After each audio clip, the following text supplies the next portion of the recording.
Called back to the Zeppel-Yarny Palace again? Ugh, seriously. What's the point in all these endless meetings?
It's about time we throw another tea party, don't you think? I wonder who else is free.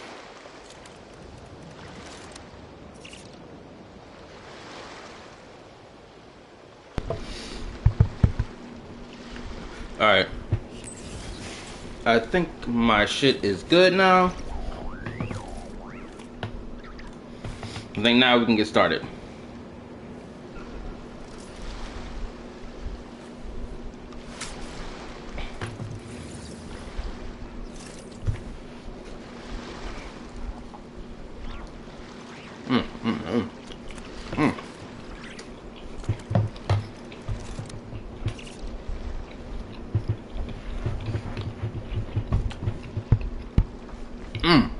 Called back to the Zeppel-Yarny Palace again? Ugh, seriously. What's the point in all these endless meetings?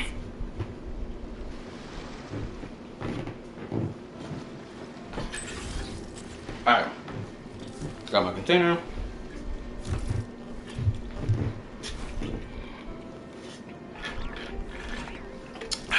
For everybody watching the stream, how you doing? How you doing? How you doing?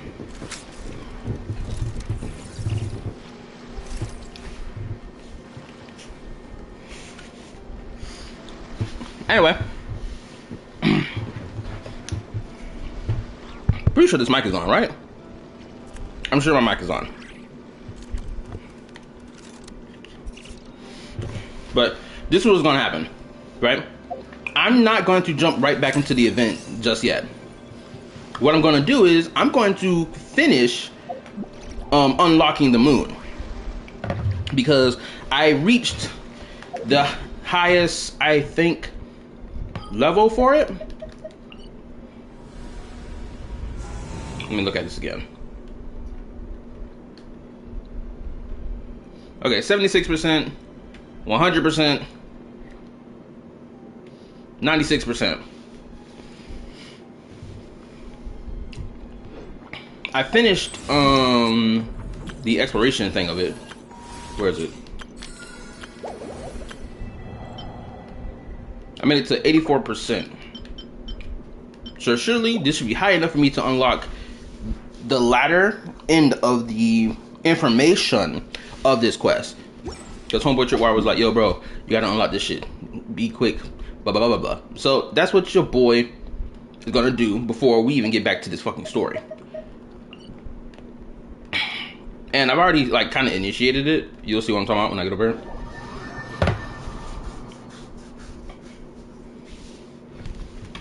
Okay, you can see the little dragon bastard flying around. So I've already activated this. So I'm about to see what happens next. And I didn't want to do this offline. I wanted to have this be online stuff.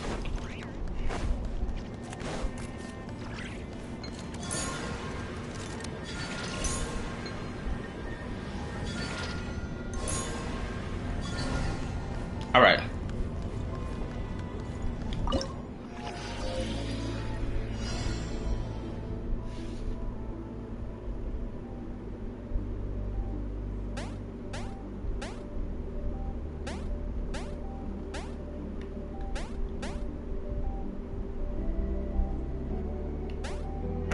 Ah, shit.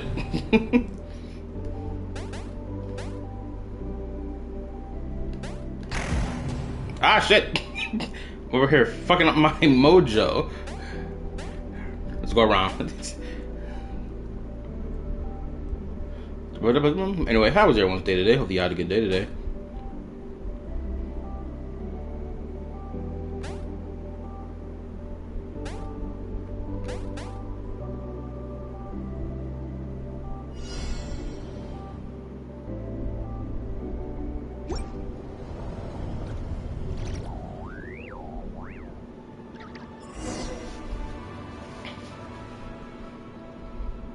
Diagnosis repair complete. Thank you for your help.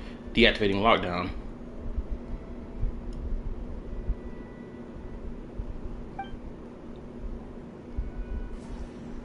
Oh.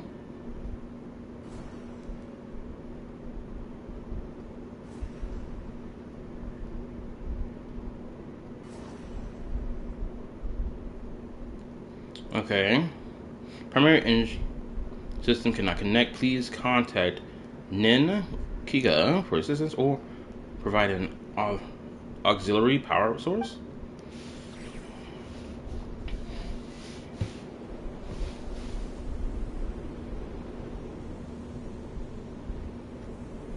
Okay.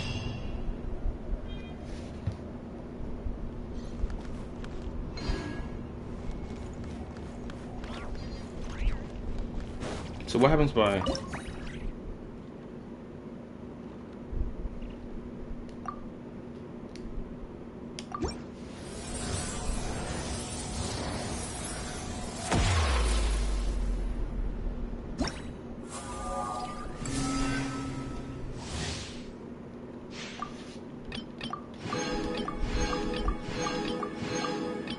Okay, so I got one more. Have you seen someone just crash out on the wall current story? It's 4.5. He absolutely hated it. I just recently found out about it. I didn't watch it, or I didn't dive into watching it just yet, because I wanted to. Which one I'm looking for? I wanted to wait until I played it, because I don't personally have a. I don't have an opinion about the story quest or the new quest yet. So I didn't want to give my opinion about something that I didn't know about yet. Or at least the story for why he even has such a reaction. Where is that keyhole thing? Key. Where do I remember placing this key at? I know there's a spot around here where I'm supposed to insert the key. Oh, wait a minute, I just remembered. Pretty sure it's over here. There's something around here that needs the key to be inserted. I'm pretty sure. Okay, you know what? Let me look over here first.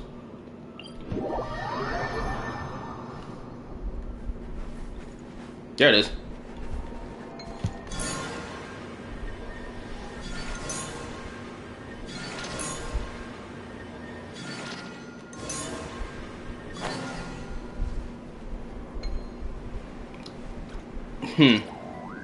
What else happened? Oh, so I was going to start the stream at around 2 o'clock, but I didn't. No. Technically, I was going to start the stream around 2 a.m. in the morning because, like, I took a nap. I woke up. It was probably around 1 or 2 o'clock in the morning. But then I decided, you know what? I did this. It's like when I found out about that Nigerian perspective video that he dropped an hour prior to me waking up. I was like, hold up, what is this? I was like, nope. I can't let this slide, twin. I need to see what this is about. Then I spent 2 hours reacting to that fucking video.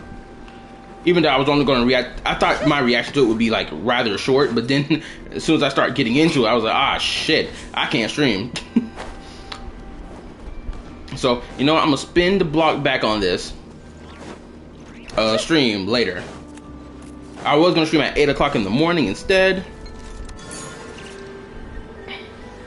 But, as you know, didn't happen because I didn't wake up to my alarms for 4 o'clock. I woke up around the afternoon hour. Shoot, actually, before I even started the stream, I actually, around 4 o'clock, I went and, what's the word I'm looking for? Certainly went out of your way for this, didn't you? Oh, I went to my, apartment complex's gym. It was a rather small gym. I thought it was gonna be a little bigger, but it was rather small. So I was like, all right, you know what? I wanted to go to the gym because I was like, hold up, let me try to do some sit-ups. And then I realized, man, I can't do sit-ups like I used to back in high school. Now, I did always have like a bit of a stomach on me, but I was still able to do sit-ups back in high school. It was like damn near effortlessly. But now, I can't do them as much anymore. So I was like, you know what, let me go to this gym over here. Let me sweat for about an hour. So that's what I did. I sweated for about an hour. Walked on the treadmill, then that cycle thing. Getting these legs moving, getting them working. You feel me? But your boy was still doing what he was doing.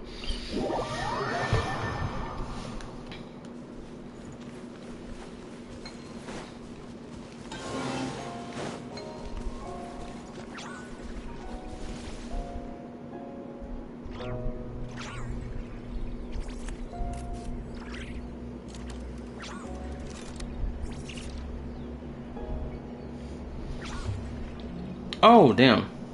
I didn't even know my... It's about time we throw another tea party, don't you think? Bro, I didn't even know my chat, like, disconnected. I didn't even know it disconnected. It's only now popping up y'all messages. By the way, you already done with the moon gauge quest, right? What do you think of the final transmission?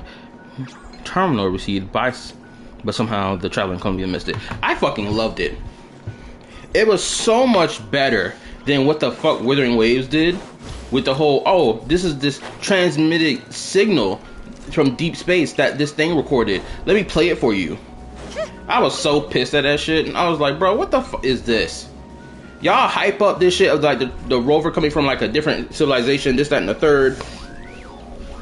I was expecting to hear some message like, soldier, if you're out there, this, that, and the third, blah, blah, blah, blah, blah. You feel me? But then they didn't do that, but instead just gave us static noise. And I'm just like, man, fuck this shit.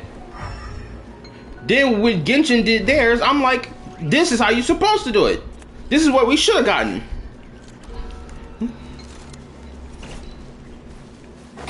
If you couldn't tell, basically, I loved what fucking Genshin did in comparison. Bro, this ultra jump shit, bro, the fact that I managed to jump all the way up here is crazy. Yeah. The comparing wave channels, too afraid to compare the moons. I know, of course they are. Because if they do it, you know what's gonna happen. They're gonna get called out, rightfully so, of their bullshit comparisons. They know better. Shoot, if there's such a comparing channel, well, they were doing it. But don't worry, your boy gonna be the one doing it soon. Once I right here, emerge. Strike a pop. Once I get my shit right.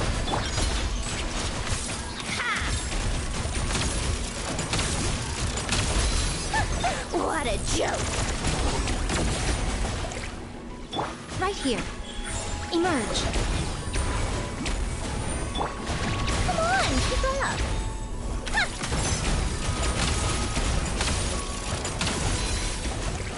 How tiresome.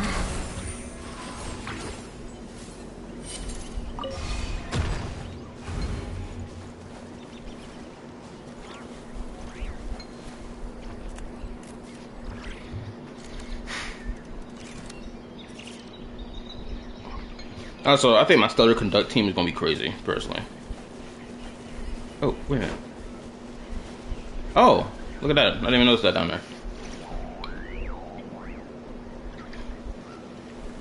I recommend doing planks before you start doing sit-ups. I was, or also in the same boat as you probably. I know you got teary-eyed because of that. And to be honest, I always care / hype more. I always care / hype more everything I relate to our sister more than Sis Naya. Do you think there'll be someone cooking up the moon comparisons? No, of course they won't. They're too pussy anyway. Yeah, I feel you. Like, I ain't gonna lie, I wanted to cry for that moment because I was like, I'm feeling the emotional weight here, but my body refuses to cry. Maybe because I'm too stone cold. I should have tried to force myself to cry, honestly. I recommend doing. I gotta remember how to do planks because I haven't exercised in so long. The last time I remember exercising was back in high school. Emerge right now. Yoo-hoo! Go. Come on, keep up. Pick up the pace.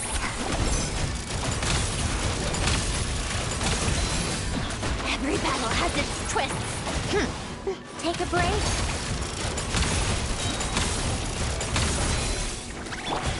Right here. Emerge. Strike a pose. Time to shine. Opening box of Adepti-Trix. A spot of tea time entertainment. How tiresome.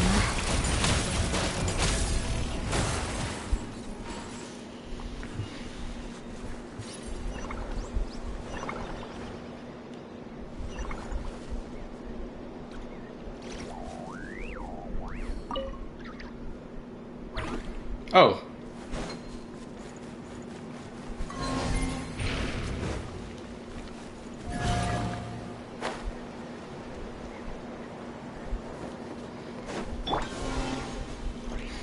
What else? What else interesting happened? Right now, right here. Shower me with praise. Take a break. Pick up the pace.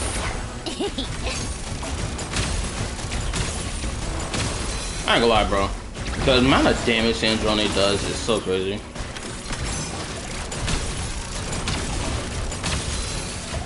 Show them. What a joke!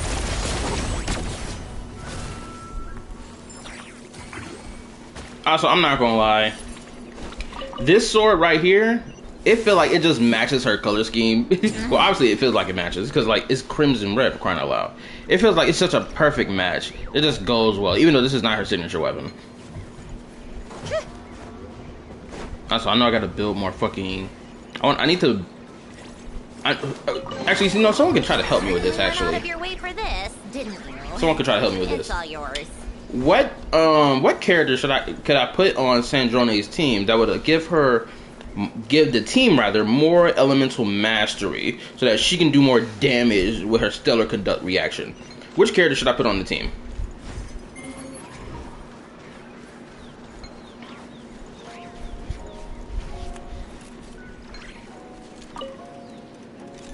But we still need to help a nigga? Damn. Shit. How tiresome. Do you think DJ King will cook it? Absolutely. More than likely, he'd probably do it before I get a chance to. Did I miss it? I did miss it.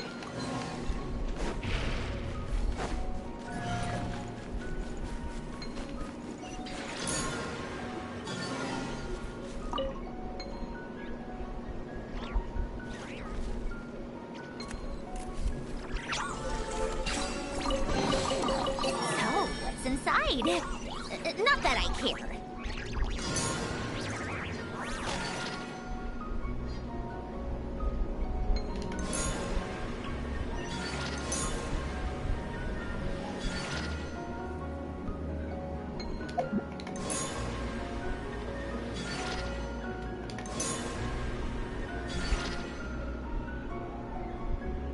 I go on angle.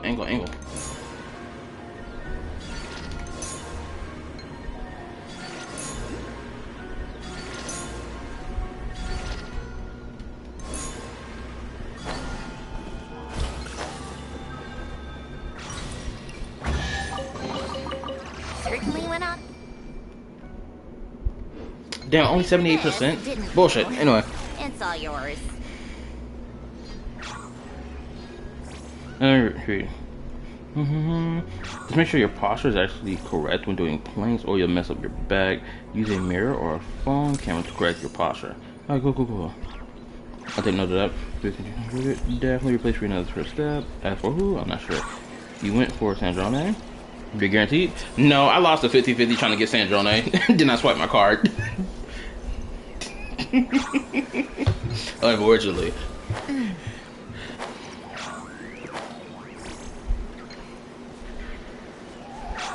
What else is around here?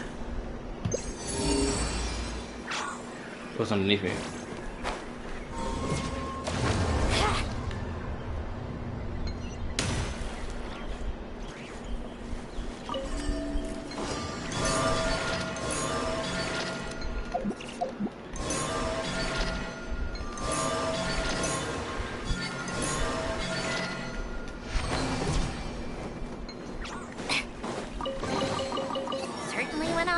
For this, didn't you? It's all yours. Oh my goodness, there's so many fucking chests around here. Wait, what's that?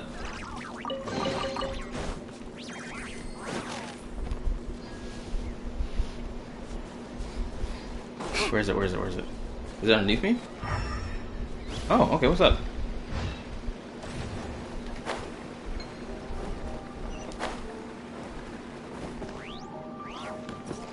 Yo, Tubby, what are you doing, twin? Get lost. Alright.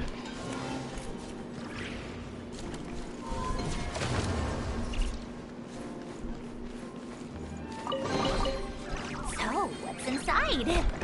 Not that I care. Okay. Where are you?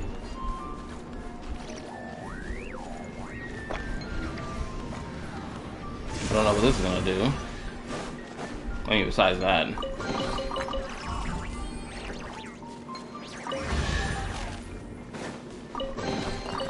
Certainly went out of your way for this, didn't you? It's all yours.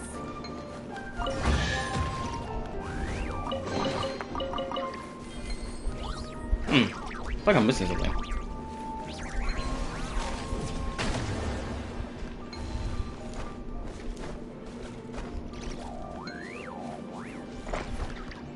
Do I need to activate the other one? Oh, I'm tripping. Why? I feel like there's more to do here. Wait a minute. There's a treasure chest right here.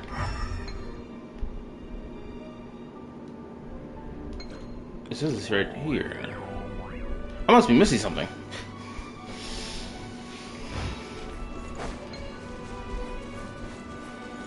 Yeah, okay, I'm so clearly missing something.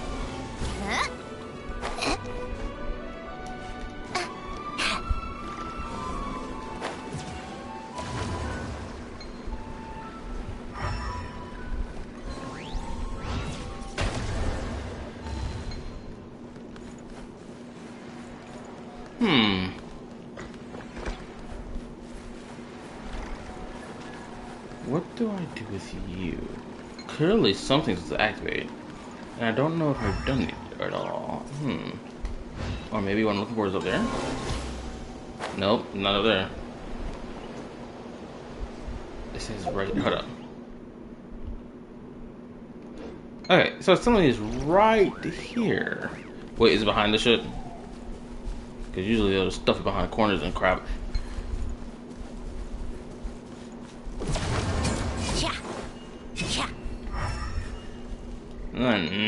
It's not right here. It says it's here. Alright, big boy, what the hell do you need? You clearly need something. Something's clearly around here, but I can't fucking figure it out what the hell it is. I'm about to go on the crash out. It's probably staring me dead in the face, but I don't grasp it. You know what? That's what I'm gonna do. I'm gonna mark this area. I'm gonna come back for this. This is not gonna evade me for much longer. Right Wait a minute, hold up. Here, emerge. Strike a pose. Wheel of life. Come on, pick up.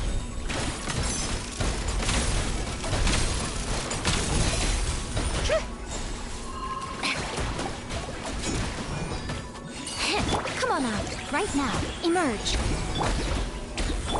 How tiresome.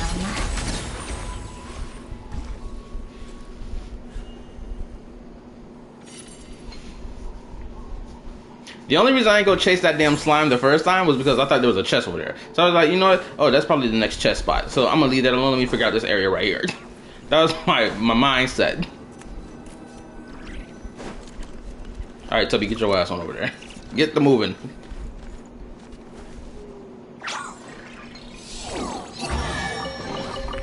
Damn chest. 79%.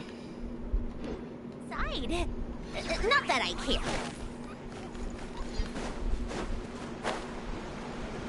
Oh, that's easy to do. Yeah, I'm gonna do this first before we get back into the event story, because I really want to unlock that damn moon thing. Okay, look around, look around, look around, look around. Oh, there it is.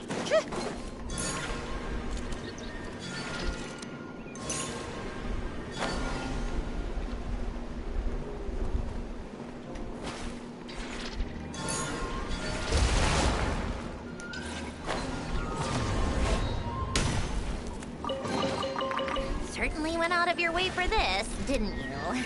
It's all yours. Yeah. Keep it pushing, keep it pushing, keep it pushing. That was one of them damn alligator things. Who's gonna watch us to see any of them?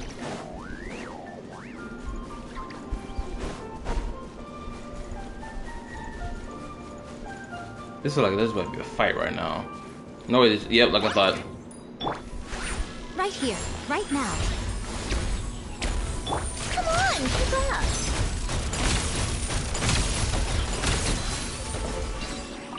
The fact that there's even any mushroom type enemies here, wouldn't that mean that the mushroom creatures have been around since the beginning?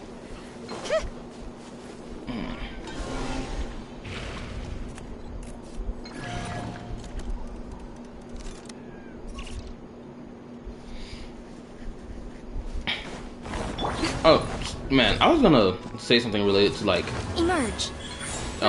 the damn what you call it? How tiresome. The things we got from the moon. A spot of But I forgot what exactly I was gonna say about it, which sucks because it was on the tip of my tongue.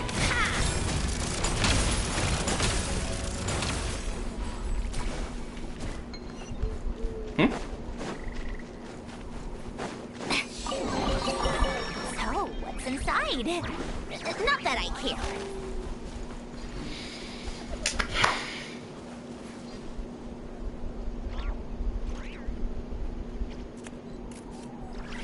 If Bifrons is any indication, yes. And Jamron? My apologies, I don't know what you're referring to, unless these are names that we got from the fucking... Oh! Of course, it's on the fucking rubble. Where is the energy thing?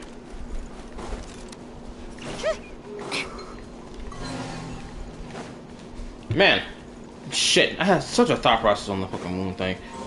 I can't believe I forgot that shit. Where he going? Huh? All that work for this. I do like how when you unlock something... Oh, wait, I'm going back over here again.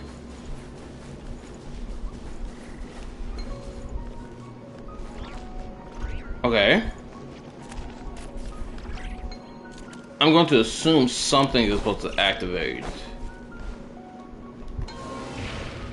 Right? Clearly, something's going to activate over here that I'm not grasping or understanding right now.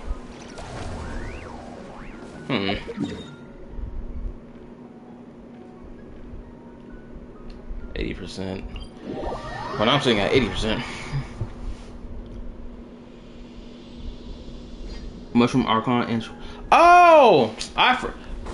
You know, I was thinking about that fucking Mushroom Archon when I mentioned the fucking, the mushrooms being here in this place. I was just thinking about them. I couldn't fucking remember their name. Thank you for that. I have been summoned. Yo, what's up? Got your dragon. Okay, so I'm so close to completing the damn exploration Or at least pushing it to fucking 90. I guess a lot of the exploration is still over here, I guess? Actually, let me check over here. Okay, there's something here, clearly.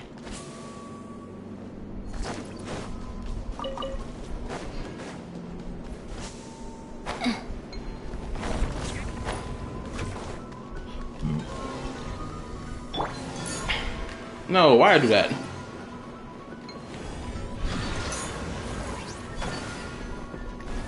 Emerge, right here. Emerge. How tiresome. Oh, by the way, I didn't do the Hexen Circle stuff or the quest that unlocks the character buffs. I haven't done it yet, so I'm probably gonna do that this stream as well after I get this fucking moon thing unlocked.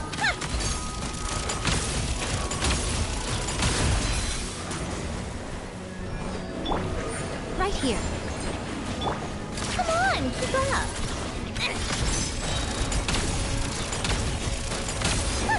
What a joke.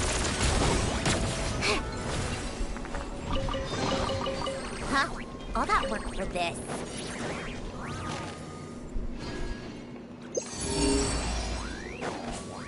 There's still more here? Alright.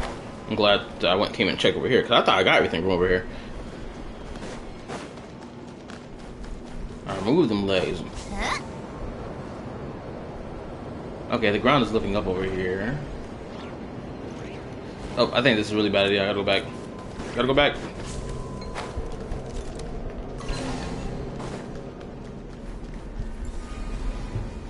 Damn it.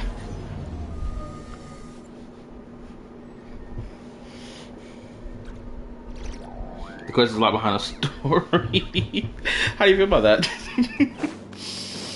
No, that's so fucking funny. Damn, I still gotta do my fucking I still gotta do my video for the Nodkrai. I still gotta do that shit. It's still on my chopping block. I've been a little slow to getting to it. And then I gotta. What was the other one I wanted to do? Actually, I ain't trying to deal with you right now, bro.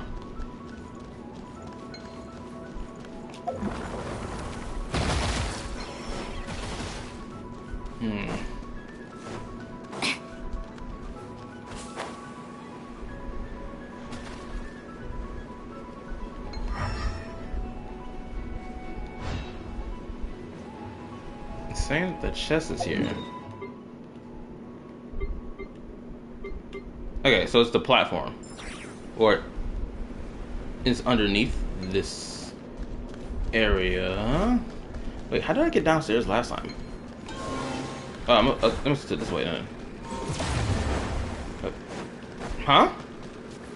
Oh, hold up, maybe I misunderstood. Okay, I greatly misunderstood.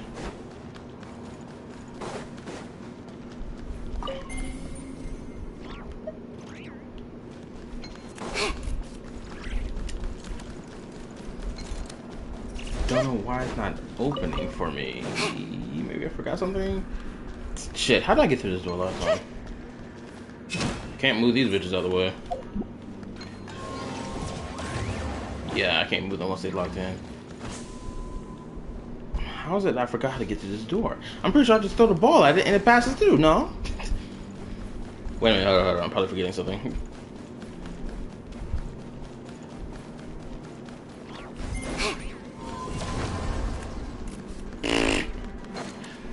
Don't tell me I have to fucking go back up to the top of this tower. No, wait a minute. Was there a waypoint thing at the top of this tower that I didn't activate? No, please don't tell me that was the case. I gotta fucking fly back over the other way. Hold up. Wait a minute. Where's that damn thing at? I gotta fucking float my ass back over there. I don't understand why you're upset about this. Hold up. Really? That thing just pinged just now. Oh, there it is. Yeah, not understanding how to help your ass right now. Can't break this shit.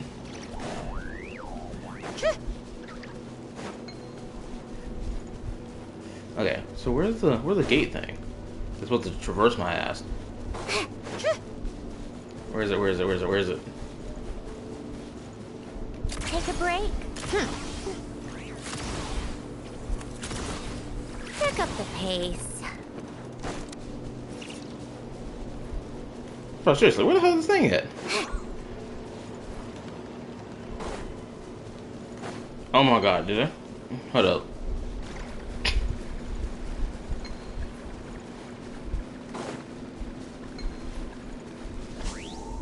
This is not doing a damn thing. Oh my god. I could have sworn there was supposed to be a waypoint thing here. That's supposed to traverse me back this way. Oh god.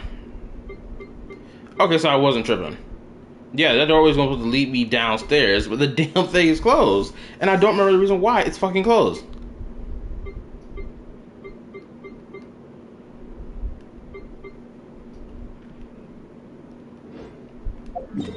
Hold up, let me do something.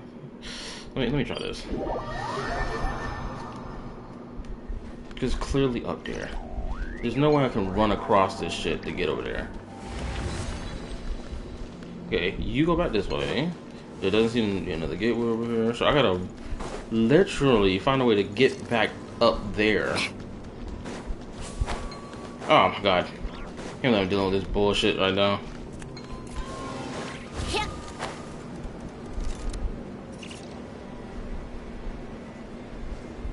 I gotta nosedive in there like crazy.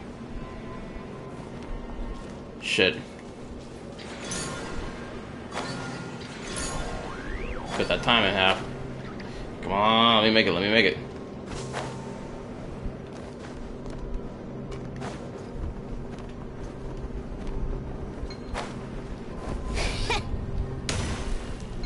Whew, made it.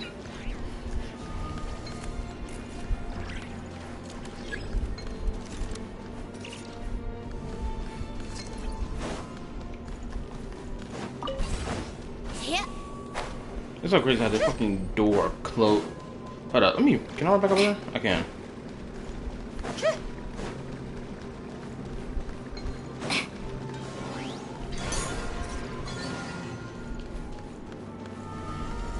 Okay, I need this. And why the hell is this door? Okay, I know there's a risk zone, but why the fuck the door won't open?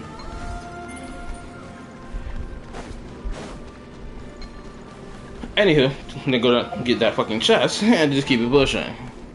Can't believe I have to fucking run around the entire block just to get back to that chest. Crazy.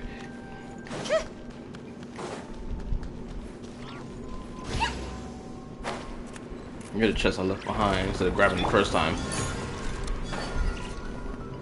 Shit. There's nothing to defend me from the fucking... Oh!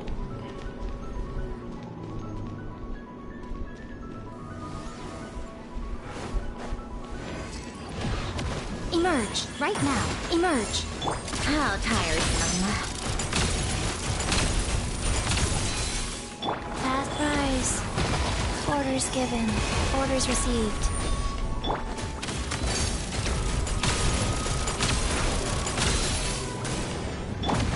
Right now. Emerge. Come on. Ah, shit. Damn it! His ass better be still getting hit. Come on, keep up. Take a break. Ha! Shit, I'm not gonna make it.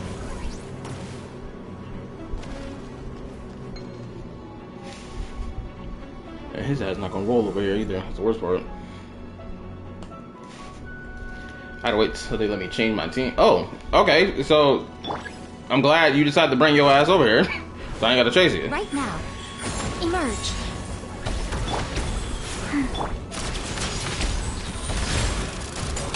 Oh. No. Get back over here.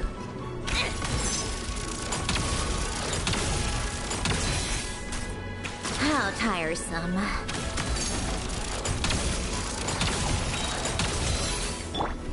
Right here. Emerge. Yeah, bring that ass over here.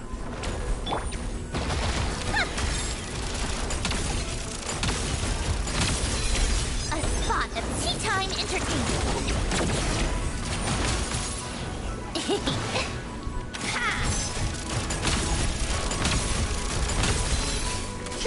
Show them right now, right here.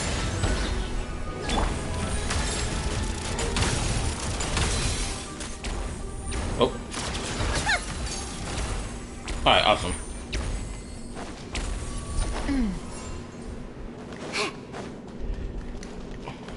Get this fucking shit. So, what's inside? Not that I care.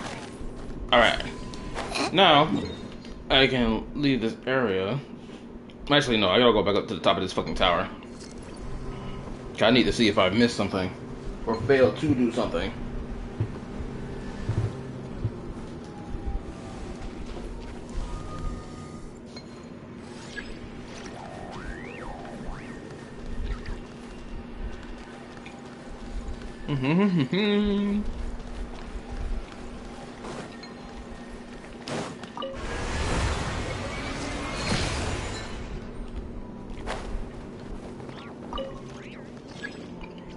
Come on, baby, come on.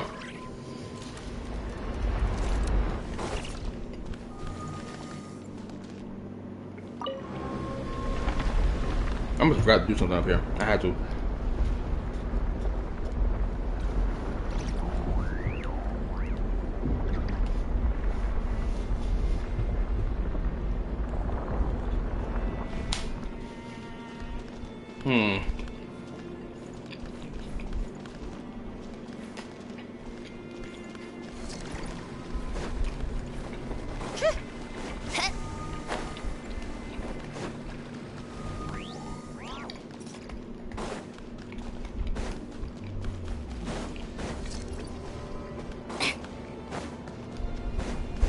No, it's just over here.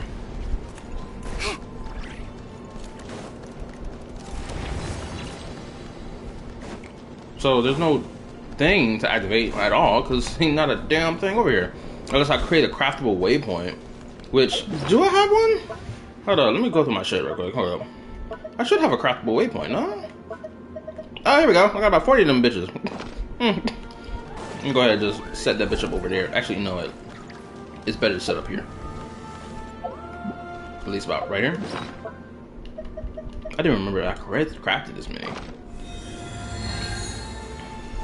Alright, craftable waypoint. Okay, let's move. What's my percentage? 81. So that means there's still a whole bunch of shit to do over here then. That's what that means. Yep. More and more shit to do. I don't even know. Oh, what's this? What's one of them coins?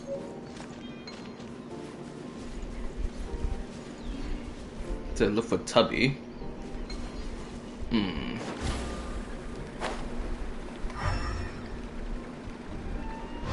Wait, what's that?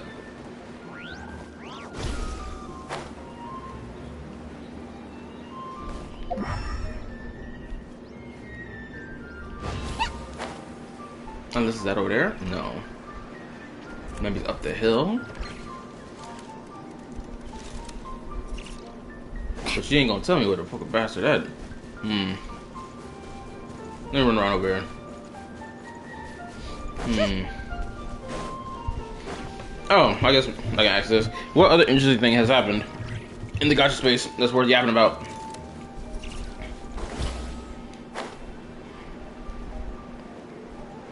Besides what's going on with Saint Tontas.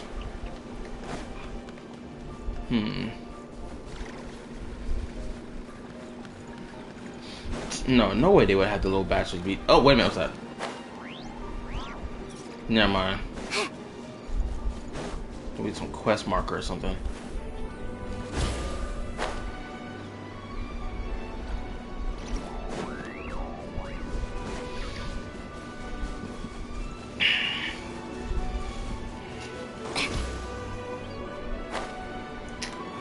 I can't find Tubby.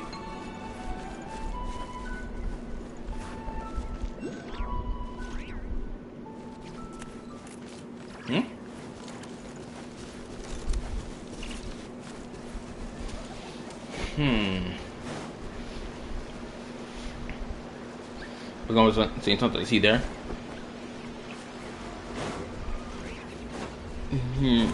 Nah, people are upset with him about his take about the 3.5 story. At best, that's what their complaints are towards him.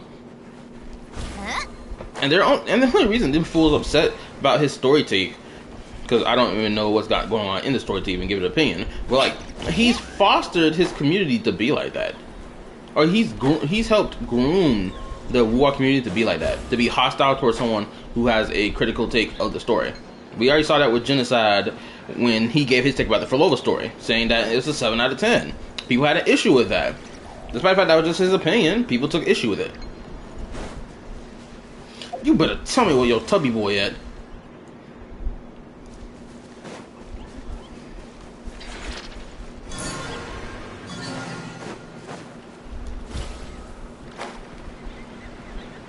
But is that him?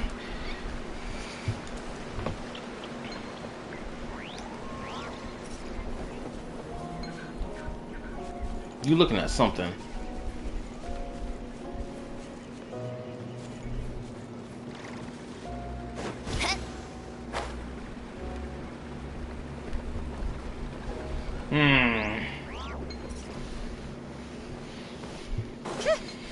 Cause he was like, the 3.5 story is absolute dog shit, this, that, and the third. Oh shoot, I think someone even posted a video in my Discord saying, or someone posted a video in my Discord, and the video was like, oh, Wuwa story is just now starting, and it's like, shouldn't have been started. This supposed superior game, this shit should have been started. Bro, there's something over here that I'm fucking missing and I'm not grasping.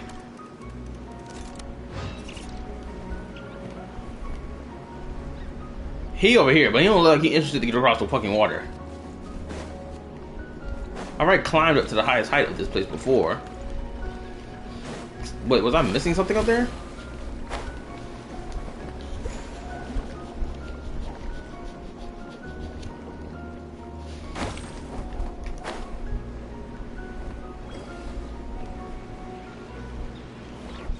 Wait a minute. Is the treasure chest over here?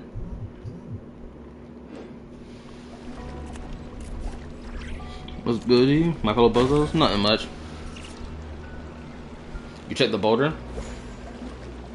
The boulder. But the one that they stay in? Is over here? Oh, wait a minute. Hold up. I didn't even notice this shit.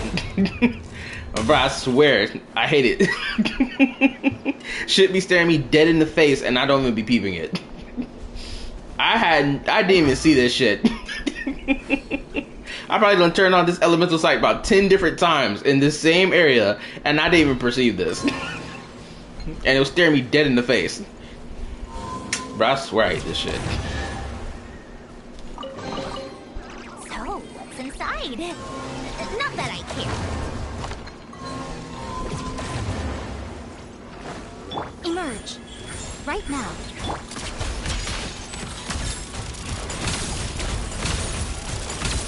Take a break.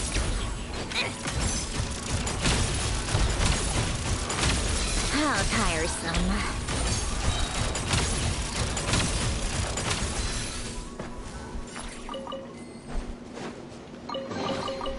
So, what's inside? I need to stop thinking that the area, it's got such a wide range area for exploration when it comes down to some of these chests. I gotta stop thinking like that. Because it's supposed to keep cooking my shit all the time. Okay. This shit is underground. Wait a minute, I was over here already. I was over here before. Wait a minute. Hold up.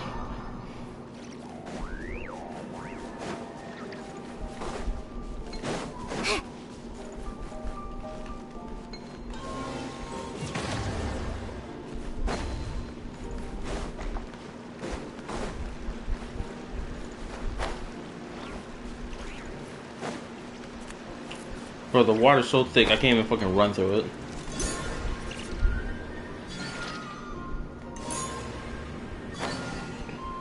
Okay, there's that. But where's the chest at?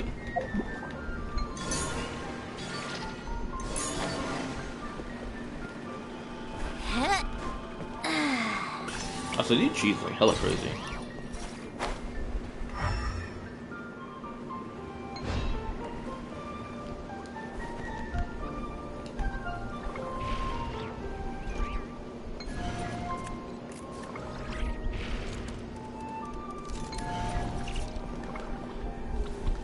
Okay, they want to go home.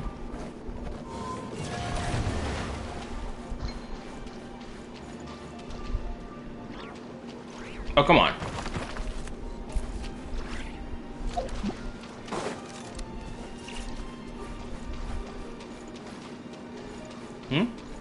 Ooh, wait a minute. Oh.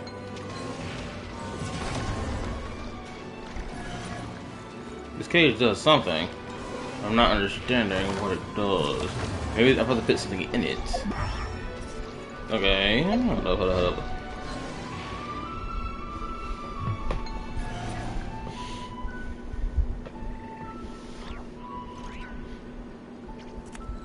Ball.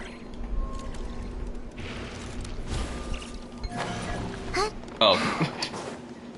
I swear, bro. I need glasses. I'll be telling y'all, bro. So,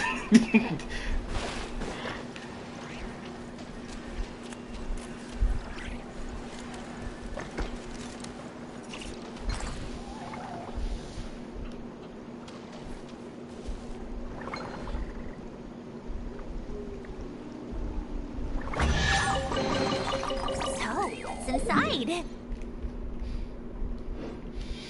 Not that I care. Bro, how much closer am I to the fucking completion of this fucking thing? Where am I at? 82? Bruh. Got 2 more chests over there, then I got the chest over there, and I got this over here. Actually, you know what? Let me go do that one. Fuck it. No, I'm saying it's downstairs? Okay. Oh, that is right there. I'm sorry I'm not talking a lot. Just trying to fucking expunge all this fucking shit so that I can go ahead and get this motherfucking started. Oh, there we go.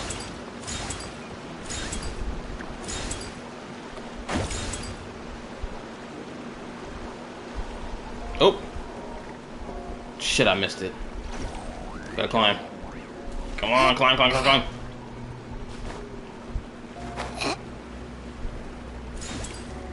I'm still missing it. Hold up. Gotta drop this bitch. Oh my gosh, I did one fuck up, now my whole fucking rotation messed up.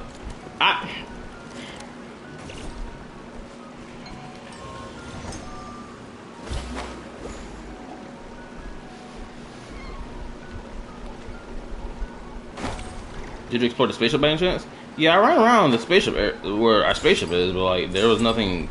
How can I say, there was nothing to find around there. And if it was, I probably missed it.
Bro, are you serious?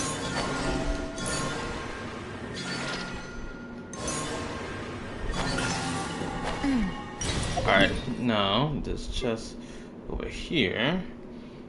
I just run to that one. Then I'll go run over there to grab that other one. Oh, the broken ship in space? Oh yeah, I explored that one. Yeah, I made sure to go over there to explore that.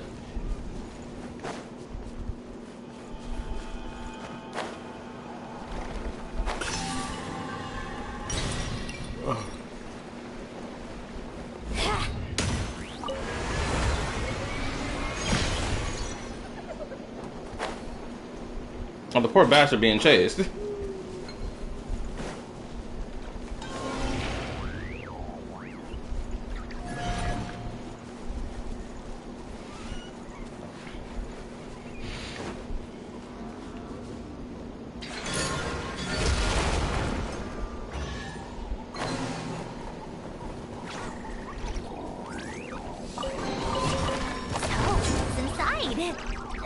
that I care. Right here. Right now.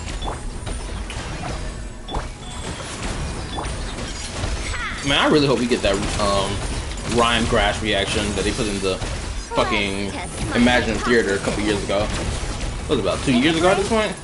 I hope that we get that. Well, my friend was like, we're more likely gonna get that. But I just want to know when exactly we're gonna get it.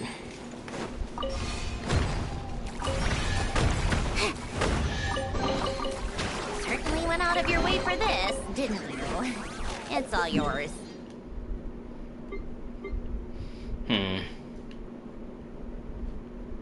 guess this would be the quicker path, just to run from there.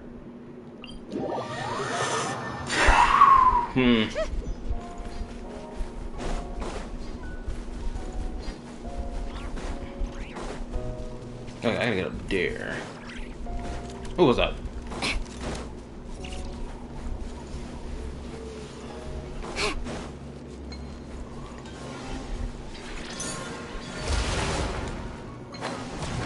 Yeah.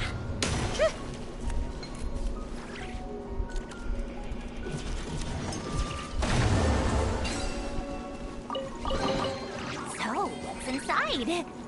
Not that I care.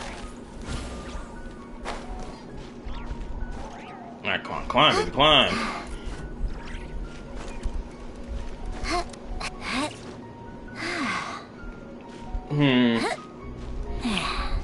Should I talk about the Nigerian perspective video? I'm trying to remember what other take this fool gave. Actually, some of y'all who like left y'all comment on that video, some of y'all gave some good takes that I didn't think of. But also, I think I gotta make a video talking about quote unquote Genshin lacking consequences. Because me just doing a reaction video, that's one thing. But me diving onto the topic is another thing entirely.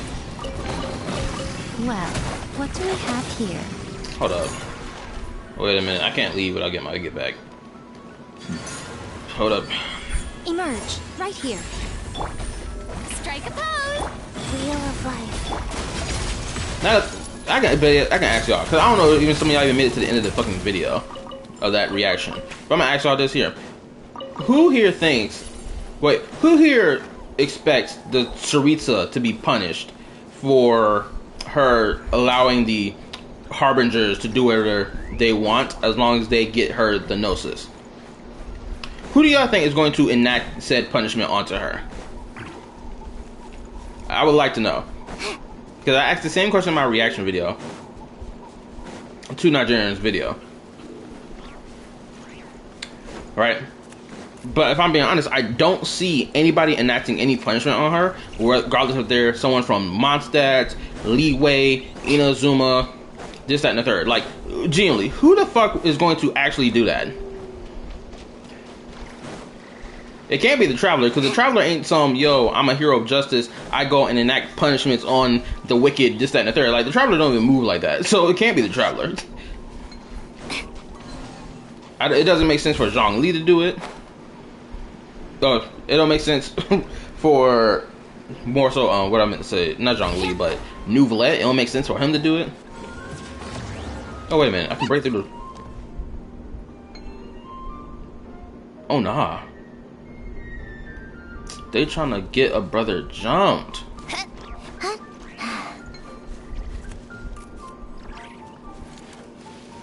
I guess it was a booby trap that they said? So, what's inside? Not that I care.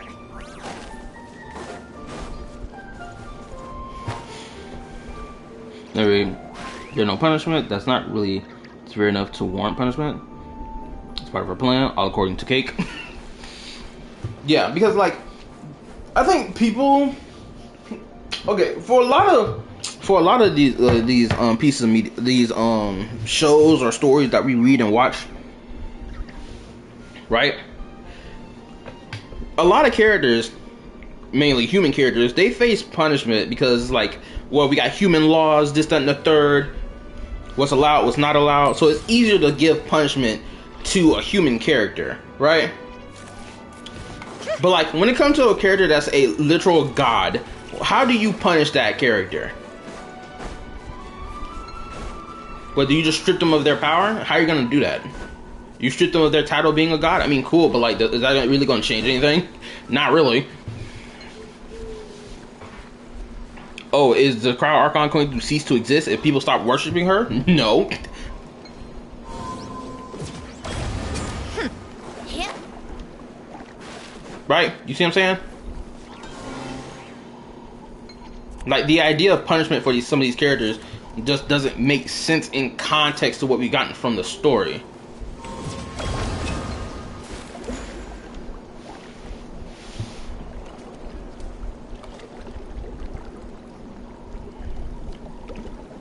This bitch taking me high up.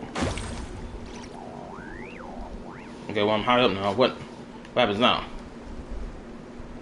No, it says it's still on the ground, so clearly I'm missing something.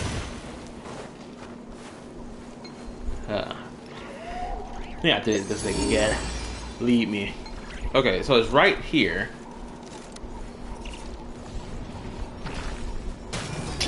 This is what they were afraid of? Emerge. Right here. Come on, keep up. How tiresome.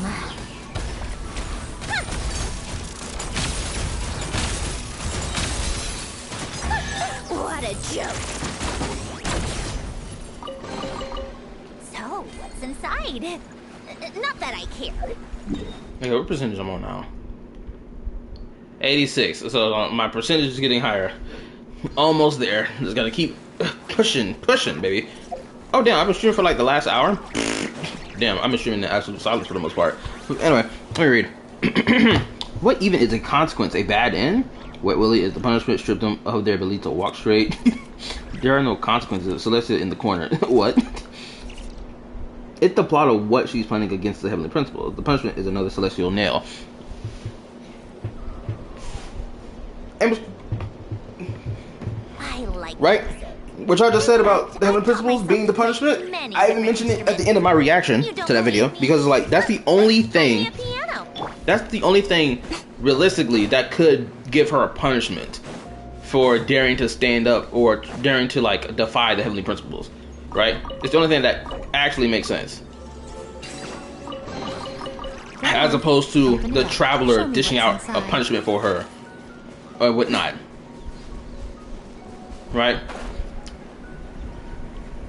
Like, I think people got too big of an expectation of punishment for certain characters, or for characters in general who are antagonistic characters, whether they're antagonists or villains outright, right? I think people's expectation is like, oh, they need to die, thinking that's like the end of it, or thinking that's like good enough as a punishment. Because like my example I use for anybody here who watches Invincible, for example, anybody here watch Invincible? Y'all know what exactly what I'm gonna get at when I say this next, right? Come on, keep up. Like Nolan from Invincible, as a prime example. Like, if they were to have just killed him off and just let him die be the punishment that he gets for, you know, what he did, Huh? I'm not gonna lie, it would have been pretty weak. Especially considering the fact that they are having his character develop and recognize the error of his ways. The consequence that he faced, or the punishment, I say with air quotes, that he got was, one, his relationship with his family will never be the same as it was before, you know, he like, you know, flipped the switch, right? That's one. His relationships with his sons, it was an up and down thing, and kind of still is, even though they've, you know, spent a little bit more time together, right? What's another consequence? Debbie and Nolan's relationship with each other, it can't be the same as it was before. How Cecil, even someone like Cecil and like the dude who makes Omni-Man's outfits, or used to make his outfits, right? Like they're absolutely afraid of him because they know what he can do. Dude can snap their necks in less than 2 seconds of breath, right? So their guard up is on around him 24/7 now, right? Things like that are consequences. Things like that are punishments, right? But when it comes down to Genshin Impact, people are expecting these grandiose punishments for XYZ character. for damn near every character. And the grandiose punishment just being the character dies. Honestly, no one really thinks of anything else beyond that. And on top of that, it's like the only force in the world that could have stripped either Raiden Shogun or even the Saritsa of their like position as a god is literally the Heavenly Principles. They're the only ones who could do something, or if not the Shades, if they're ordered to do something, right? Literally, they're the only ones. So it's like expecting, like how Nigerian Presenter framed it. He was like, okay, so who's going, like, is she gonna face any consequences for allowing this to happen? I ain't gonna lie. I hope that if the traveler does pose this question towards her, or if anybody poses this question towards her about like, oh, do you feel bad about what you did? Do you not feel like you deserve to be punished for what you did, for like actions related to, like, let's say Dottore, despite the fact she literally assigned for Dottore to get waxed the fuck out. Literally. Niggas forgot that. She literally assigned him to be waxed out, personally. Because she was like, homeboy has overstepped his boundaries of the, you know, within his role as a harbinger. So other harbingers, go handle that nigga right now. Right?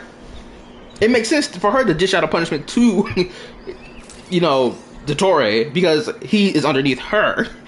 But the same can't really apply to the Cryo Archon, because like the only person above her is the Holy Principles, but they're asleep still. So how can they enact a punishment at all? Honestly, like ain't nobody nobody gonna come from Mondstadt. Like, what person is going to walk up to the streets of being like, you hurt me, you hurt my family, this, that, and third, because of your harbinger and what they did? She could easily just be like, yeah, I get all that, but you don't understand nothing about what I'm doing. If anything, I'm doing all this for the greater good, twin. You just can't see the bigger picture just yet.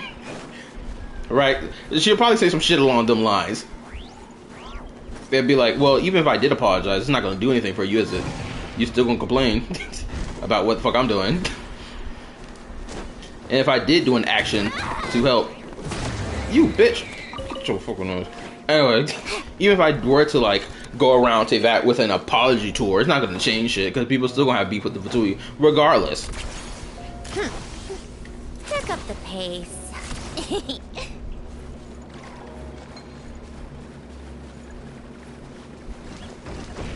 What we came back over here for? Oh, that's chest in it. Huh? All that work for this.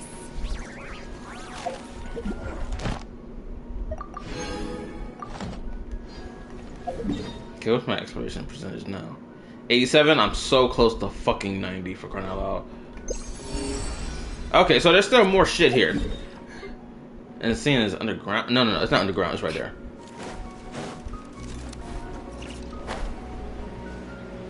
Yeah. Emerge. Shower me with praise. Life goes on.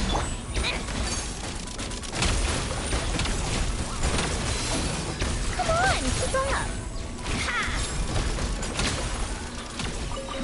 Bro, they have to buff Eula, for crying out loud. If they don't buff Eula to be a fucking stellar conduct DPS type shit, it's going to be diabolical in these streets. Again, what even is that he meant? What even is the consequence he meant? It's being thrown around since the armor soul burned down. It's lost its meaning. Exactly. Because these people don't know what they want for consequence. They just say, oh, where's the consequence at? And then when you tell them the consequence that happened, they don't want to hear it. Right?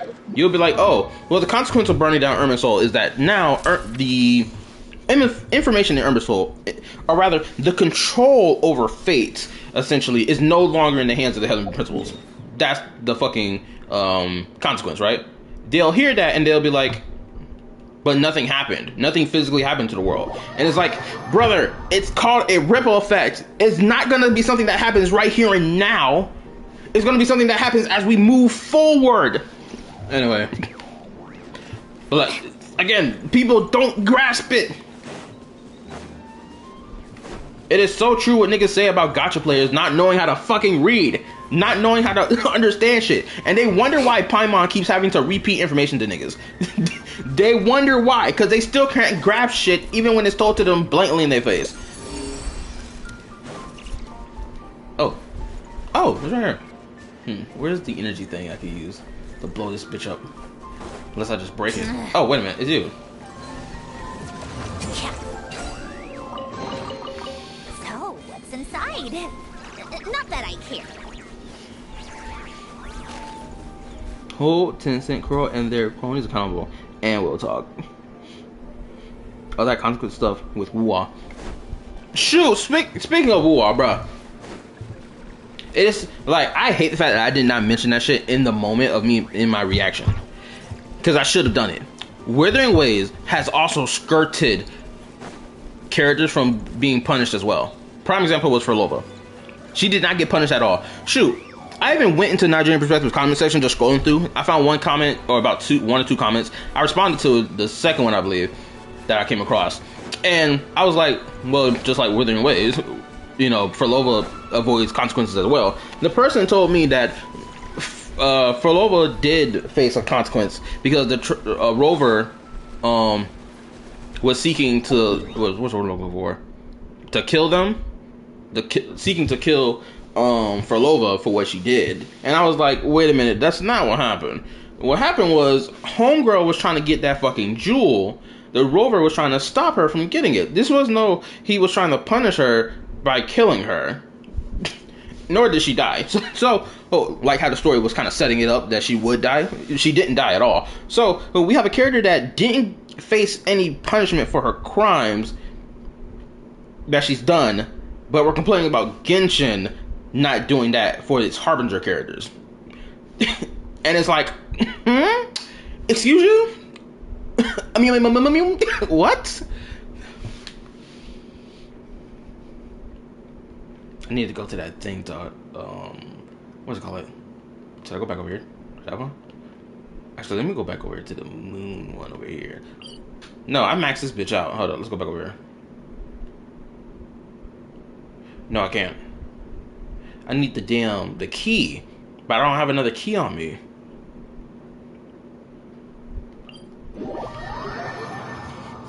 But she died though. Yarny Palace again? Ugh, seriously. What's the point in all these endless meetings? Wait a minute. It's telling me I got a key on me. Hold up.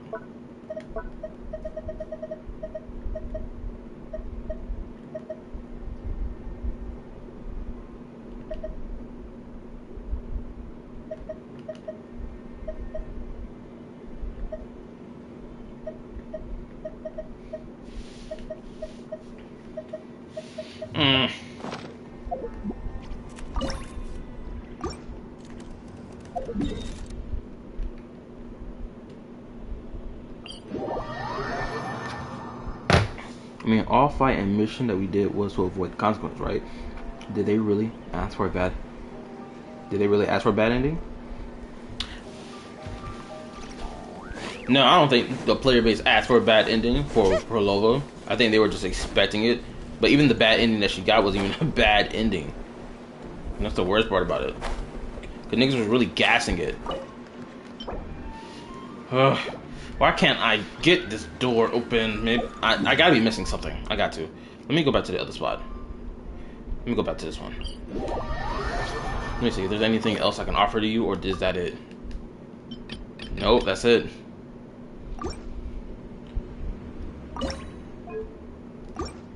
Shit.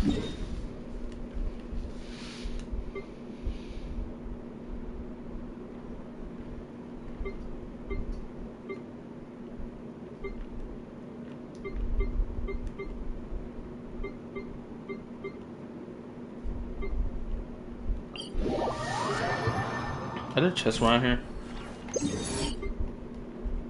Unsurprisingly, there are chests around here. This one is back this way. No. Oh, I didn't get this? I thought I got this.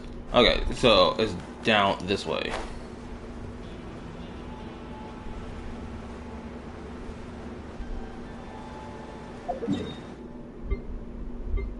No, I was right. It's the other way. Let me turn this bitch around.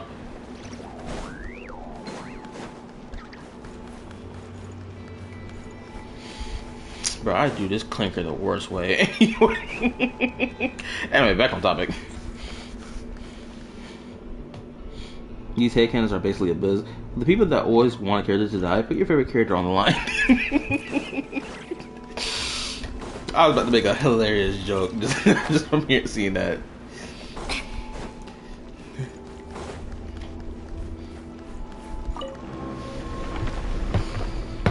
What else?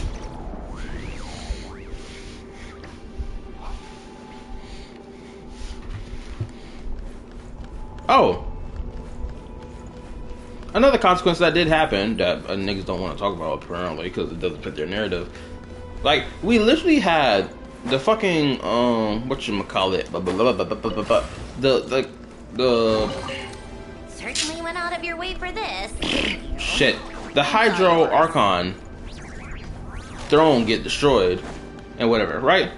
That was a consequence of the Focalor's plan, right? It was a blatant consequence. But again, these fools don't want to recognize that. It's like, it's so crazy how people just say this game has no consequence. And then man, I think I've just been repeating talking points at this point. But y'all get the point at this point about what the fuck I'm saying. It's like, it's so nonsensical with these complaints about, oh my god, there are no consequences of the XYZ shit. It's so stupid. Just when you rub two brain cells together to realize, wait a minute, yes there is. Kills off Kaza. Oh, there's supposed to be that right there. That shit's so well blended in, I didn't even see it. So, what's inside? Please tell me, did I reach the... Okay, this reach is at 100%. I'm still gonna collect the rest of this shit while I get the chance. Gotta literally run back up the hall. Not that I care. Put your life on the line. Anyway, oh, I should ask this. I'm gonna ask this. So, I'm thinking about doing more reaction to some of the more like funny shit that I come across, or some of the stuff that I watch offline rather. Right? Think about doing some more reactions to those. I don't know how y'all feel about it personally. Oh, there we go. Gotta roll that bitch in there. Go.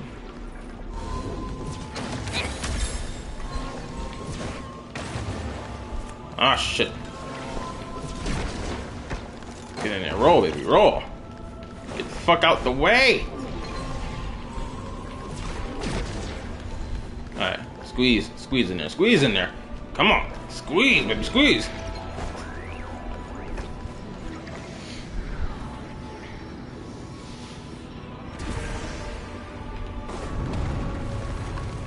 Alright. Huh? All that work for this.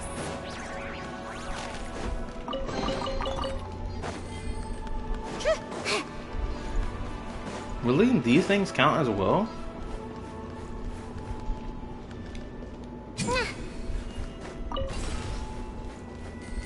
I can't believe it. These things also count for the exploration?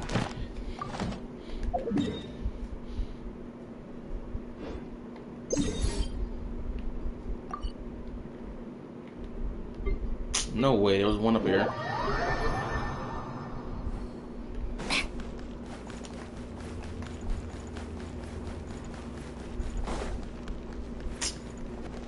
Bruh.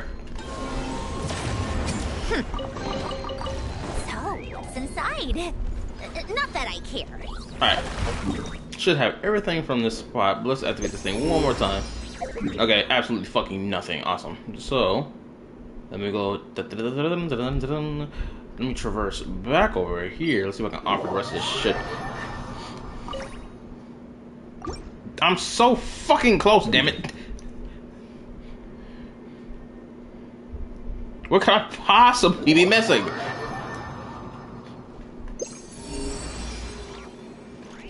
Okay, never mind. There clearly something else I'm missing. Oh, it was this one in the corner. I forgot.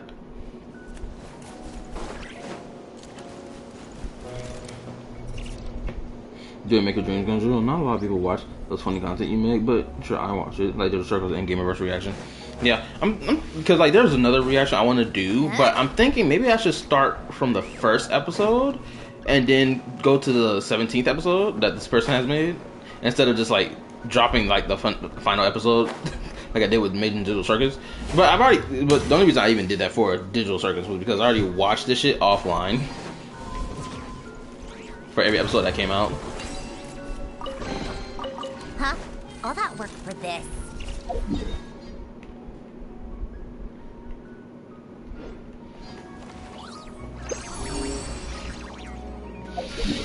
I think it's just a sense of like I gotta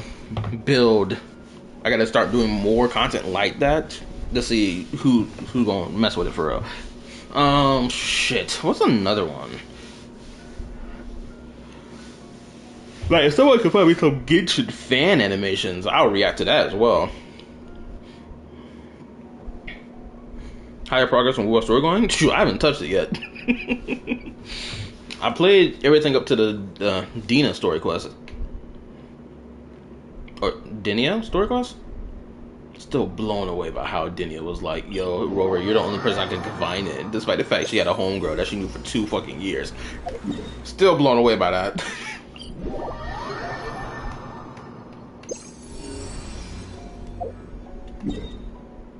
Oh.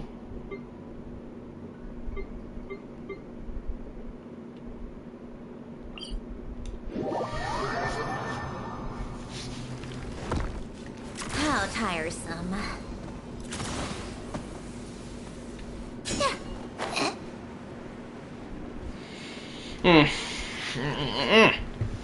What else?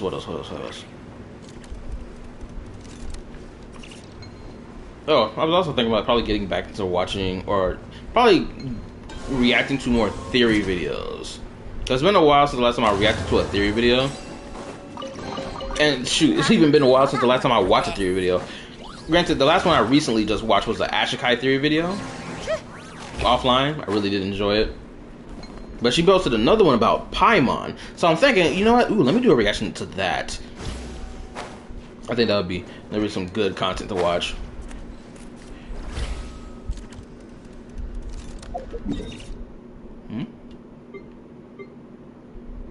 Bro, this shit is outside. No, this... Bro, where is that? Oh, wait a minute, what? Hold up. Wait a minute.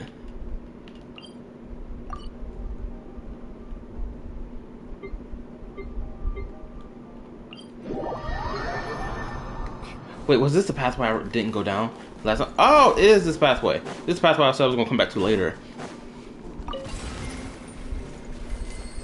Guarding ground.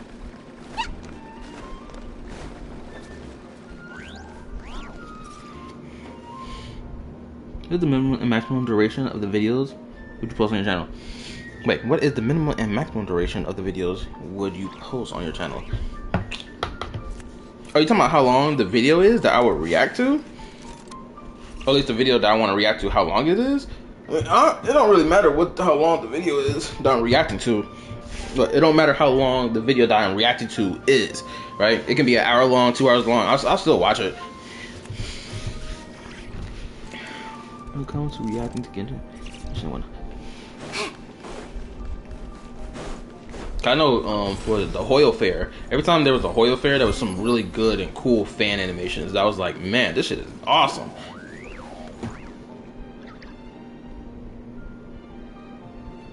I hate the IPC the more Nova Impact videos I watch. I mean, you ain't wrong there. I still don't fully trust that clanker known as fucking Pearl. I still don't trust her ass.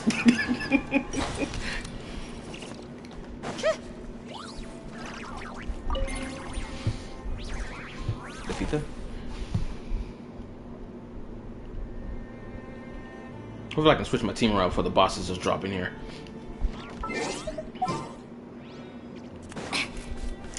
Oh, it's because I'm stuck like this. Oh, actually, I can't wait to get back to playing Art Knights. I ain't gonna lie to y'all. The last boss fight we had in Art Knights was so fucking awesome. I damn near forgot about it. When we fought Netherith and she turned to this fucking dragon. I love that fucking boss fight. Goodness gracious, it was so fucking great.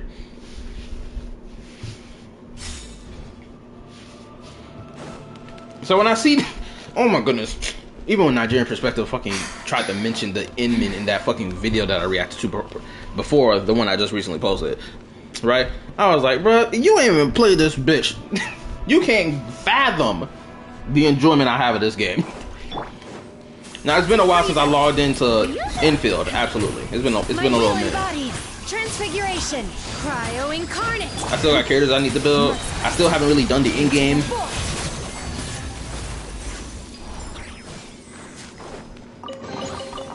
A treasure buried in time.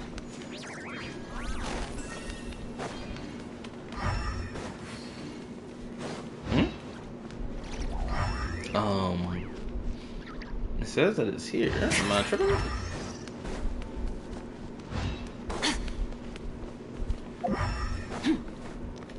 Oh, it's not over there. Maybe it's above me? Oh, I'm gonna say this right now as well. I started noticing something from certain content creators. I started noticing this little detail. I don't know if y'all have noticed this, but I started noticing it. Have y'all started noticing that a lot of these content creators who you know, do the Genshin content or just do reaction content, whatever, right? Has anybody else noticed how they've been making their reaction videos longer? By the way, I just wanted to point that out. Like, not every last reaction video they post is some lengthy ass reaction, right? That's not how they usually post their stuff. It's always at least 30 minutes, probably 40, right? But I just started noticing this little detail about them, you know, making their content, or at least making their videos, just a little bit longer.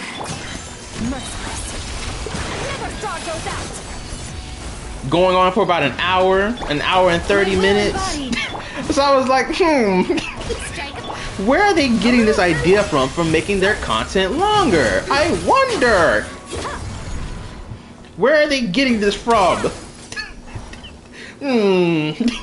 So your boy been having an eyebrow raising moment. Just looking at some of the content creators I watch offline, or like VXV and Brand Online. Granted, Brand Online kind of been doing like longer reactions before I did, but at least that. Oh, hold up. Let me say this. Peep Game. Not only did I notice that, but also this as well. I'm actually glad that I saw Brand Online's reaction to that video that I reacted to. That was a 3-hour long reaction. Y'all know what I'm talking about. It's that video made by that Aurelia individual, right? I am so glad that I looked at Brand Online's reaction to that video myself, and I was like, what is he gonna say in this video? Is he going to accept every word that comes out of her mouth, or is he going to express some disagreement? So I went skimming through his reaction, this, that, and the third, and I'm so glad that he sees the bullshit on writing on the wall. He too is starting to see it. I hope all these CCs are starting to see it. That out of nowhere, these small content creators who've never posted a damn thing on their channel is out here getting subs and views because they posted a video about why Genshin bad. Even he has said it out of his mouth in the midst of his reaction. I was like, thank you. Thank goodness niggas are starting to see this shit. Because it's so convenient that niggas are releasing these type of videos right before the next big version of their patch. This is not some, oh, this is randomly bullshit happened. No, this is so fucking deliberate. It's ridiculous. They must be getting it from you. That's why I feel like too. Making longer ass reactions. But to see my content one way or another. Anyway. Right. It's so, oh my god, it's such bullshit that's so easy to see. Okay, where am I at right now? 89, bitch. Oh my gosh. Okay, let's activate this thing again. Clearly there's gotta be something I'm missing, because I can't get back, open that damn thing over there. I can't, if I wanted to. It just fucking locked the hell up. I can't get no key, can't get no nothings. Oh, you know what? I should be sitting now at, because it told me I was sitting at 89% when I was over here. So let me look at this again. Maybe it'll let me offer. Yes, let's go.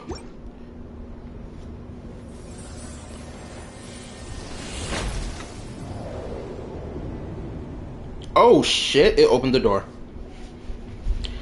Alright, time to get some more immaculate lore that my boy was telling me, yo, you got to hurry and do this. Get that lore chunk.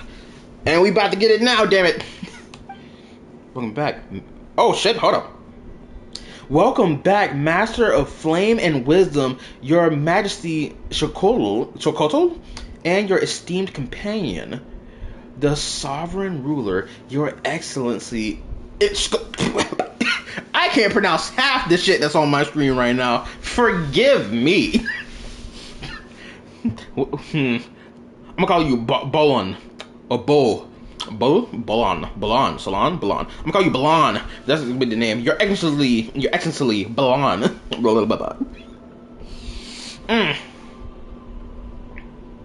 You almost unlocked the local ledger.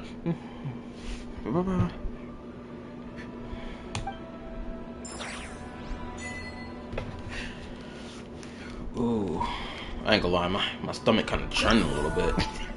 Hold up, let me get this.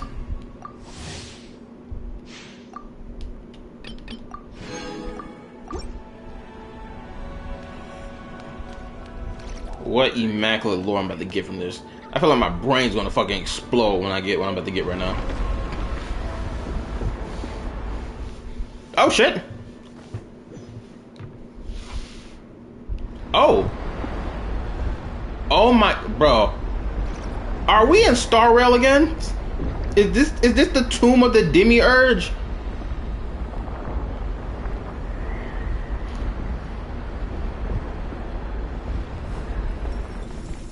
I'm about to lose my shit right now.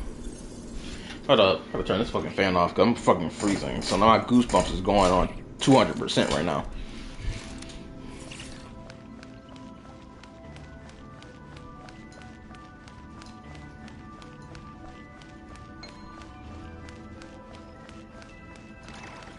It's almost as if y'all was waiting for someone to come down here.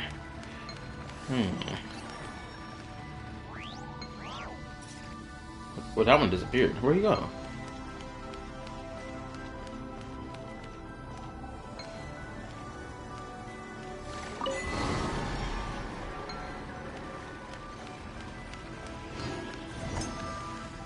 Highest score, 39.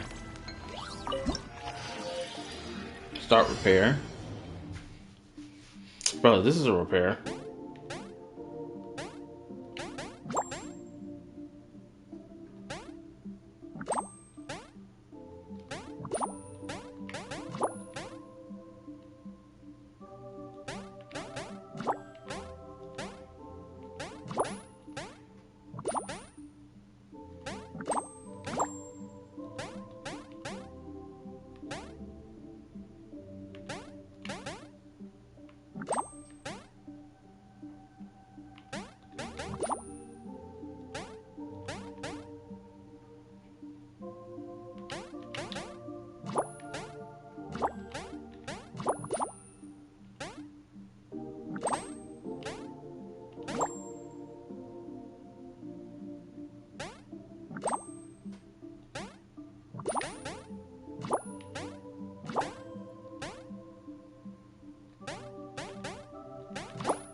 Oh shit. I fucked up my rotation. Gotta spin back for that later. Hold up.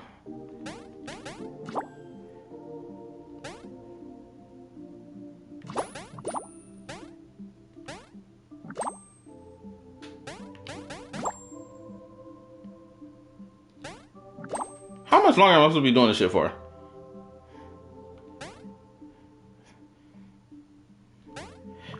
Unless this has nothing to do with unlocking any type of mechanic or anything. It's just here for the fuck of it.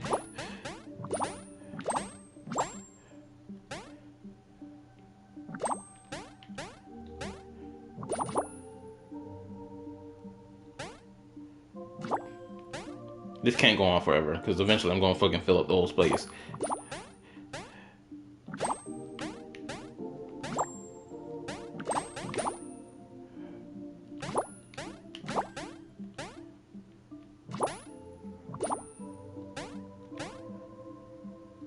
I think I can leave this now, because this is the highest score I'm ever gonna get for this. Wait, hold on, let me grab that last one. Alright, time to terminate myself. And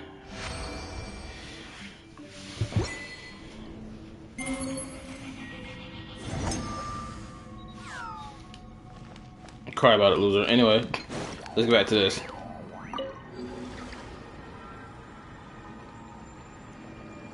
A ship.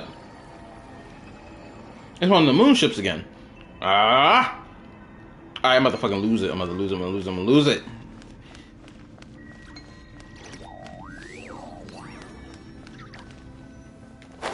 Hey, yo, almost fell through the fucking floor, bruh. Hold up.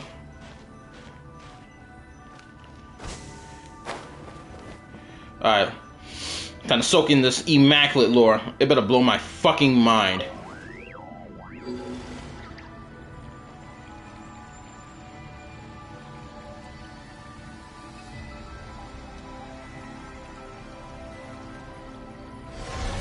Okay, here we go, here we go. Aboard the vessel of the Welkin Moon, memories from the... Ah, shit, I didn't read it fast enough. Arya. Cannon.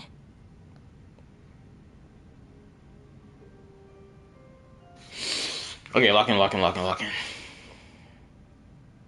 This was far beyond mere punishment. And not for the first time either.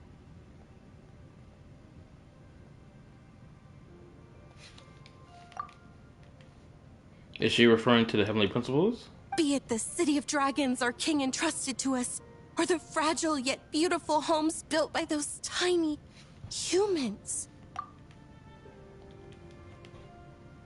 How many more innocent lives must you watch die before you stop standing idly by?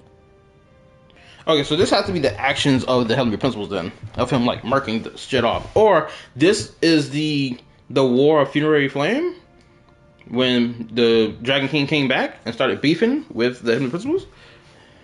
If our king were still here. Okay, never mind. No. This is when the Heavenly Principles started fucking tweaking the fuck out. He is not here, Sonnet. Or I could be entirely wrong though. If that far from omnipotent ruler believes this pale, horrifying fate to be order, if this is the only way to save this doomed world from being devoured, then... Okay, so clearly the Heavenly Principles is afraid of that all-devouring darkness that exists out there in the cosmos that we learned about in the Moongazer World Quest. Okay. Is that far from omnipotent ruler? So even they say this fool is not omnipotent. I bet this nigga is just a regular human being. I bet that's what's going to reveal about the Heavenly Principles. This dude's just a regular human being that got his hands on, like, world-shattering power. Believes that this pale, horrifying fate to be order. Oh, the Order. Oh my goodness. The Aeon of the Order. Star Rail connection about having like crazy right now. No matter how heavy the price demanded, and no matter how much sorrow that price brings me, it is far better than pitch black silence.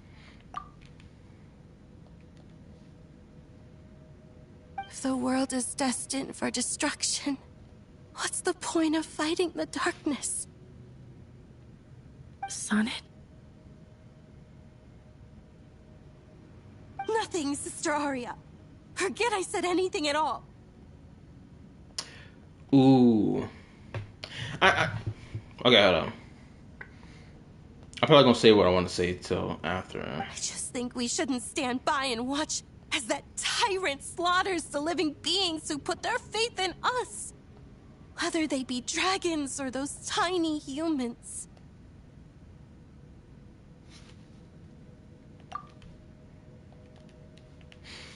Shouldn't we save them?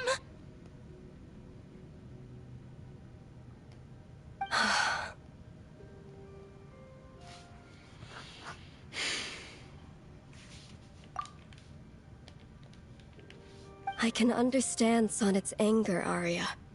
To me, what that ruler did was far too cruel. The fact that they even refer to the nigga as a ruler is crazy. When this nigga is like, do y'all see him as a ruler of y'all? I hope not. Knowing that your king was gonna return soon. That's where niggas be switching up on their day ones all the time. Even if there's only the slightest chance, I want to do everything in my power to save those who can be saved. Obviously, this was during the time when this nigga fucking was dropping celestial nails on the planet. But what about those who can't be saved?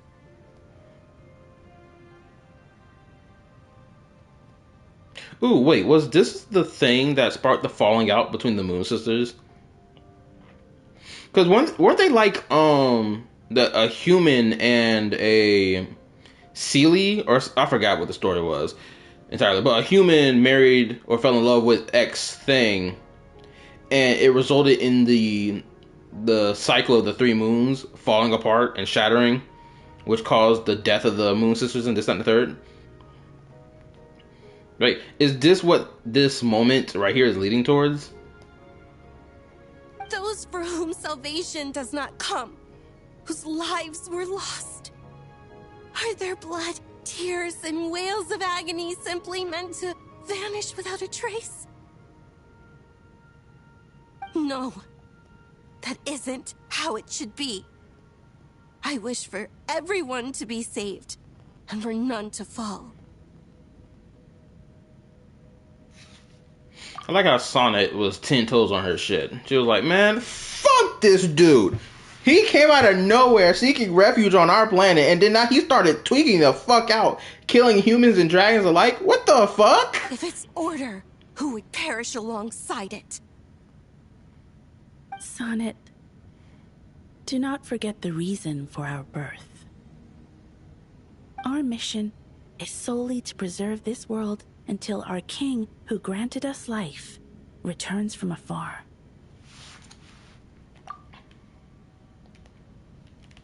We knew what this order would cost from the beginning, but we could not allow this world to march toward destruction. Yeah, sure, but they probably more than likely did not, foresaw. Well, they did foresee that because they were told by the Voyager that someone was going to come to their planet and take their shit from them. So they already knew that. But nonetheless, like, your king more than likely did not had in mind this foreigner being here, changing shit up and doing this crazy shit while he was gone. No, this isn't even about order, Arya. Sonnet, to us, to me, you are our dearest little sister. Oh my goodness, I just realized, bro, look, Sonnet got a mad short skirt on with this long dress, flowing behind it. Bro, niggas will be bitching about. Actually, I'm surprised. Did anybody bitch about the fact that she got a short skirt on? I need to know this. If they say order one more time, Anna will actualize. So please, do not do anything that would hurt Arya and I. Do not directly defy this heavenly order. At least, not now, while the world is still so fragile.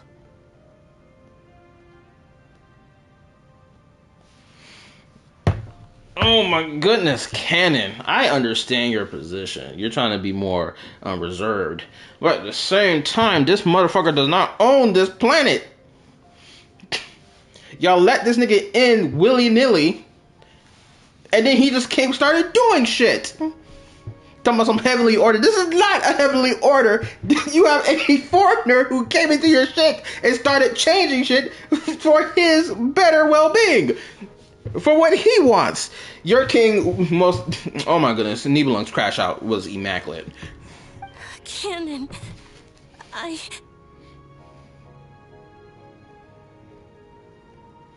Oh, look at that. Is this a backstory before the consequences? You're right. It is. But people who don't know nothing about the story of the game or its background lore can't see that. Anyway. Istaroth told me of a word that only humans may lay claim to. hope.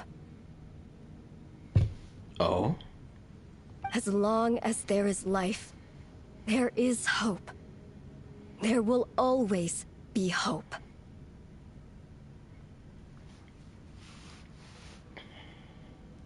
Interesting that Istroff says that this word hope belongs to humans. Is that supposed to be an implication that Istaroth is a human being?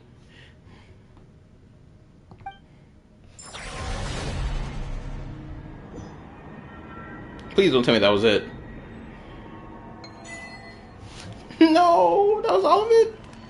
There's gotta be more than that. Please, don't not tell me that was the last piece. I was expecting more from this last piece. But clearly, we can probably, like, summarize what point in time that conversation took place.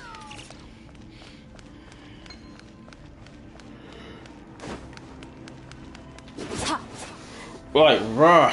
This is why I love Genshin's story more than Wuthering Waves. Blankly. This is the reason why I love it more.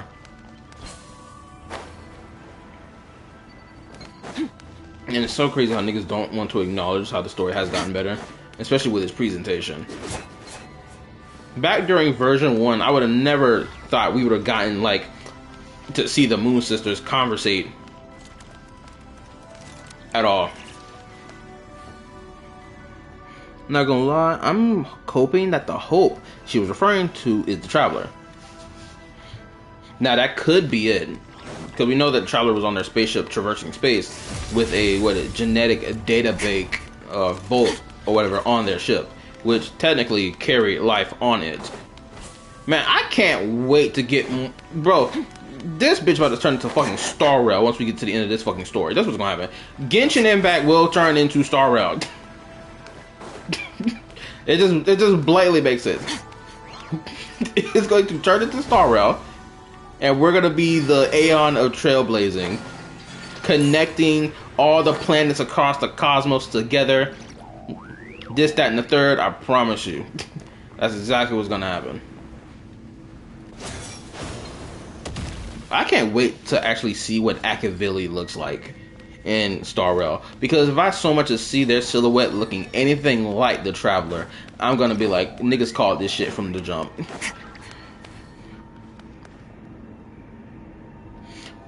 What's with Skirk's limbs again? A consequence, perhaps?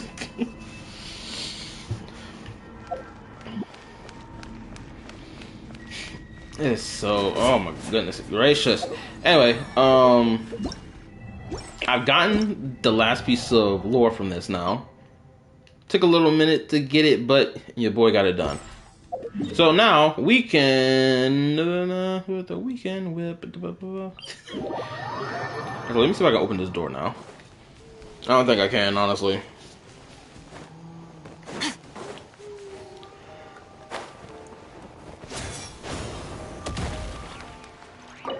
Nope. Still can't unlock this damn thing. It is what it is at this point. Unless there's a key located elsewhere.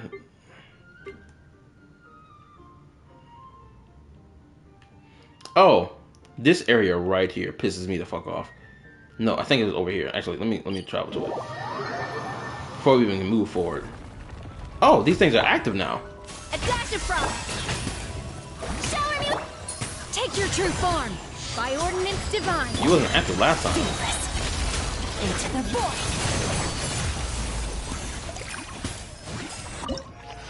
Start repair.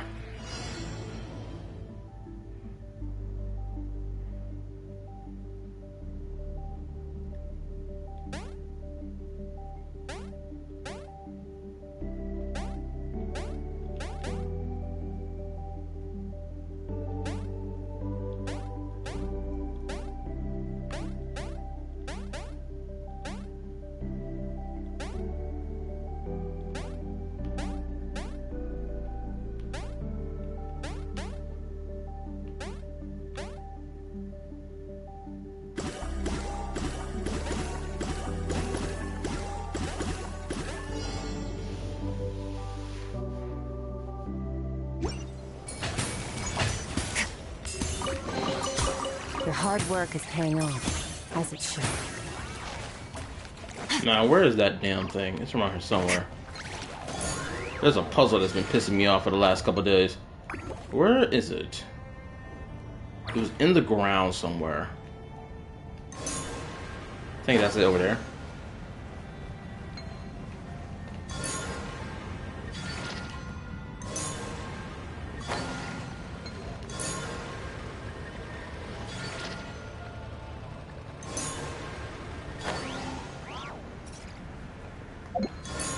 Yeah, I think this may have been it.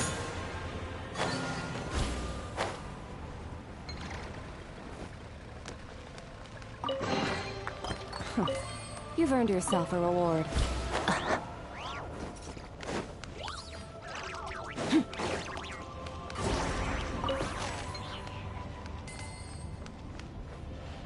Why pointing me in this direction? Oh, wait a minute. What's up?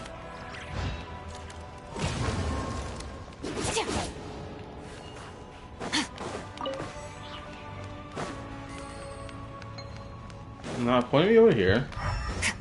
So there must be something over here. Okay, so there's an orb thing right there. But I don't know why it's there for.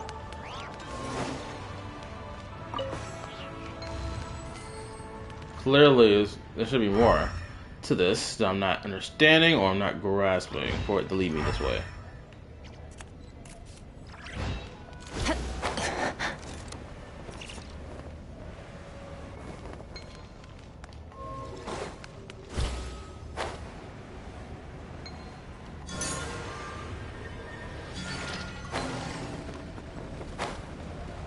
Oh shit.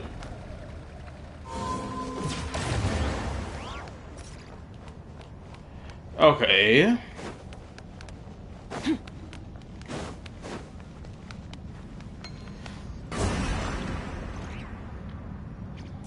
The keys are in the state of 7 and the new where you get compass.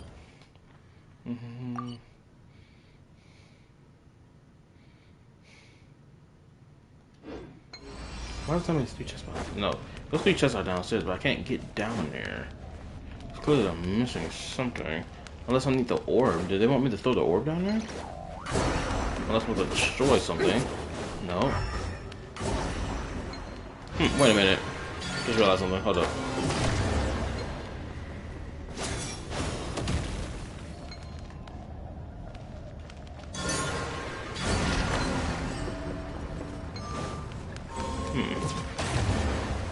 Okay, that didn't do anything. I know the arrow leads me this way, but it just leads me to the orb. But I don't know where they want me to take the orb and put it at. But I just roll it back that way and it just falls down the hole? Like it passes through the shield?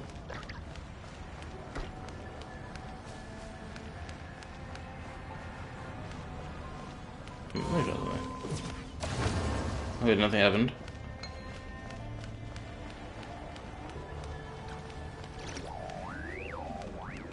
Follow the arrow, go down.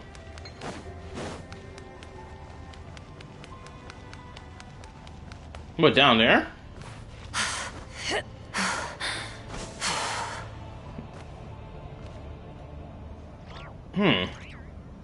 Let me go grab the orb and roll that bitch down there.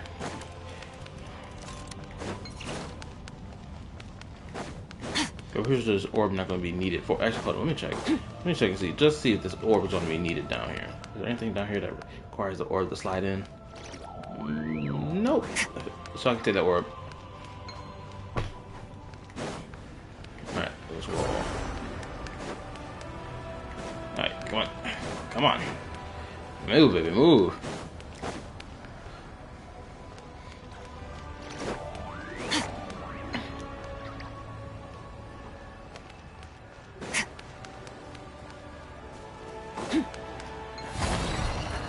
Yeah, I ain't got time for you, twin. Wasn't expecting this. Get your ass down the hole, damn it. Roll, baby, roll.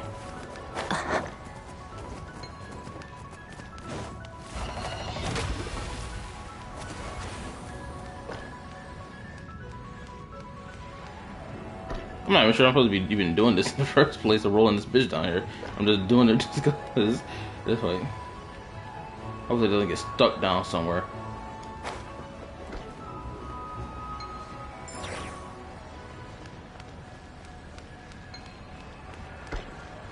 Alright, come on. Come on.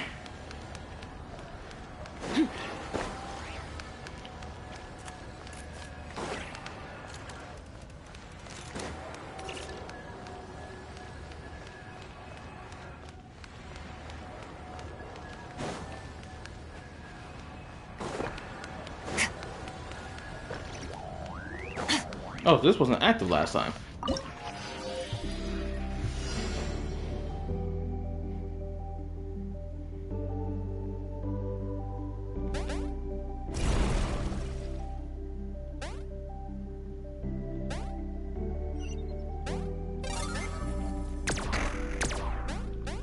Ah, shit. Fucking. Ah. Damn it. Hold up.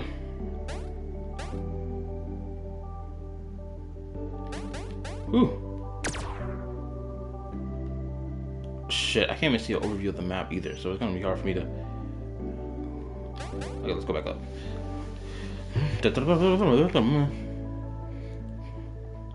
Oh, I guess I should ask, how's everyone doing today? Hopefully I had a nice day today. I know I asked this earlier, but I'm already, what, almost 2 hours in to this fucking stream.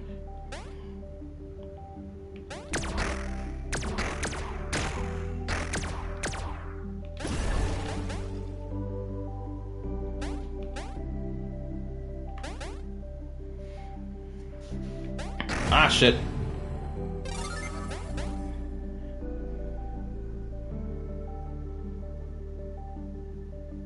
How do I want to squeeze in there?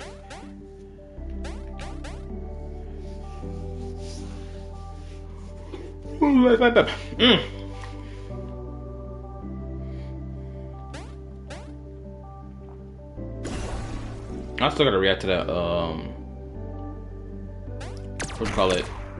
Star Rail teaser trailer for the new update, or at least that's I don't even know what they call the trailers. It's not a Myriad trailer.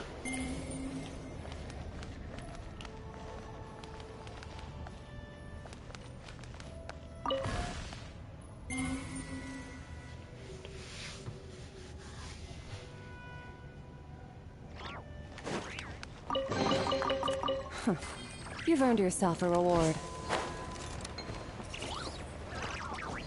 What, am I supposed to climb up these things?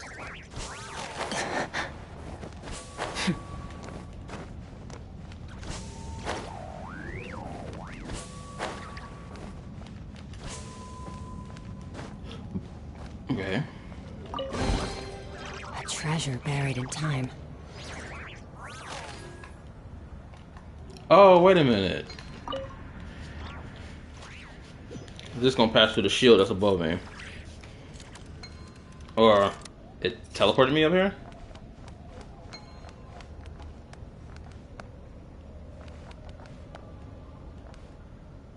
What? Why? Clearly I'm supposed to connect the fucking dragon head back together, but I don't understand how exactly that's gonna go down.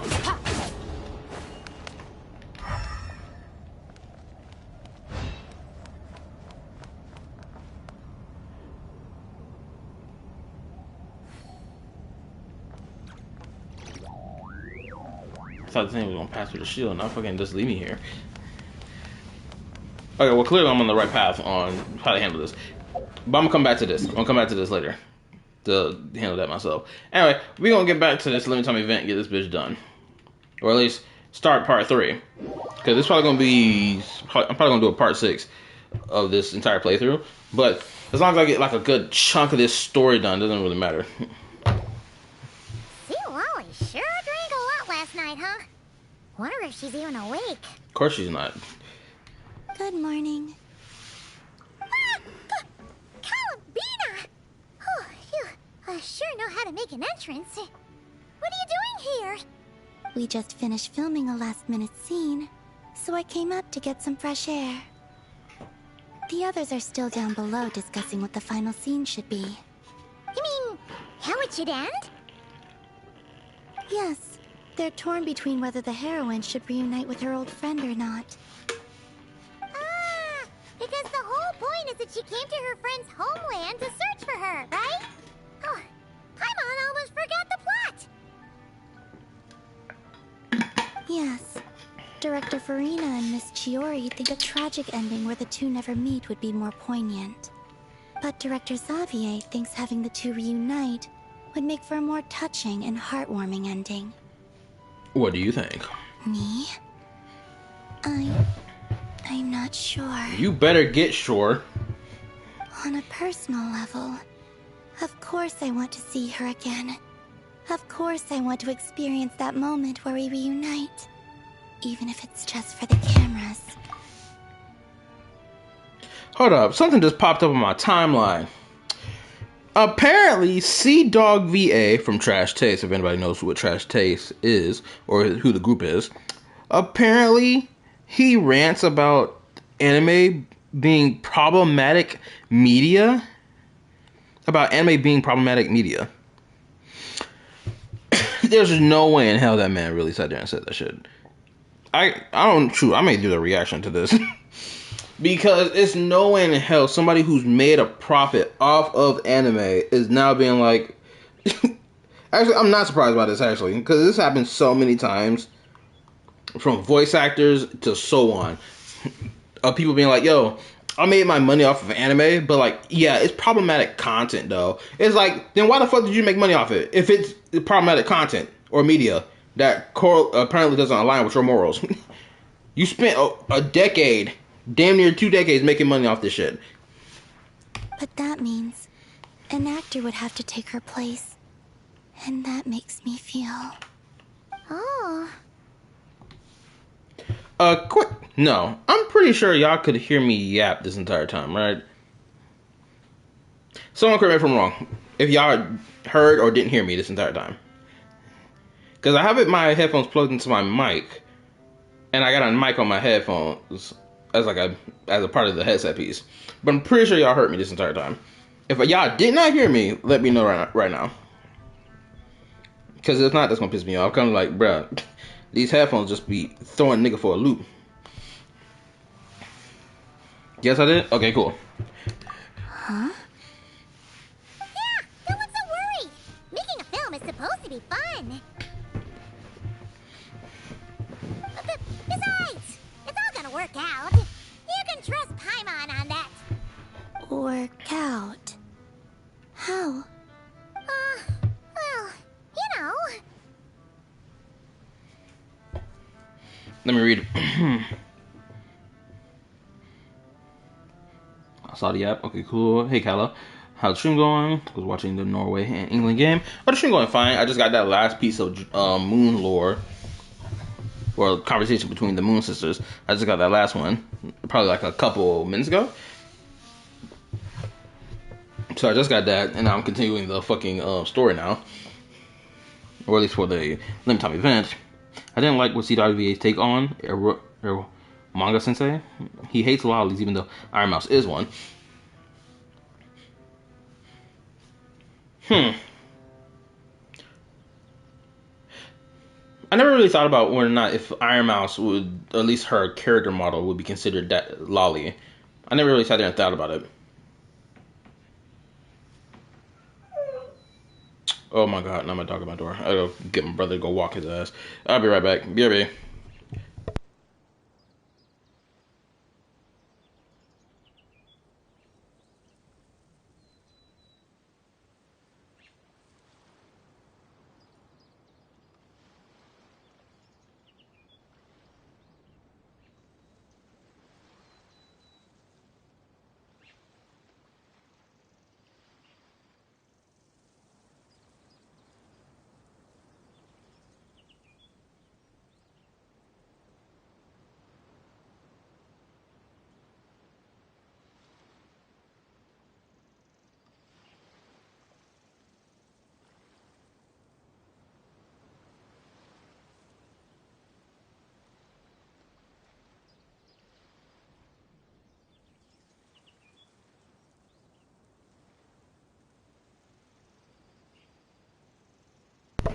Okay, I'm back.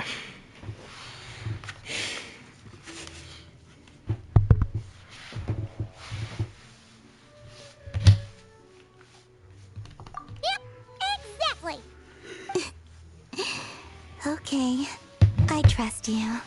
Actually, I gotta watch Arrow Manga Sensei. I actually gotta watch that. I remember when that anime first came out a couple years ago, but I never actually watched it. So I better add it to my playlist of things to watch.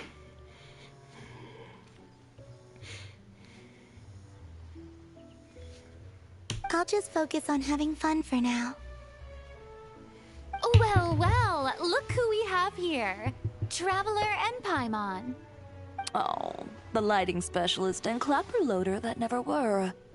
Yeah. We kinda went AWOL, didn't we? Sorry about that. Seriously, don't worry about it. Everything's going smoothly on our end, so just do what you need to do. Thanks for the understanding. You seem to be in better spirits now, Miss Columbina. I apologize if our earlier discussion put you on the spot. It's okay. I'm fine now. The Traveler and Paimon talked me through it. So, what are your thoughts on the ending then? Should we have them reunite or not? We should tie everything up in bows. Huh? Okay, that was a little funny. Before we start off Act 3.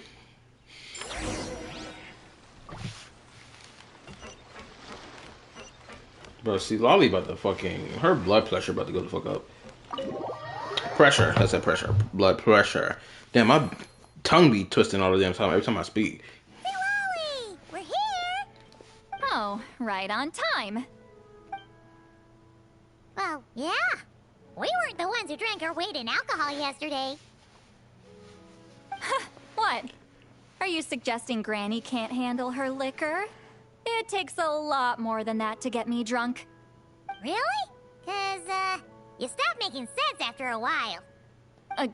Did I? Huh. News to me. I didn't say anything too crazy, I hope. I bet you did. I bet you said something along the lines of, Traveler, how dare you have all these other women around your dick? That's mine, anyway. Let's see. You spent half an hour bad-mouthing Auroron, half an hour complaining about work, an hour talking about light novels, and, Paimon kind of fell asleep after that. Are they gone? Oh, the crew? Yeah, we bumped into them on the deck, but they just left. Wait, but now that everything with your core is sorted out, what's stopping you from seeing Columbina? She misses you a lot. She sure does, bro. I just want to deal with this mess first. Besides, this is a perfect chance to make her jump for once. I have to plan it out more. Oh my goodness. So we're getting get back on the girl that always rage baits you? Is that what we're doing now? You know what? I respect it. But enough about that. Were you able to pinpoint the location of our target? Of course. When Granny Eatsley promises something, she delivers. Great, let's see. The Morte region. Oh, wait, this is the Tower of Gestalt. The place the souls were severed. Is that the source of the resentment? Or is it the Narcitzenkreuz Ordo in general? Let me come with. This thing's movement isn't fixed. If it's not at this location when we get there, I can use a ritual to summon it. You've already gone to more than enough trouble. I don't mind. These old bones have nothing better to do anyway. Summoning a spirit isn't going to do me in. Besides, if I don't go, they'll just have more inside jokes I can't join in on. Oh my goodness gracious, Lolly. All right then. I appreciate it. I know that was the real reason she was gonna come anyway. There's no time to lose. Let's head out. Gene fucking late. At this point, see, Lolly, you over here playing games with this Traveler, bro. Go ahead and tell them to put a ring on your fucking finger. Stop this nonsense. Oh yeah, let me say something about this location in particular. One thing I hate about this location in particular is that once you finish the world quest tied to this place, you can't even go back into the depths of the fucking, what you call it, of the Primordial Sea. You can't even go back down there again. Literally. And it fucking sucks ass. The amount of times I try to go back down here, knowing that it won't even let me back in there, it's like, bruh, come on. No sign of it so far. Should I start the summoning ritual? Let's drain the water from this floor of the tower first. It'll make it easier to move around. Wait, we can do that? Of course. Alain and Renee both saw the future that awaited Fontaine, and even shared a few methods for waterproofing buildings. The principle behind it is... not important. Just unlock the mechanisms in the order I tell you. Wait, what she was about to say? Was it something embarrassing? That relates to her? Hmm?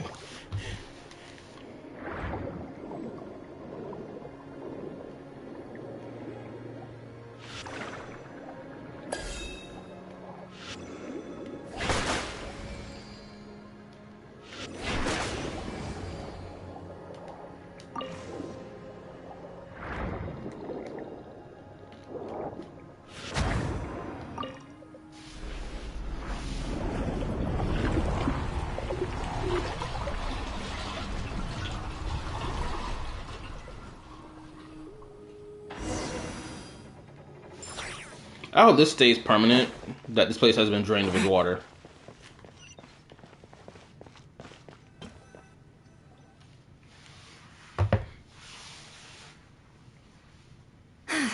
Ready? Yeah.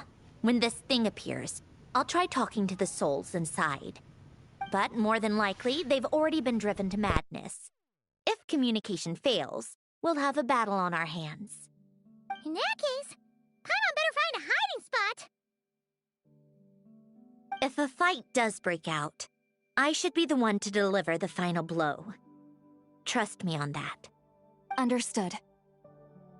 All right, I need quiet. Wandering spirits, drifting along the tides. Hear me now.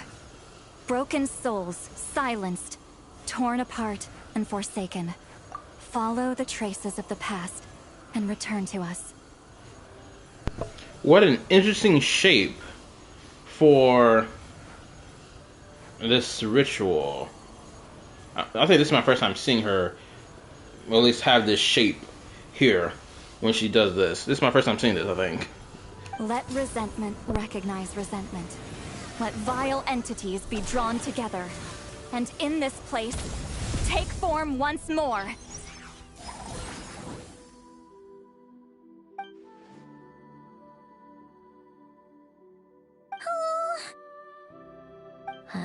What now? Is that it? This is exactly why I deal in math, not magic. How are we supposed to know what stage the spell is at? It's like there's no logic to speak of. Hey, don't disrespect magic now. Just because you don't understand the method behind it and like the principles behind it does not mean that it's ass. Come on now, Sandrone, we could be better than that. You literally live in a world full of magic. Or something that's akin to magic. Mechanical science is so much easier to...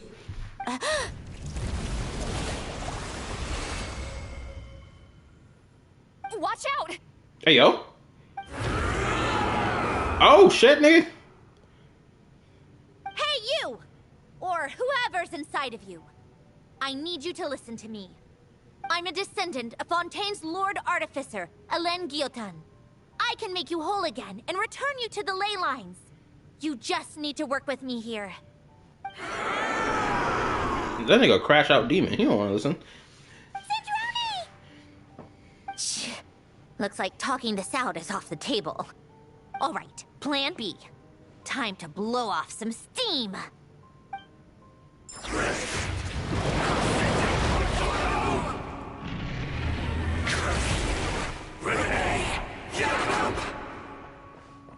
You're cursing out the wrong person! I didn't even know them!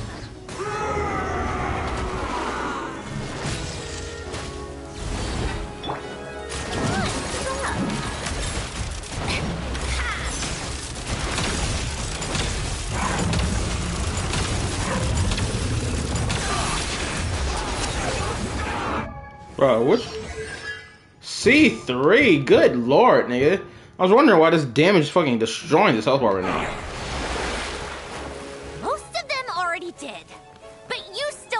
chance to return to the ley lines and reunite with your families. Just work with me here. Oh, cutscene time.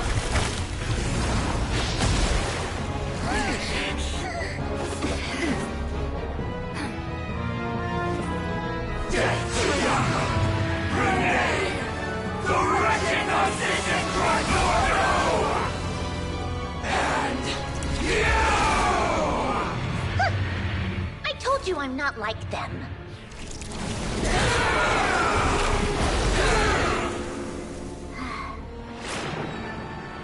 I'm stronger. Inverted. World formula. Reversion.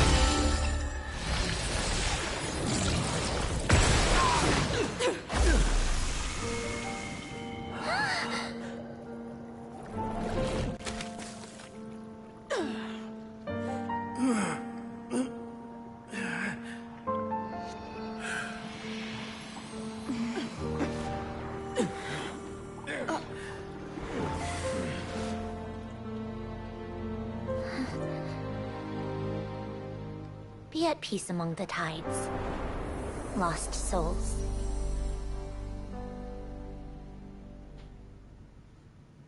Is it over? Yep, told you it'd be a piece of cake. How did you do that back there? That creature was nothing special. Add a bunch of souls with nowhere to go, a touch of malicious energy, a few impurities, and a whole lot of resentment. And that's what you get. All I did was separate the original souls from the rest of the filth, allowing them to be accepted by the current rules of the world. The principle behind the world formula is divergence. Starting from a point of origin, it deconstructs and reconstructs the possibilities of the world to find certain answers. So, it would follow that reverse calculating the world formula allows us to achieve convergence and restoration instead. Using a numerological array, I was able to do just that. It's similar to the concept of homological reduction in mathematics. I reduced them to the basic fundamental essence of their being without changing their underlying nature. I am trying my hardest to keep up with Homegirl right now. Because all I'm hearing is math, math, math. And I'm not gonna lie to you, I damn near got lost with these big ass terms you're using. As you can tell, I'm not the smartest person in the room. That meant... never mind. Judging by all the blank stares, I'm guessing you don't actually care. I think I finally understand how Outlanders feel when I ramble on about shaman stuff. Point is, it was super impressive! You really are amazing, Sandrone! You're just realizing that now? Oh no, don't give her praise in front of Silali. I expect nothing less from the unrevealer of all reason. Ahem. The unraveler. About that. We should get going. I'll go reset the mechanisms inside the tower. See you back on land. No, let's stay down here. I'm actually kind of surprised that this room was used as a boss fight. Well, that's one old mess for the books. Glad to have that over and done with. Feels nice to do a good deed every once in a while. You helped everyone out a bunch in Nodkrai, too. Kinda seems like you're just a good person at heart. I wouldn't be so sure. I'll be heading back to the Fatui soon enough. You two are too trusting sometimes. Or at least we know we can trust you. Fine.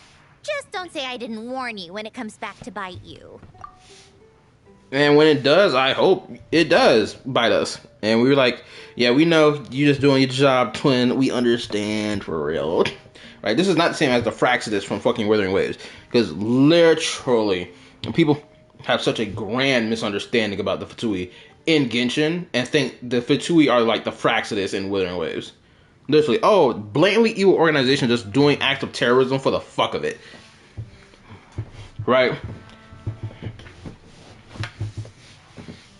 Well, where to next? Back to the ship?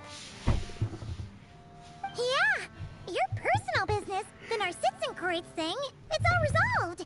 That means you can see the people that need seeing now, right, Sandrone?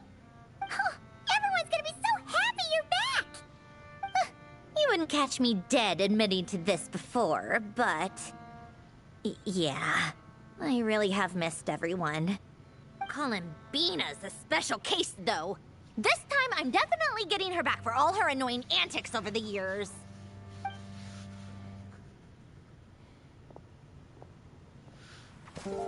Another cutscene. Me coming from a mile off. How am I gonna... Oh, shit! She caught your ass, twin! Sandrone? She sat there and laid a trap out like crazy. Is it really you? You're back? You didn't tell me. You avoided me. Why? Come get this hug, twin! Yes! Sandrone?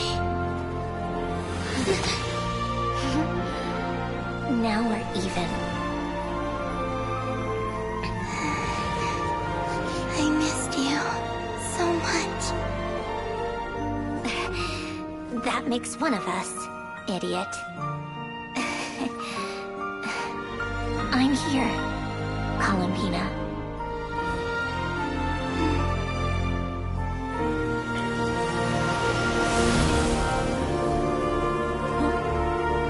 They were recording it? No, they got teleported here.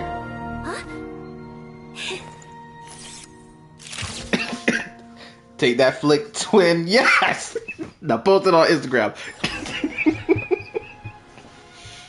I ain't gonna lie, I love that. Sandrone stopped being the suitor for a split of a moment. Sandrone. She was like, man, shut up, stupid ass nigga. Get over here and give me this hug, motherfucker. That's some real love right there. You need that in your life. You gotta find some real deal homies. You see what I'm saying? Goodness gracious. Don't ruin the moment. Or I'll start thinking about how you teleported me to a random location after I explicitly told you to stop doing that. Oh, so she's done this multiple times. So the moment we saw in Nodkrai was not the first time. That's one of the many times she's done this to you. And scene! Bravo! Bravo! We got it! This is exactly the ending I was hoping for. Damn, they were over there debating about how they wanted the fucking movie to end. And then all of a sudden, he gets what he wants because it lands right in front of him. The debate is over. She about to be so pissed. Huh? Where did you just go, Miss Columbina? You vanished, and then the next second you were back hugging this, new friend here. That was all on camera? Yeah. Well, the camera was already rolling, and it happened so fast, so... yeah. Hold on. This must be... Yep, my best friend. The one I was looking for. I never thought I'd actually get to see her again. I'm just... so happy. I'm glad that the stuff is off your eyes right now. But Columbina over there about to blow a fucking gasket, my guy. Somebody about to get folded to the floor. And it's looking like it's gonna be you, Columbina. So prepare to run for your life. Plus, the film got a happy ending too. It's all thanks to you, Sandrone. Sandrone? You sat there and let that such an intimate moment get recorded. Yeah, you're a dickhead. You couldn't stop being annoying for 1 second? Columbina! Ah, this is so cute. Again, if this is what if we're gonna get more of this well animated shit from Naya, I can't wait. Honestly, it's gonna be so good. I'm gonna make sure I explicitly look out for moments like these.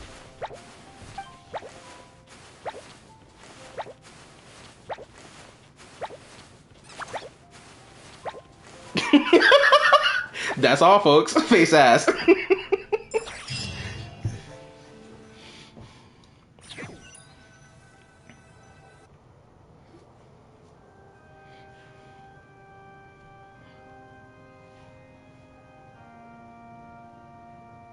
Wait, don't tell me they also put that scene there too at the end of her being shook around by her friend.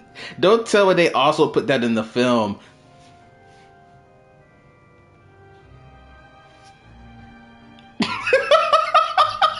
Oh, that was cute.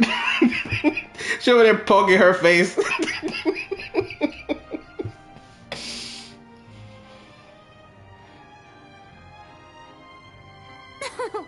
As expected, going to the opera house is the true way to enjoy a film. So this shit You went get to from... see the audience's reaction in real time, too. The ending seemed to be received quite well.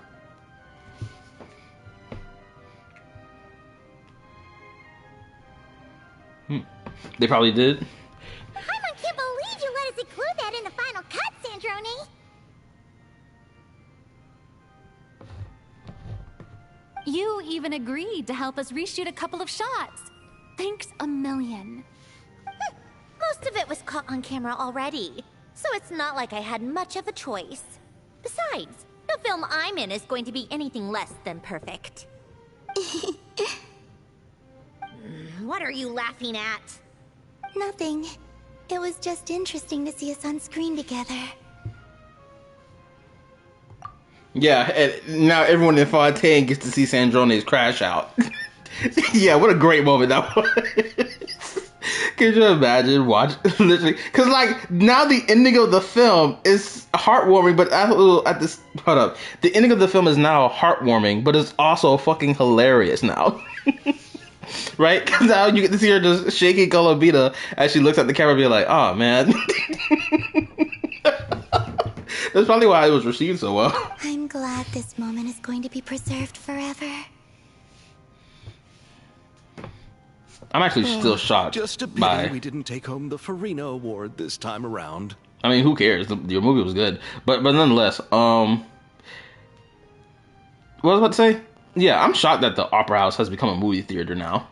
Like, do they still hold like trials in here? Well, artistic films can rarely compete with commercial ones. You should have prepared yourself for this the minute you changed the script. True. Oh, did I hear someone mention the Farina Award? The Farina Award. Well, I heard it read. This is the quality it's going to be immaculate. Quick question between Columbina and Sandrone versus Augusta and Gabrina. Who do you think had the better reunion? It is so obviously Columbina and Sandrone got the better reunion. I hated how they did Augusta and Gabrina's reunion. It was terrible. The literal fucking way. I understand that in the moment we were like dealing with something big, but the fact that they did not get a dedicated scene for those two characters after everything that happened, showing both of them be alone together and then like talking to each other about what had happened over the years, and this and the third it was so lame that they sat there and did that shit. It was so lame. Come on, don't gloat. I won't. Our crew winning the Farina Award was a team effort after all. Now I got two comparison videos to make. I'm gonna make a comparison video between Genshin and Wu. I'm gonna come down to that fucking radio signal in deep space, and now Gabrina and Augusta's reunion versus versus Sandrone and Columbina's reunion. We got two videos to make. Costume design, script adaptation. Ooh, and the practical effects were so realistic. The flames and explosions even made me jump while we were filming. A lot of the effects were based on actual items the Special Patrol confiscated from criminals. Who knew they'd serve another purpose, right? But it turned out amazing. Really brought the thrilling scenes from the novel to life. Fontaine's film industry is seriously impressive. Which film did you vote for, Silali? Isn't it obvious? Great Detective Herlock, of course. That's the whole reason I'm here. You all should be proud, though. A lot of critics are saying really good things about your film, too. Longing and loss, searching for something even after it's gone.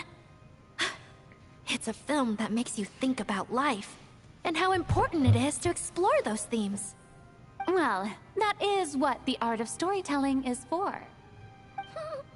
Watching a film with friends is so much fun. There's so much to talk later then. We're all old friends. Oh, we could find a place and chat to our heart's content. How about the Wingalette? That's perfect! Friends and family are more than welcome too. So if you want to bring people, don't be shy. You all can head over first and make yourselves at home. I'll bring over some refreshments in a bit. I just have one more stop to make first. Can I come?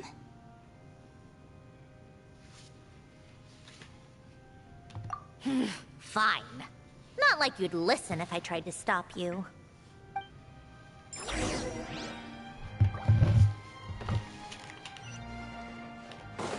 Let me go back in there. Hold up.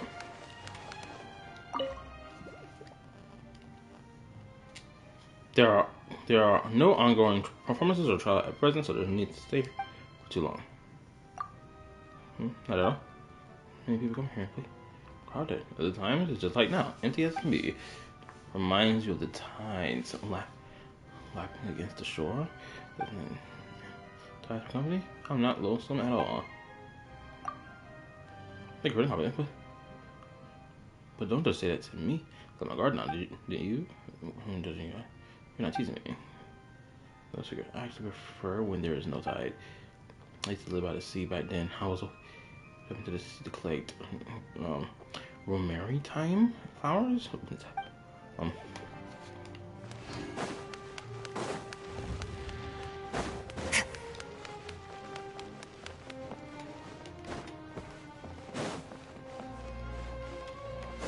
Man, I never get tired of looking at the locations in this game.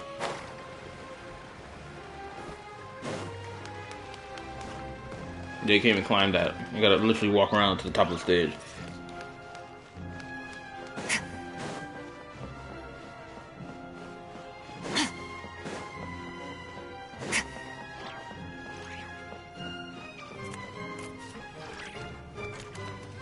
It kind of sucks that they didn't use this spot as a place to be like, oh, yo, after you collect enough rewards, come here to then offer it to the opera epiques. I don't know if I'm pronouncing that right. It kind of sucks that they didn't use this as it. Cause I would love to keep getting tickets every time I offered rewards here or offered the shit I collected here. That'd been fun.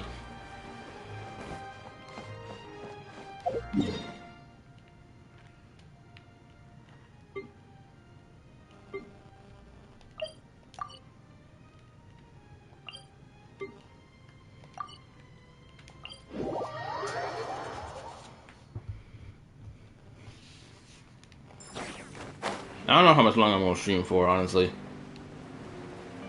Because more than likely, I'm not going to finish the rest of this story tonight. Actually, I gotta see how much more story I even got left.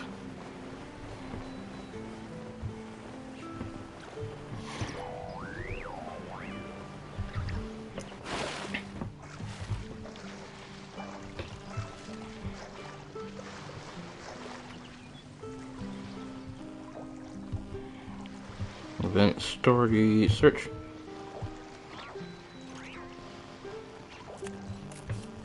Wait, so apparently this damn thing like 2 hours long at max.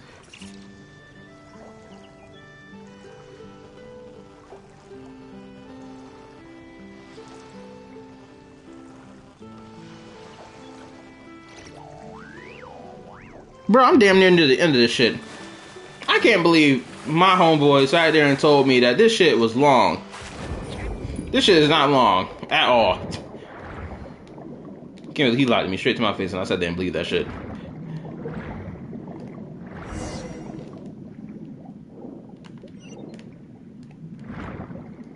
Oh, this must be a new spot.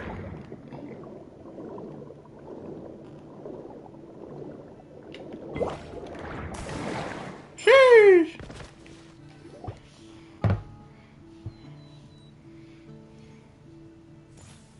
Wait, is this? Yes. Here lies Lord Artificer, Elaine Gaeltan. This is his grave. Oh.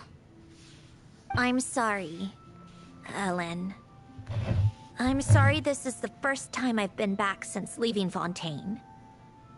I should have come to see you more often. I got your gift. I even cleaned up one of the Narcitzenkreuz Ordo's messes along the way. Our home is just as quiet and warm as it always was. The flowers in the garden are still thriving. I'll make sure to tend to them more often from now on. Polonia received irreparable damage in battle. I should have taken better care of your invention. I'm sorry. Polonia was family to me. Just like you. You always said I was a fast learner. But I'm not so sure. It took me far too long to learn the things that truly matter. I never said this to you back then, but... thank you for creating me. For giving me the chance to experience life. Being your family meant everything to me. Absolutely everything.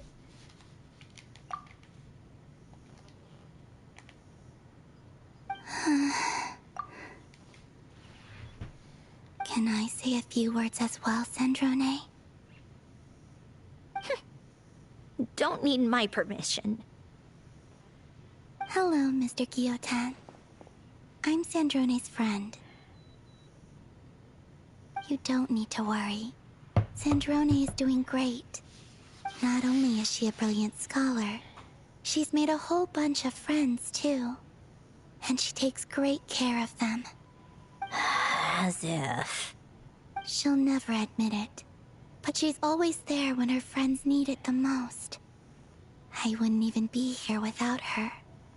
So, if she ever needs help, her friends will be there in a heartbeat, including me.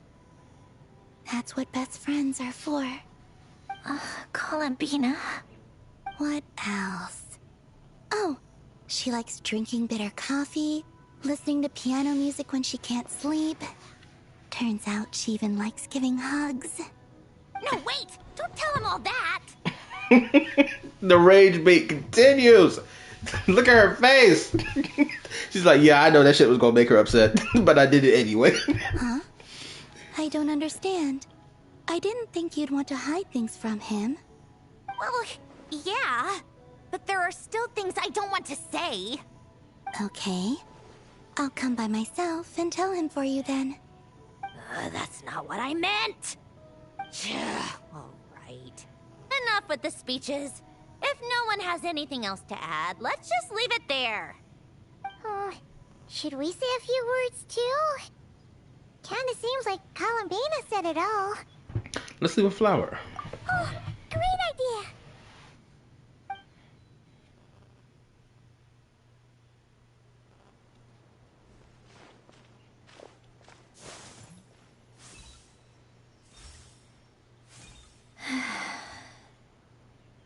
Goodbye, Ellen.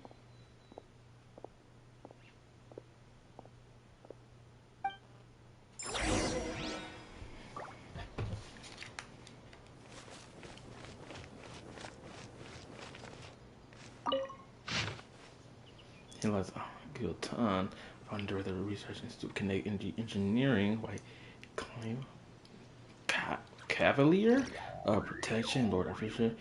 May the waters protect his soul. May he be troubled by suffering no more. May the waters guide his soul safely across to the other shore. Regrettably, there's nothing more to say.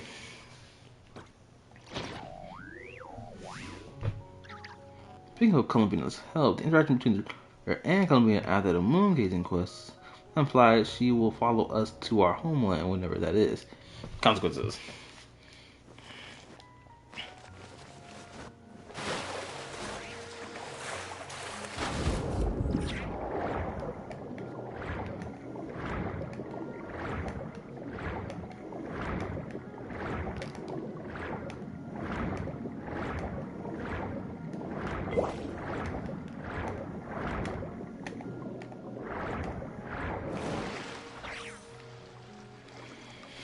Diving through this water never gets tiring.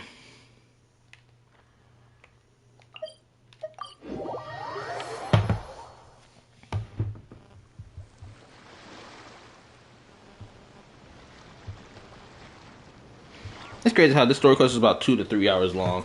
And it's taken me 4 streams to get it done. Well, actually, that's not too much of a surprise because I streaming on days where I had to come in early for work, so.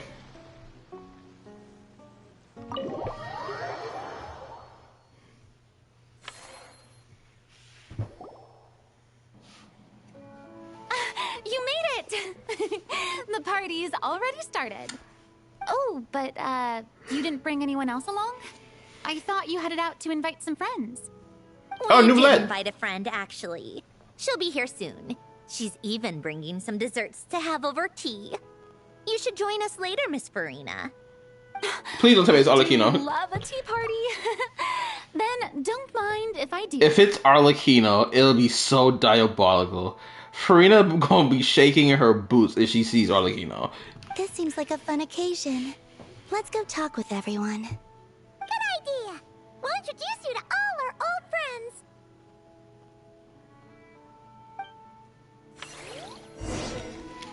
All our old friends. First of all, a handful of them already know her. AKA these fools. Oh my goodness, I didn't even notice them in the background over there. See? You're really not going to let us borrow these cute little stuffed toys for our magic show? First of all, Seat Lalin and Eats Papa are Chi-Chi meal. They have inauspicious stars sealed within them, and they're my helpers, not toys. But the Grin Malkin Cat and Boggle Cat box are Linny and Lynette's helpers. And they still make good partners on stage. Oh, morning. What's up? How you doing? Oh, I'm gonna say this as well. Firmame, I don't even know if I'm even pronouncing his name right. This dude had one of the best story quests in the entire game. And it was a limited time event that wasn't made permanent. Truly diabolical work on the devs to sit there and do that shit. Agreed.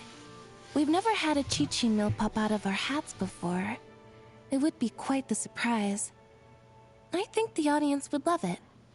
If this was the Masters of the Night Wind, these kids wouldn't have even had the guts to say my name, let alone pester me like this. Again, I'm never gonna get tired of seeing that. I need a gif of Seat Lolly biting the pillow, crashing out. I need a gif of that because next time I make a video or make an edit for my video for like a Yapping Topics video that I actually put like some effort into, I want that gif in the fucking video just to express my crash out of me being tired of these bullshit takes that I see people give. I need that. I think this quest is also gone after a minute. What was his story about again? I forgot. Firmame's story was about like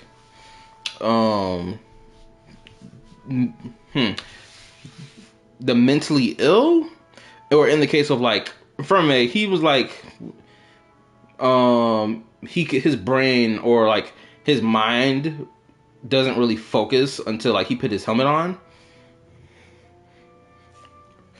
right? And it allowed him to like focus and lock in, even though he was like seeing like a different world, this and third. And there was a mother who lost her son, and she was also experiencing the same thing as well. It was really sad.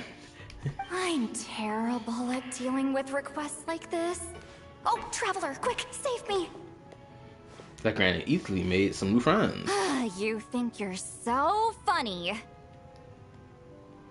Lady Sandrone. Lady Columbina. Hello. Don't look at me like that. I don't have any mechanisms for you to break. Of course, she's telling that to fucking Lynette.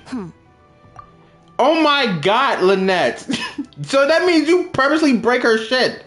You do that shit on purpose. The fact that you even had that reaction tells me everything. You purposely break her shit any chance you get. It's not even by accident. I thought you just have like some bad luck. Every time you touch a machine, it just breaks apart. No, you're doing that shit on purpose. Anyway, let me read. How imaginary friends are real and how they can help you get better from your mental illness. Don't remember, I gotta look it up. LOL. Don't be fooled by my sister's demeanor, Lady Sandrone. She's just as delighted as the rest of us to have you back. So she can break more Sandrone's shit. Well, I suppose when I'm not so busy, I could find some time when Arlecchino is around and bring over a few gifts to the House of the Hearth. You're too kind, Lady Sandrone. I'm sure just your visit alone would make Father more than happy. I'm gonna say this as well. Like, every time Nigerian Perspective brings up the House of the Hearth being like, oh, they groomed the children to be soldiers. And it's like, can you really call it grooming when the children have the absolute right to leave if they wish? If they don't want to be a part of the Fatui, they literally can just say so. And guess what? She won't have them be a part of the Fatui. And even the more how he frames it as if, oh, they're being groomed into like this evil organization. But the organization is not evil at all. Certainly you have some twisted members in it, but this organization is not evil. It was not created for the sake of spreading evil around the world. So even him calling Arlecchino or implying that she is a groomer that grooms these children to be weapons, it's not correct. It's off base, I would argue. What's another thing too? What's another thing? Shit, I was on the tip of my tongue. That's what I was gonna say related to this. Hold up, I gotta let my brain think. What was it?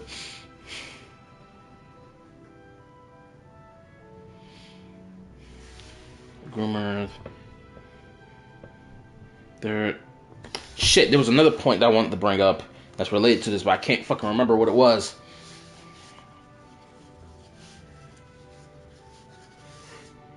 Oh, this is what I was gonna bring up, right?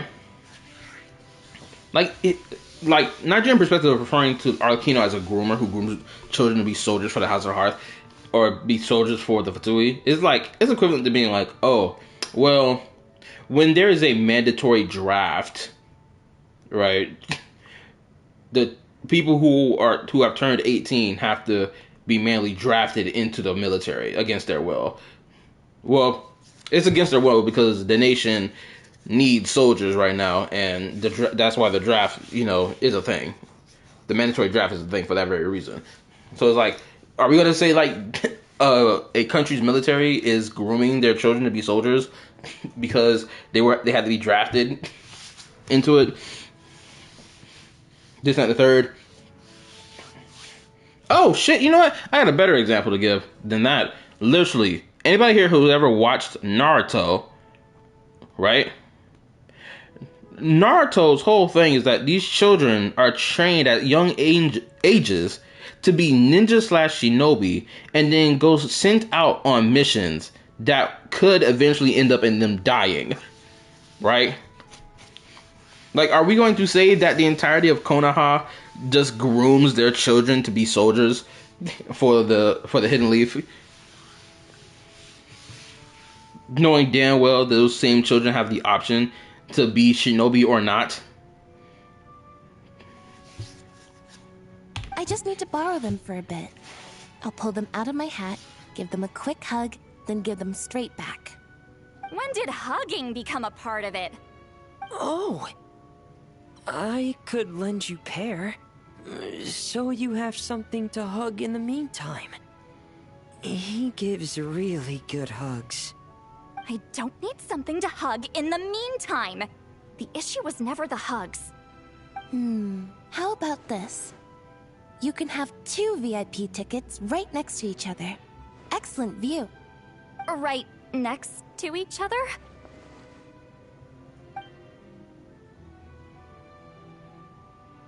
Yep, super quiet. No one will bother you. Oh my goodness, they picked up on her behavior and immediately capitalized on it.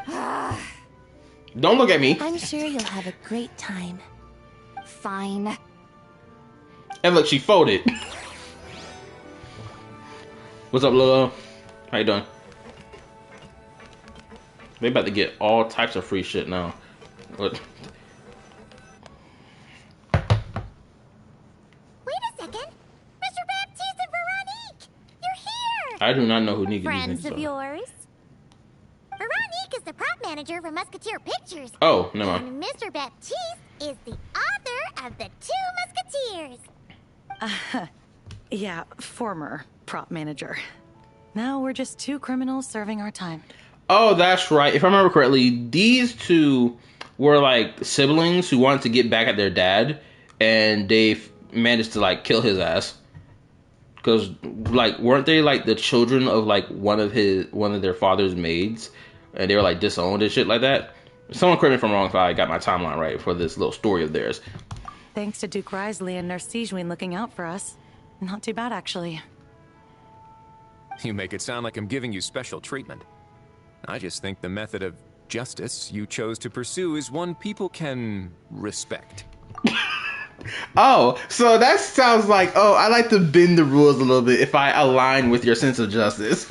You know, I body bagged my own adoptive parents before, and it threw me in prison. And you kind of did the same thing to your dad because he was a piece of shit and trying to wax y'all out too. You know what?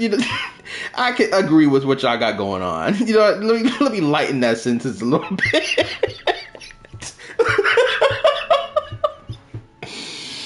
Oh man. Anyway, let me read. I think that was the event we got his pop on. How are you? I'm doing great. Does not lost see Lolly to Mona. I mean, good thing Mona got buffed, right? You are far too modest, Your Grace. The only reason we were even able to come to the surface for the festival is because you fought for it. It's also just good for the physical and mental health of the prisoners in general. Anyway, I suppose I have you to thank for keeping the Winglet in such good shape. I never knew she could look so striking. I didn't do anything special. It was mostly the Traveler and the others. Don't sell yourself short, Miss Guillotin. You are the current captain, after all. In light of that, I have to ask, do you mind if I leave up some of the installations so the people back at the fortress can also enjoy the aquarium? Huh? Like I said before, I just think it would be good for the inmates who clean and maintain the Winglet to see their work put to good use. Besides, maintaining an aquarium is sure to be a lot more interesting than scrubbing rust off the walls and deck. Of course I don't mind. I'm grateful you even want to keep it. Great. Then it's decided. Hopefully the Winglet stays permanently in the location. Sandrone. We should go hang out at the Fortress of Meripede later, then. You do know you just invited me to hang out in prison, don't you? Now that I think about it, I think a lot of the, like, not political officials, I guess a lot of the people in high positions in these different nations that we have in the game, I just had this realization that more than likely, the majority of them have not seen the other Harbingers at all. It's only just now realizing, clicking my brain, right? Because like, if they did, Risley would have referred to her as a Harbinger, but he didn't, and I think it's because he's never seen her before. I think a lot of these characters have not seen the Harbingers, but they've only seen like a few of them. Someone correct me if I'm wrong on this thought process I'm having right now. Because they've seen the Torah more than likely. The captain, I don't see him being like in the public spotlight a lot, so they probably never seen him before, but probably only heard about him by name. The marionette, same thing, only by name. I'm pretty sure there's even a world quest in Fontaine that's dedicated to her, where you have to like track down what had happened with, I guess, someone getting killed or something, or some shit.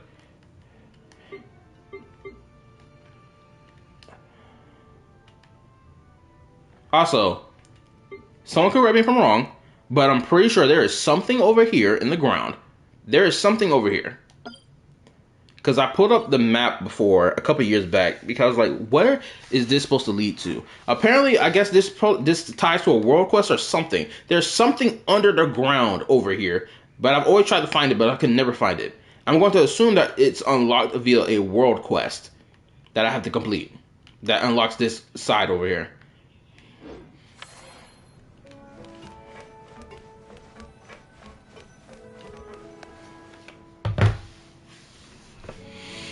You made it. Sorry for starting the celebrations without you. No at all. We're just glad everyone's having such a great time. Oh, right. You've probably seen them around already, but let us introduce you for real. This is... Miss Columbina and Miss Guillotin, right? Oh, we saw the film you were in. It was so touching. Yep. This one started bawling her eyes out right next to me in the theater. I know. I didn't bring nearly enough tissues. Thanks. We saw your film too. I memorized all your names. Oh, that's right. Fucking Chlorinde killed homegirl's father, but she didn't face no consequence for that. Why? It was because it was the rules of the nation. You have to squabble for your right to prove your innocence, and he clearly lost and got put into a body bag. Anyway, and Sandrone is to the tongue of and Sandrone took the tongue of the guy whom had Carve killed. Sandrone didn't like that very much. Oh wait. So Carve is a person, and someone killed Carve, and Sandrone took his tongue out in response to that.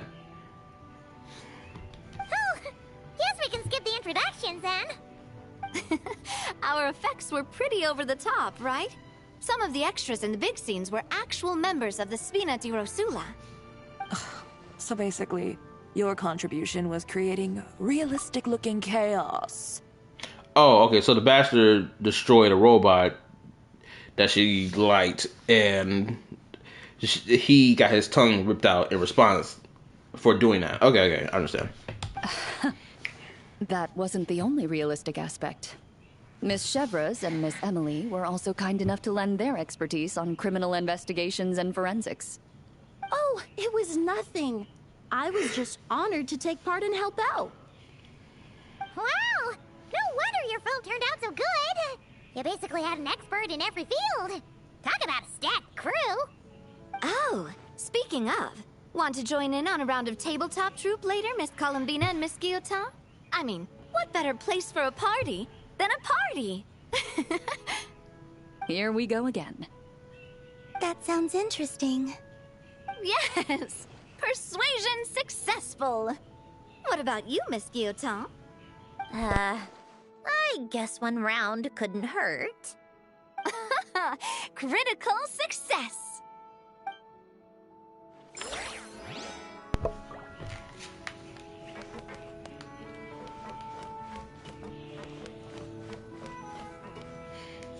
I'm not gonna lie. Hold up. What a dream come true! For once, it all worked out! I can die without regrets. This woman is always ultra emotional and to the fucking extreme, girl. Stop it. Let's not get too ahead of ourselves, Director Lapine Pauline. Also, I'm gonna say this right now. Even though Charlotte has not been like the main character of this event, which is fine because she was never meant to be, I cannot help but stare at her in her new outfit. I don't know what it is about this outfit, but it's just drawing my attention to it every time I see it. It must be the skirt. I'm a sucker for skirts. People use tongue removal by Sandrone to shit on her, but the guy deserved it. It just proves people be LARPing. Yep, in the end, the patrol found the guy in front of the Steambird, tied up and on his knees, with a note from Sandrone, more or less apologizing for the loss of Curve. Wait, okay, thanks for giving me that context. So that proves even more so that people overblew the fuck out of talking about Sandrone is this terrible person. Because she ripped out the tongue of somebody who destroyed a robot that was important to the Steambird. Or just an important robot to Fontaine regardless. Right? So it's like, niggas really did overblow it. Actually, bro, before I even end this event, I gotta remember where I last left off on that world quest. What was in that piece of cake you just handed her, Escoffier? Bromaritime flowers, eggs, flour, same as all the other pieces. What, you think I tampered with it? playing a detective in real life now too, are we? Oh, it's so delicious. I'm so happy. My life has peaked. Oh my god. Miss Lapine Pauline, look who I brought! Master! Wait, what happened to your face? Why are you crying? Never mind my face. Here, let me introduce you. This is Miss Charlotte and Miss Escoffier. Things are sounding lively over here. Oh, look who it is! Perfect timing. I was so busy with the shoot, I feel like we barely got to talk. Ah, and the elusive Miss Guillotin. It's great to see you. Thank you so much for letting us use the boat free of charge. That was so generous of you. Oh, right. Introductions. This is Miss Charlotte and Miss Escoffier. That's kind of you. But I didn't really do anything. If you want to thank someone, it should be the Duke or the people who keep the boat in such good shape. Right. I'll head over in a bit and do just that. Miss Columbina? Yes? Could I interview you sometime? I'll treat you to some gâteau de bord for the trouble. There's only a limited amount available each day. Oh, but it's an absolute must-try when you're in Fontaine. Oh, sure. Bold of you to use my own cake as a bribe right in front of me. I still gotta play her story quest. I still haven't done it You yet. know what? When else are we all going to be together like this? Come on, everyone! Grab your drinks!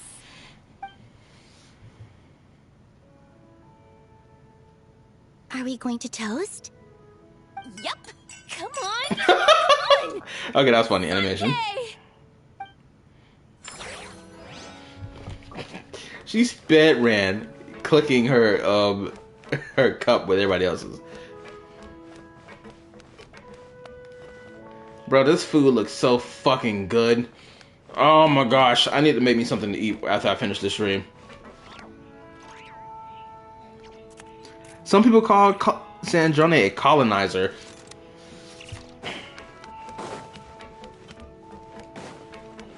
That's so crazy. Because for one, oh, hold up, part run over there for that interaction. For one, Snezhnaya is literally the main region that exists, and Nodkrai is like the sub-region. The Fatui have every right to be in Nodkrai as much as anybody else does. And on top of that, Nodkrai is not some established nation either. It's literally the arguably fucking Nodkrai belongs to Snezhnaya as a nation.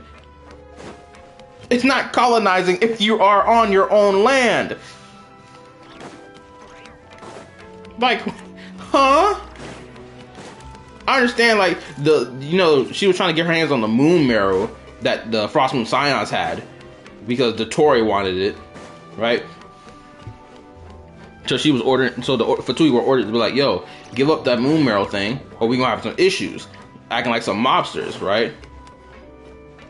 But I don't remember there being a point in the story where they were like, yo, the Fatui are trying to force the Frost Moon Scions off their land type shit. I don't remember a moment being like that. Unless there was a moment like that, someone could correct me. I may have to go back and rewatch the playthrough to find out. But yeah, to even call her a colonizer is crazy.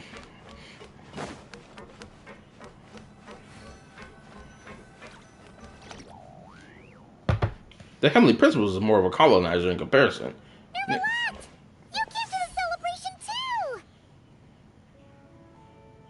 Yes. I can only hope my presence does not make anyone ill at ease. Who's this? All right! This is Nervalette, the Eudex of Fontaine. And this is Columbina and Sandrone.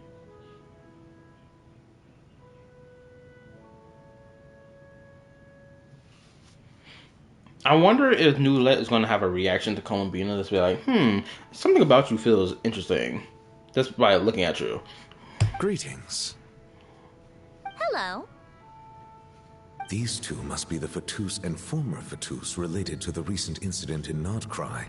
I read about them in the diplomatic report. Okay, thank God. I was wondering if he was gonna have a reaction to that as well. The Eudex? Oh, the dragon that cries a lot. Oh my goodness gracious, girl. Oh, you're that crybaby dragon. Oh, well. Jeez, Columbina. That's your takeaway from all those Fatui meetings? Seriously? Is that truly how I'm put? Ah, shit. I clicked the wrong button by mistake. I gotta replay that. Hold up. Is that truly how I'm portrayed in the Fatui's intelligence? Yeah, that's kind of crazy. They portray you as a crybaby dragon. Could you imagine? We go to Fatui main base and we find a document about Nula and they literally call him the crybaby dragon. Could you imagine? You must put a lot of people in prison then. Well, it would be more accurate to say I pass judgment on their crimes. All trials in Fontaine strive for fairness and justice, so as to avoid imprisoning the innocent. So, only the people who deserve it get sent to prison. Well, deserve is quite a subjective metric, is it not? At the very least, I can promise that in every trial over which I preside, I make every effort to deliver a fair verdict.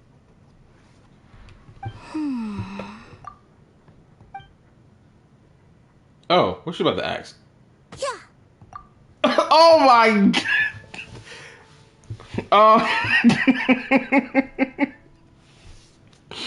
Oh, Sandra. Oh my goodness gracious. Come on, Bina, what are we doing? She's still doing this bullshit. Oh my goodness gracious. Oh, for the love of... what is she doing now? You seem like a good dragon. Not the kind that throws people in prison for no reason. I think we can get along just fine. Well, thank you. He's so lost. She better be glad he ain't the type to be like, you just place your hands on a judge? Officer, lock her ass up right now. Risley, where you at? Get over here and arrest her right now. Then she punched me because... Sorry, Nermalette. She thinks that's a sign of friendship. Where does she even pick up weird habits like that? Yeah, she saw it in front of her. I see. I believe I have observed people on the streets of Fontaine expressing affection in a similar manner. I suppose I now know what it feels like. Yes. Quite, abrupt. Crazy how both of these characters are both Hydro. Honestly, I would expect like the power that both of them possess. One is being the Frost Moon, the other one being a Hydro Dragon Sovereign. I would expect there to be like some feeling of like some kinship with the elemental powers that be. Like, am I the only one who thinks that? You know, these two are surprisingly alike. Oh, looks like Arlecchino's here. Come on, Columbina. Oh no. Let's go have ourselves a tea party. Oh no. I was afraid Arlecchino was gonna come. Now Farina about to fucking have a heart attack. Let me read him. The abyss is like the what's up? world's shadow. Chichi gods, how you doing? There, and it will never perish. Dottore is a colonizer. He did remove people from their home, but Sandrone didn't care about the moon arrow and gave it up with ease. I consider the HP more of a conqueror than a colonizer. He took the world by force from the dragons.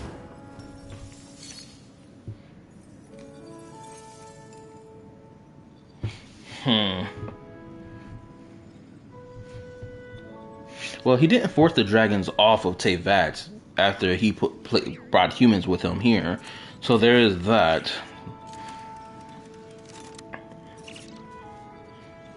And he did show mercy to them by being like, yo, you can either live with them or you can just like, die. I guess that was the mercy he showed. So Actually, damn, I may need to actually rethink whether or not if he is a colonizer or not. Granted, it feels more accurate to call the Heavenly Principles a colonizer, though. At least in my point of view. I mean, he both conquered and colonized, technically. But it wasn't even a colonize at first, because he brought people with him. Or he made humans later on. Actually, I don't even know the fucking timeline. If humans even existed when he brought them here with him, or did they come to existence later when he like created them? I think he just brought them with him. But we need more Heavenly Principle lore. Nonetheless, let's proceed. You get arrested. I would die laughing if it started to rain. I think Hydro is the closest of the 7 elements that represents the moon because of the gravity and tide and stuff.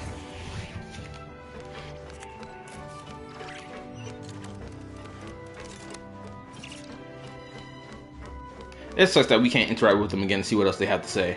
Cause these two chatting, he like, bro, she just punched me in my arm. I don't know what the hell was that about. Did you ever experience that? She was like, he like, yeah, she did that same shit to me too. Like not too long ago, twin, probably like a couple days ago. She punched me dead in my arm. I don't know what that girl got going on. Type shit. Well, it's been quite some time since the 3 of us gathered to drink tea like this. Okay, Farina is also in the room. Oh no. I can only imagine how this is gonna go down. Yes, but your tea is as good as ever, Sandrone. Of course it is. The pastries you brought aren't half bad either, Arlecchino. I'm glad to hear it. Are they to your liking, Miss Farina? If I remember correctly, this particular cake is your favorite. Yes, thank you. The tea and pastries are absolutely delicious. I can't believe I'm casually sipping tea with 3 harbingers. Or are some of them former harbingers? Who knows? Due to diplomatic reasons at the time, our last tea party was rather tense. Wasn't it, Miss Farina? You have my apologies. But this is simply a casual gathering of close friends. So I do hope you can relax and enjoy yourself. Of course! I appreciate the hospitality, in both cases. Next time, let me be the one to treat all of you. Okay, you having a more calm reaction than I expected. That's good. Because one, she didn't know that was Arlecchino who tried to like snuff her ass out that night when she was just like fucking around chasing a cat in the middle of the night. So she didn't know that was Arlecchino. So, I guess she doesn't really have a reason to be afraid of Arlecchino's presence. I'm sure we'd all be delighted to have you join us more often. The same goes for you two. Let's keep the peasantries coming, and we'll be there. Of course we should do this again! We've all been through thick and thin together by this point. This is nice, Sandrone. It reminds me of the happy times back in Snezhnaya, when things were so lively. Yeah. To be honest, I never thought these gatherings would feel this lively ever again. Well, I think I speak for all of us when I say we're truly glad you're back, Sandrone. Me too. I've realized that holding on to what matters doesn't just mean protecting what you already have. By reaching out and striving for something new, you can gain much more than you think. No, that certainly doesn't sound like something the old you would say.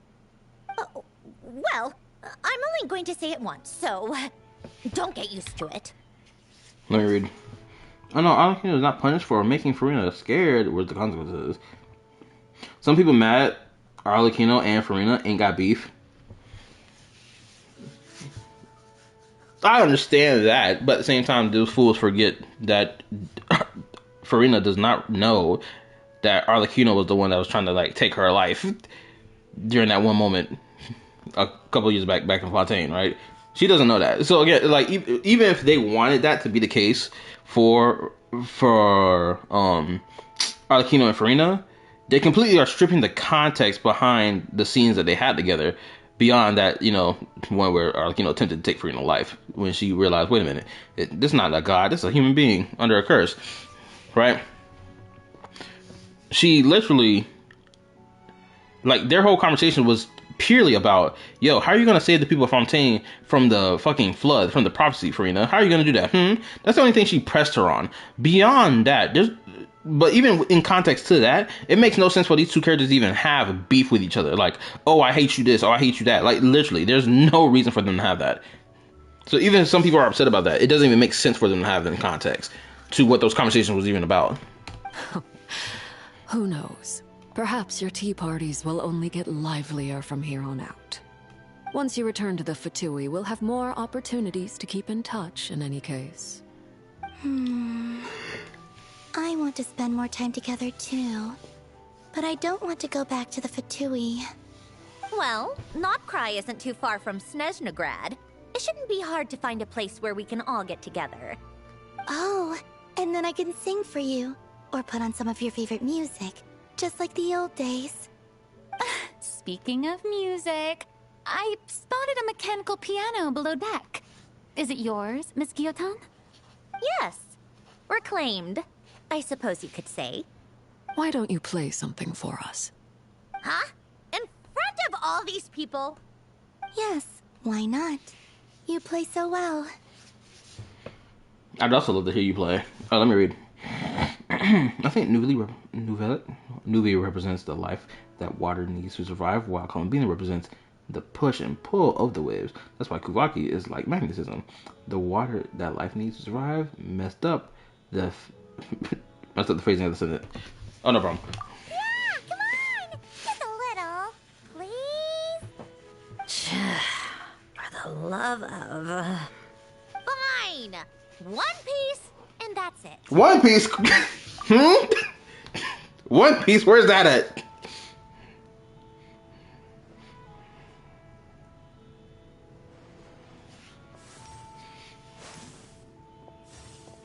Bro, I gotta go back and finish watching the season 2 of One Piece for the live action. I have not finished that shit at all. I need to get back to watching that. Oh, damn, this is a nice ass piano. Oh, this is not an animated cutscene. This is literally just the fucking character model moving. Oh man, this looks so good.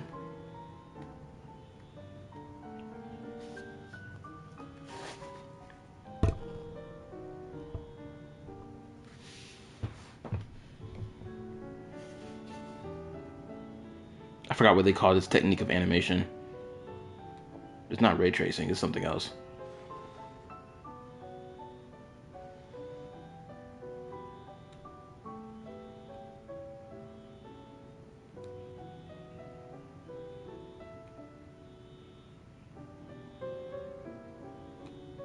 Oh, we just literally flashbacked.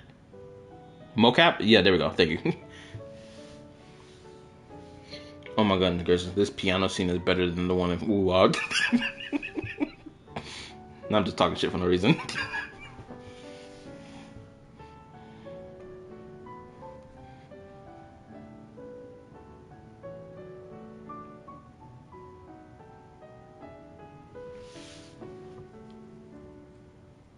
Okay, I hate the fact that my shit is not loading up these images to make them clear off rip.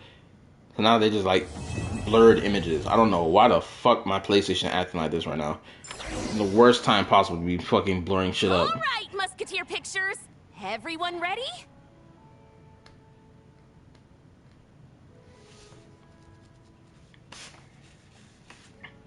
I'm not sure I should be in this one.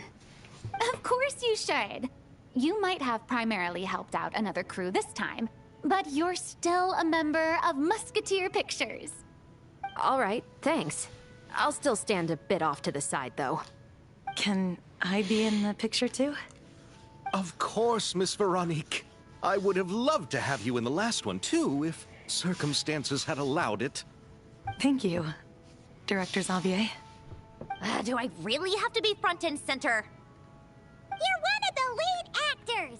Of course you do! Nervous, Sandrone? No. All right, look at the camera. And 3, 2, 1. Musketeer Pictures!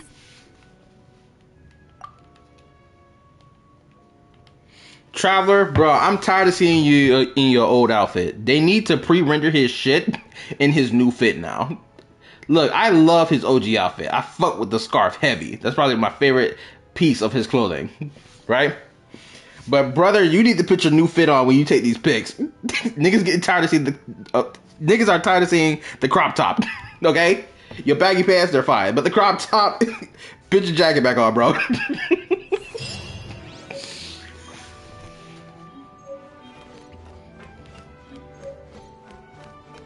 Was that it?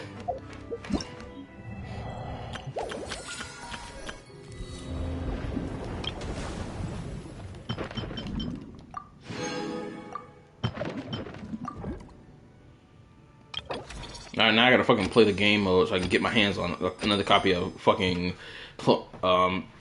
copy of Charlotte and, you know, her new fit. I will not be paying money for that one. I need to get it for free. But I'm not gonna do it during this stream. I'm gonna fucking say that. I'm gonna do that offline. Put the belly away. We're going to this Norwegian expansion. I like the crop top. Like, I ain't got no issue with his crop top. I just need him to put his fit on. Like, you got new drip. Put that bitch on, bro. I don't understand.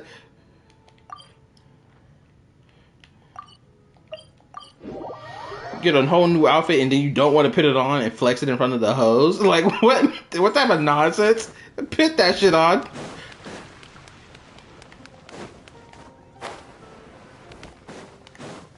Add Ash.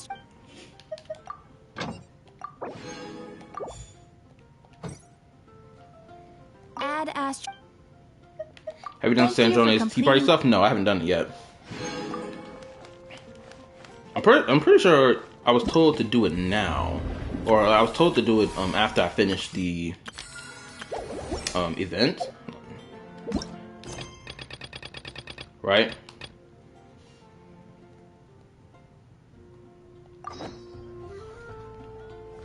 Read the invitation letter.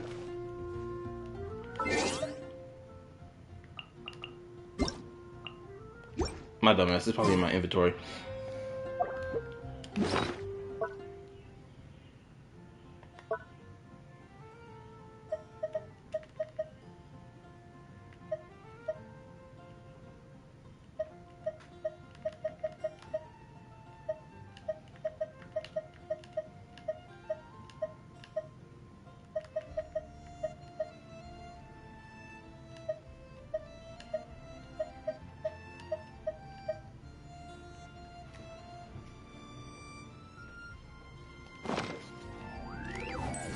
Oh, here it is.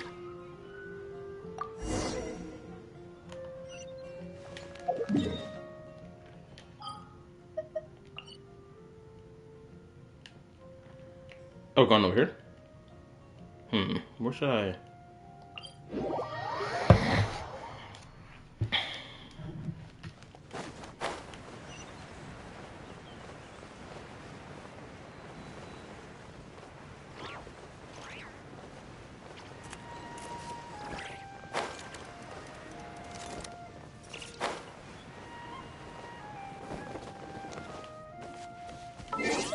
Let's change this team around. Some have multiple Tea Party meetings, so heads up.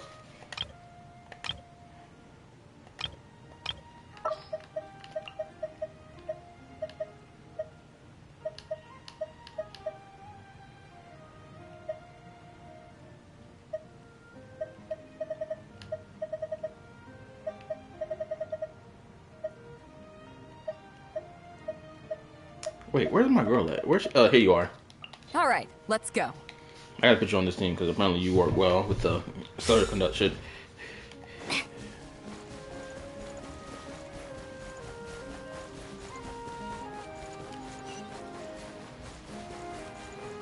Take a break?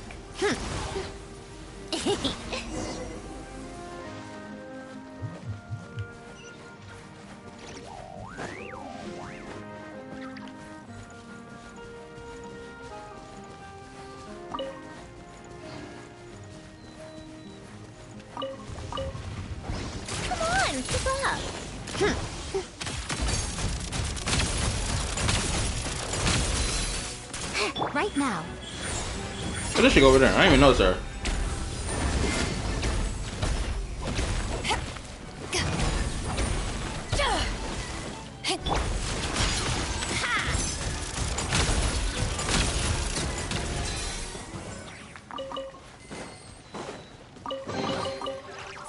what's inside. Not that I care. Smooth, seamless transition. You're here. Hiya, Sandrone! Huh? Didn't your letter say we were having a tea party? How come there's nothing here? Don't tell Paimon this is a snack-free get-together. I bet you'd love that, Paimon. You really think I'd forget the food? Whoa! Oh, damn. Did that table just appear out of thin air?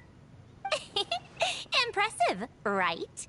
This is my newly developed portable tea table. Bro, that cake on that part. Easy to carry and store, and even equipped with a hover device, just like Faggio. Oh my goodness, look how delicious it looks. All them sweets. Oh my god. What's even more impressive is... never mind. I don't want to show off and make this sound like a sales pitch. You can check it out for yourselves.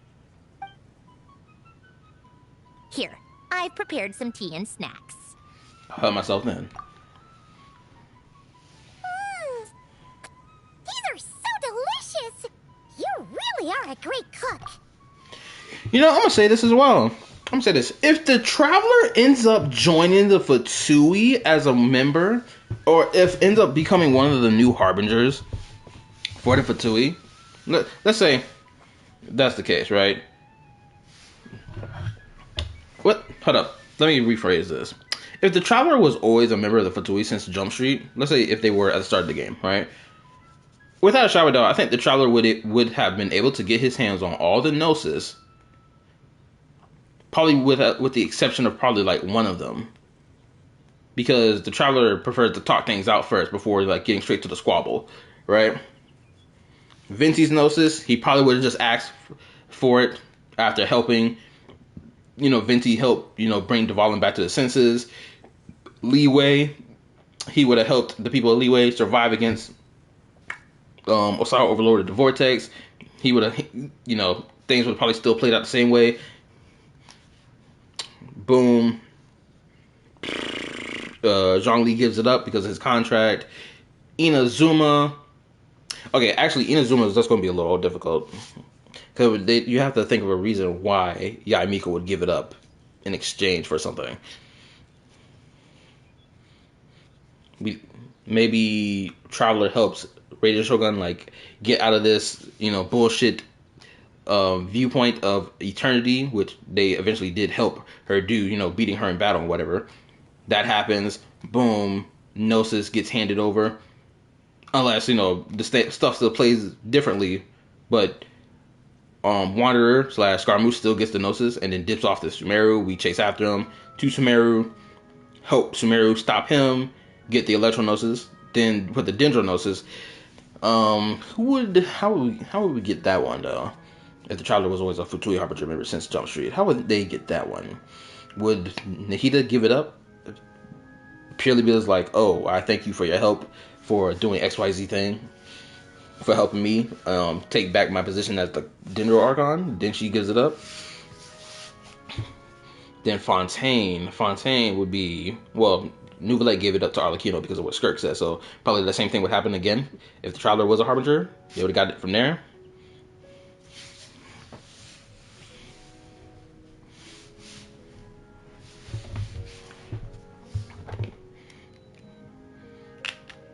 The Pyro-Gnosis is probably the only one I can think of that they won't give up. Or the one that's probably the most difficult to get, especially knowing what it's used for later down the line with Irminsul. So I think that one would be probably the only one they wouldn't get their hands on, honestly.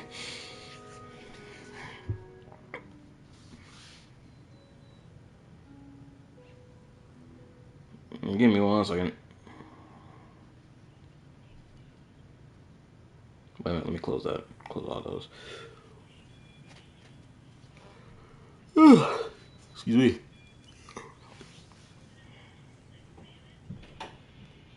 Can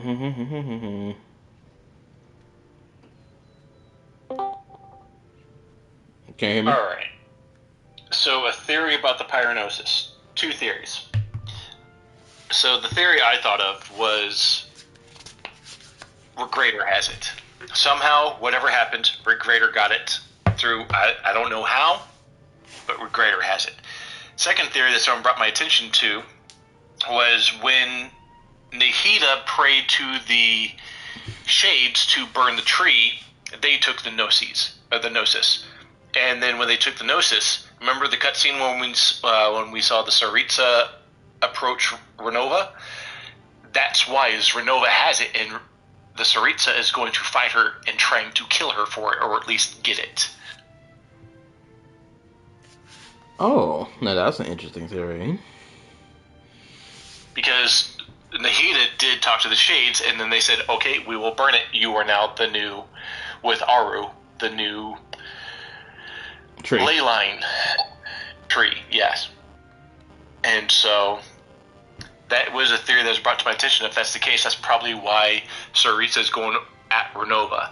I think she wants revenge against her, but I think she has too much, not conviction, what's the word I'm looking for? Not dedication, that's not quite the right word. Resolve to get that Gnosis from the Shade. And I think Renova she might be the one that has it, and that's why they're going after her, because Renova is the only one that has not rebelled against Sphanes. Well, it's not that she's never really rebelled. Oh, actually, you know what? Hold up. How can I phrase this? She has done things behind his back. It's just that she's more sneaky about it, but she knows she will get in trouble, like, I guess, last time, because she did it before. So she's terrified, honestly. But I get the point you're making. Oh, go ahead. You about to say something?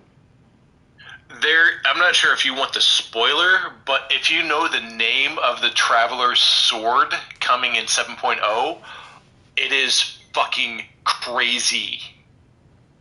All right, you want to know it? No, please don't tell me.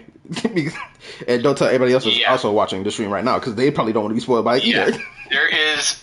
I was looking at the characters, like what was needed and everything. I was like, okay, the Traveler's sword. Okay, I want to see what it's about. The name itself gives away something huge. Now, given maybe I'm misreading it, but if you'll see what I mean when you see the name of it. Why I think it's a huge spoiler. Oh, hold up. Before we continue, for anybody else that's watching the stream right now and you already know the name of this sword, please, for the love of God, do not open your mouth. Or better yet, don't type it in the chat at all. For the love of everything, don't do it. Especially if you really care about the story. So, and then on top of that, did you see my theory about the 10th Harbinger? My bad, hold on, I gotta look closer. Your twin is the 10th Harbinger, you mean? Like I said, it's a really crazy theory. I have nothing to back it up because we have no idea who the fuck it is, and it's pissing me off. Because it's the only one we don't know. I feel like the only way this theory comes true is, one, the goal of the Tsaritsa and the Abyss Order. Because the Abyss Order kind of got what they wanted, no? They already succeeded in their goal, yes? I think that your twin, like, they know a lot more than what they lead on. Because remember about the Temple of Space and what it was implying? It is possible that your twin knows a lot more and they gain their memory after everything that has happened. And so they may have multiple goals in mind. And knowing that they don't want to interfere with you and have you learn what was going on. Because I think they understand that they are linked to the world now and they can't leave it. But you can. And so they might... Remember what I told you my theory is about the Traveler, especially with everything that's been going on with all of what they've been hinting at? That the Traveler is going to give everybody...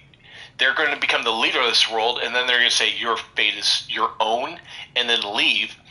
And if the twin knows that, and by... what's the word? Facing the heavenly principles... I could see them joining the Harbingers easily and saying, making a contract that no one can know that they are the 10th Harbinger because they know that you might be facing them. That's just, like I said, it's one of my crazier theories. I have nothing to back it up other than what I just told you. It is loose as hell, and I doubt it's going to happen, but it's a theory nonetheless. I don't necessarily think it's a too crazy of a theory. It's considering the fact that the Abyss Order, well, they wanted to get their home back, so they succeeded in doing that with the what the device called again, with the Atlas, right? So they kind of got what they wanted. So I don't really. You mean the Luma? You talking about the Luma Fate? Yeah, that. Now you have to remember the Fatui and the Abyss are still, even though we both hate them, they are at odds with each other, and the Fatui will fight the Abyss. That's the reason why I say it's a crazy ass theory. Because if your sibling is the prince or princess of the Abyss, well, the fact that they would be the 10th Harbinger seems to be a conflict of interest. Well, they're the princes of the Abyss Order, not like the Abyss itself, right? Because the Abyss Order didn't even appear in Natlan's war. Yeah, but you have to remember, they still serve the Abyss. So, something to think about. I just want to know who the fuck the 10th is. Or, it could be like a Scaramouche thing where nobody remembers them because they went in and changed the ley lines, and maybe that's what happened to the 10th. You never know. Imagine the 10th Harbinger is one of the fucking Hexenzorkel members. Well, the theory is that it is Rheindotter, but that makes zero sense because Rheindotter, they rival, because they said everybody who is 4th and below rivals that of an Archon. And saying Rheindotter does not rival an Archon is bullshit. That's the reason why I do not believe Rheindotter is the 10th Harbinger, no matter what their crafters say. I just will not believe it.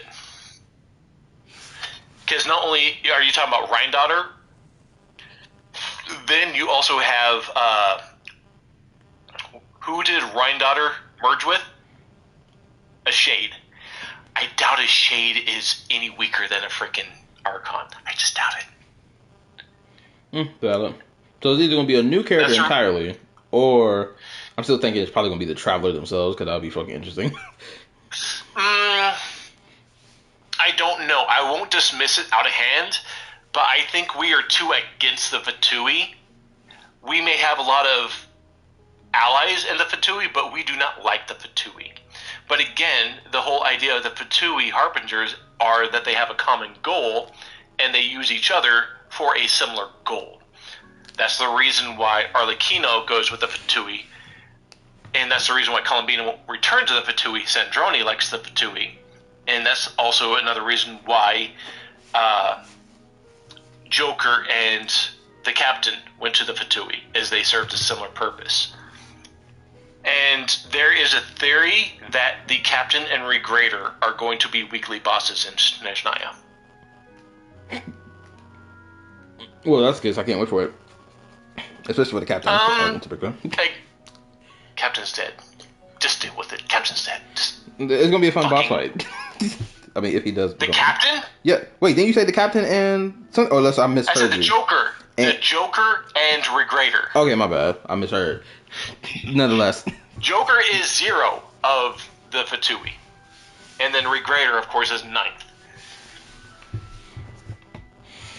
9th. Which makes no sense why the 9th would be a boss, because everyone else that we faced is stronger than him. So I'm just like, I doubt it. I can see why they do it. I see the reasons why they come up with it. I just doubt it, to be honest. The Joker being a weekly boss, I can absolutely see that.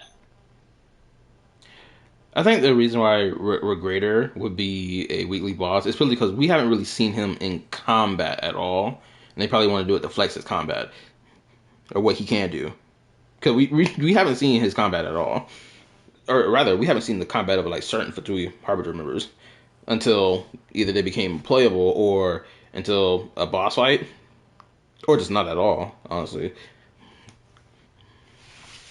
I think that's probably the reason why he's gonna be a boss to fight. He's probably gonna get in our way for some reason or another. Now that I think about it, I almost forgot. The only reason we would even go to Snezhnaya is purely for the sake of trying to find information to our sibling. So anything related to the Fatui, technically we shouldn't really give two fucks about. But unfortunately, they're going to be in our line of sight of like Well, I gotta get like around y'all or maneuver through you to get to what I'm trying to get to. And that's the reason why I think it's a that's the reason why I will not dismiss us being the 10th Harbinger, as much as I'd hate it. But it makes sense, because if we want to find her sibling and the Tsaritsa is holding on to information, we might join them to get the information from her and make a deal with her. Which is, if that is the case, I'm still gonna be down for it because I like the idea. Because one, I hate the Fatui. Even though the Traveler has expressed disdain for the Tui, which is like, how can I say this? It's not really flip flop. It's not really flip flop. Again, a lot of the Fatui hate each other, but they work together for a common goal. So that's the reason why I say it's not outside of the realms of possibility. Like, the Tsaritsa will have to give a very convincing reason for the Traveler to join the Fatui. Like, it's got to be extremely convincing. Information on your sibling would be more than convincing for the Traveler. Simple as that. Well, we saw what happened with the Torre and how quickly the Traveler turned down the Torre for like what's the word? Yeah, but that's everyone knows the Torre. Okay, turning down objective and subjective evil. All right, yeah, that's come on. Look, but still, it's the same proposition that we are thinking the Tsaritsa is going to give to the Traveler. It's the same proposition though. He was like, "Yo, I can literally drag your sibling here." We all knew that motherfucker was for his own means and was straight up fucking evil. The Tsaritsa is not just fucking psychotic. But we do know this about the Torre. If anything, she's emotionally driven at the worst. Here's the thing. We've seen the Torre follow through on his word. We ain't seen him do backstabby shit, which like, oh, don't worry, I'll follow through with it, and then don't follow through with it. We've seen him follow through with everything he's done, in every deal he's made, right? Still evil. Still evil. Like, still objectively evil. Alright? So, yeah, you're not going to convince me of that bullshit. Don't even try to be a devil's advocate here, motherfucker. I will teabag your corpse and you can lick my chode, you son of a bitch. Look. He gave a proposition, the Traveler declined. So, if the Tsaritsa were to give... Sandrone, so we absolutely... Throwing a moon at him was a bare minimum we had to do. Nonetheless... If the Tsaritsa were to give us a proposition similar to what the Torre did, I don't see the Traveler probably agreeing with it, regardless. I think he'll still be on his, no, I'm going to find it out myself. I'm going to find her, I'm going to find out the information myself rather than you telling me this information. Or dragging her here to force her to tell me information that I want to hear. Oh, hold on, let me read. Kind of sounded like one of those Torre fans. Stop it. I ain't one of them crazy Torre fans. Is that Star saying that? No, that's Gotcha Dragon. That's somebody else. Oh. I'm just being objective here about his behavior. At least in You're this being instance. stupid about his behavior. Nonetheless. I'm being stupid nonetheless. Come on, dude. What else? My other question before we move on go ahead. is you finished. I'm assuming you finished Sandrone's story. Yeah, I finished the quest. Yeah, I just finished it. Thoughts? I really enjoyed it. I really enjoyed that moment where they were walking on the beach and Sandrone got teleported away. I got caught off guard by that. Oh man, that scene was so. That's one of my favorite cutscenes of all time, dude. I fucking love that scene. I love that she dragged her into the hug. She was like, "Get over here and get this hug, bro." I loved it. God, dude, I have never recommended Genshin ever to anyone because of the bullshit that's behind it. But I would recommend people to start coming to this game now, especially with the story. The only difference, I hate some of the fucking, like, Zabai and Sandrone's quest are automatically activated in your quest log, which I hate. I think that is a negative. I think people should be able to choose whether that is activated or not. Valid. Oh, let me read. Let's see. The traveler hated the Tory so much they killed him, then killed his soul afterwards. Next up, from Eddie. It would be easier to move around by joining, given it's the Fatui homeland. I mean, you're not wrong there. If they were to become a harbinger for the Fatui, they would have access to a lot of the secrets of the Fatui that they have. Absolutely. And they'll be able to move around easier without Fatui getting in their way. So there's that. Just at the ever right now. Oh, I just finished. Before I even finished the story, I finished exploring the moon, and I went and got that last conversation with the Moon Sisters a while ago, probably about 2 hours ago. Okay, it took me about an hour and some change to finish exploring the to 90%, because I was at what, 70%, or no, 80. I was at 80%. So took me about 2 hours and 18 minutes for me to unlock that final conversation. I was expecting a little bit more from that conversation. I'll say that. I was expecting a little bit more. Granted, I think I understand when this conversation is being had. I think it was being had right before the moons fell, because I referenced the what's that story that we got a while ago about how this human and something else fell in love with each other, and then it caused the moon chariot thing to fall from the sky because the Moon Sisters. You know about the first angel falling in love with the descender. Yeah, I think that story. I think because the way they were talking, that's kind of felt like how it was leading to that moment, from how Sonnet was like arguing with her sisters about what the Heavenly Principles were doing before their king came back. I'm gonna miss Sonnet. Man, she got the worst death of all of them, and I'm gonna miss her. She was the nicest, the most beautiful, and got the worst ending. Oh, maybe I forgot how she died. Cause she was the iridescent moon. Yes, it just got blown up, right? The iridescent moon was what. So she was the one that was corrupted by the abyss and suffered a long death through the abyss for thousands of years. While the other sisters died, she was kept alive and tortured by the abyss for thousands of years. Oh, God, there we go. Thank you for the clarification. I kept seeing this YouTube video pop up on my feed talking about Sonnet. I forgot what it's called, but it's like Sonnet had the worst fate. She was the one tortured by the abyss for thousands of years. That's like, it kills me because 1, prettiest, 2, nicest, 3, she was the one that was actually defending Nibelung, and he's the one who threw her in prison like a fucking dick he is. I'm glad Nibelung died, that piece of shit, and she got tortured for it for thousands of years, unnecessarily, unjustly.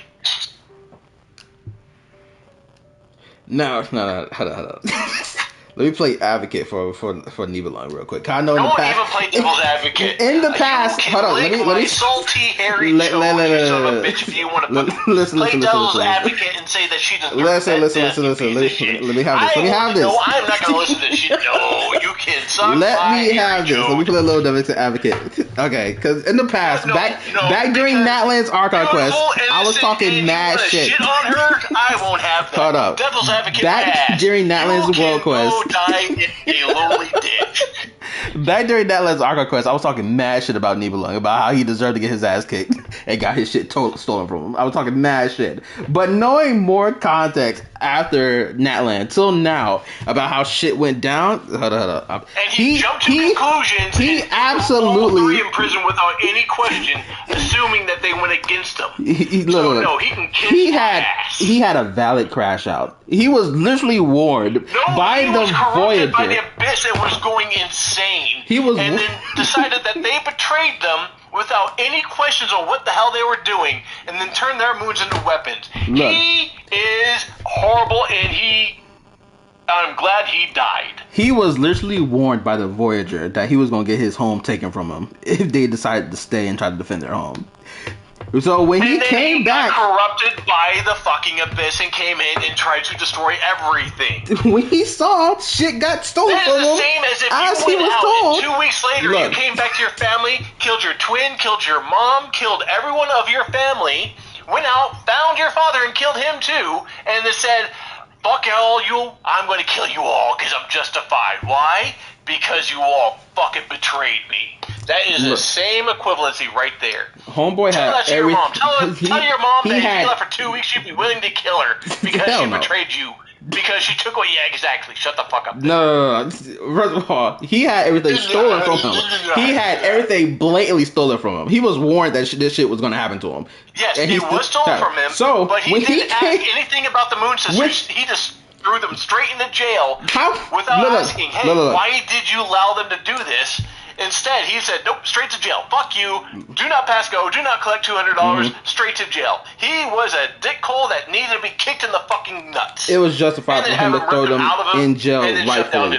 He told them to keep this place safe in his absence. He did not tell them to sit here and leave the door open for this guy that came in and then stole their shit. They're doing it safe. It wasn't until the nails that they said, oh, he's going too far. But they didn't know how to stand up against him. But he wouldn't have known that because he didn't ask questions. He said, oh, why didn't you do anything? They said, well, we started to because he started throwing nails on them, killing everyone. Instead, he just went in and said, fuck you, you're going to jail. The king told them not to let shit go down a certain type of way. They let shit go down a certain type of way regardless of the situation. They deserve to be punished for that. But were they powerful enough to take him on? I think they probably would have been powerful enough to take him on. I mean, they were the Moon Sisters. And then how many people would have died in the meantime? It's more so that they bent the knee to him. You don't know shit. Look, they bent the knee to that dude. They bent the knee to the Heavenly Principles when he started acting crazy. You can bend both your knees in front of me and suck it. Hell no. Anyway, my guy, the Nibelung Dragon King, he was justified in his action. They deserve to be in prison for what they did. They literally let this dude come and take their planet. Go to hell with your fucking dude and suck his cock. Look, he probably would have gone keep them in prison for probably like a few thousand years and then let their ass go. But unfortunately, shit went down a certain type of way. He died, and moons blew up. Nigerian prince clips your sorry ass and says, "This motherfucker defends evil assholes." This is why no one should play Genshin. I do not deem like this dumbass. I do not deem Nibelung as an evil character. He's not evil. Anything but it. He's not evil.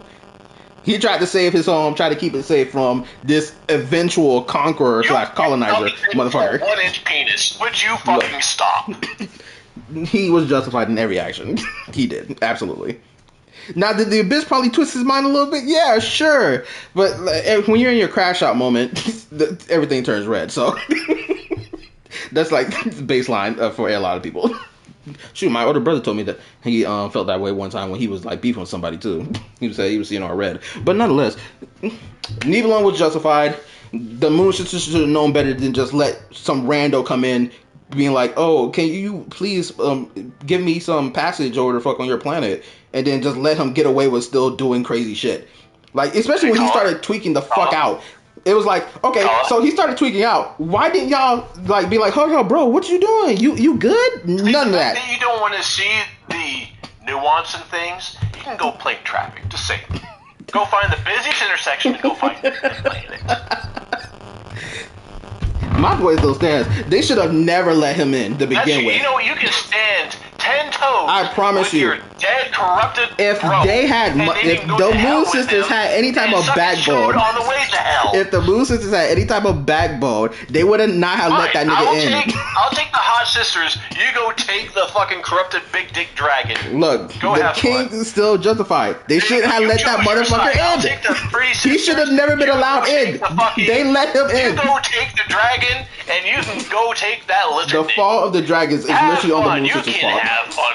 The fall of the dragon race is the Moon Sisters' fault. From top to bottom. It's their fault. You want to be an authoritarian little shit. Nah, it's their fault. They blatantly caused the end of their fucking dragon civilization. I can see you would be the same. They fucked up themselves. They fucked over the dragons. They fucked over the planet. You would.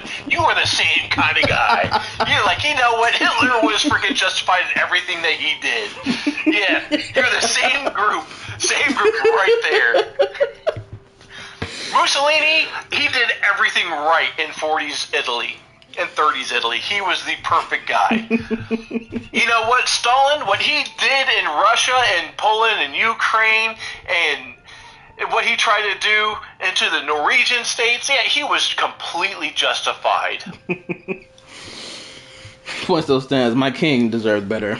He deserved more loyal subjects. They sat here and let that fool in and got all they shit taken from him.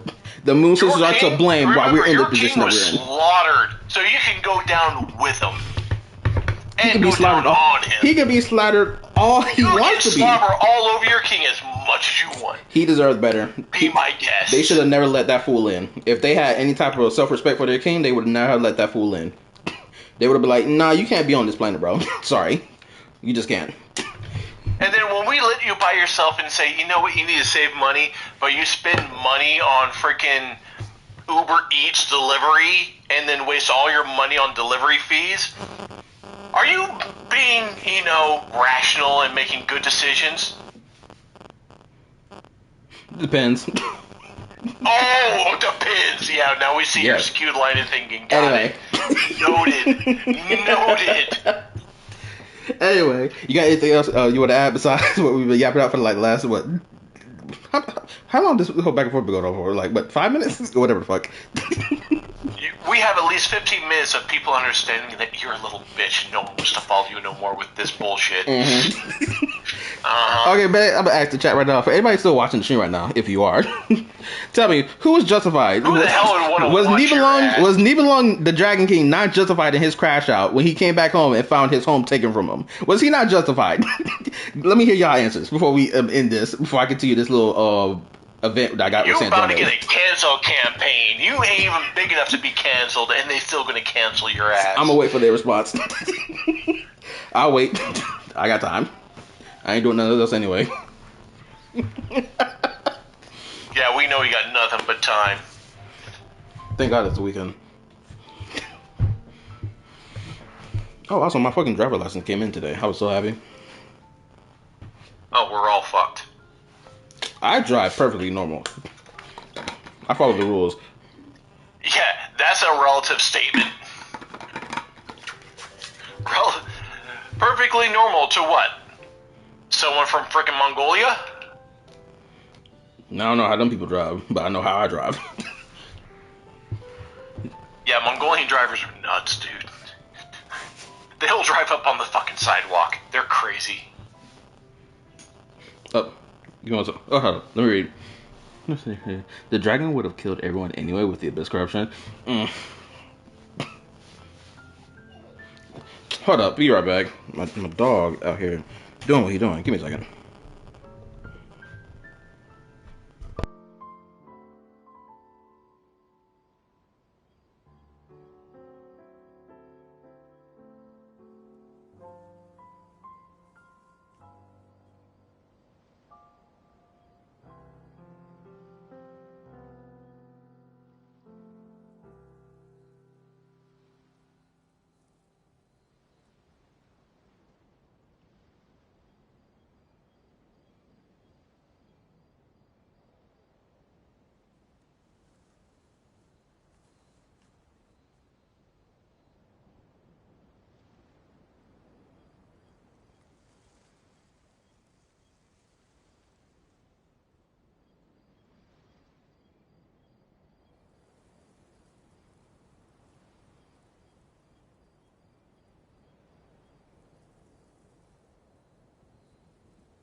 Okay, I'm back.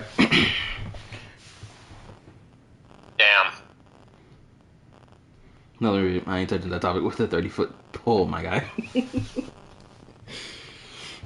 I still say Nibelung was justified. Anyway, anything else you want to add? Watch out, man. He might take that 30-foot pole and take all of it. Anything else you want to add before I continue finishing this little tea party event? No, that's all. The fact that you sided with Nibelung tells me all I need to know about your dumb ass. Alright.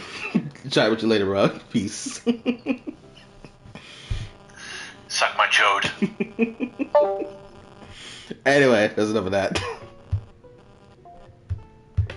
My king was still justified, by the way. I don't care what nobody says. Naturally. What inspired you to make something like this?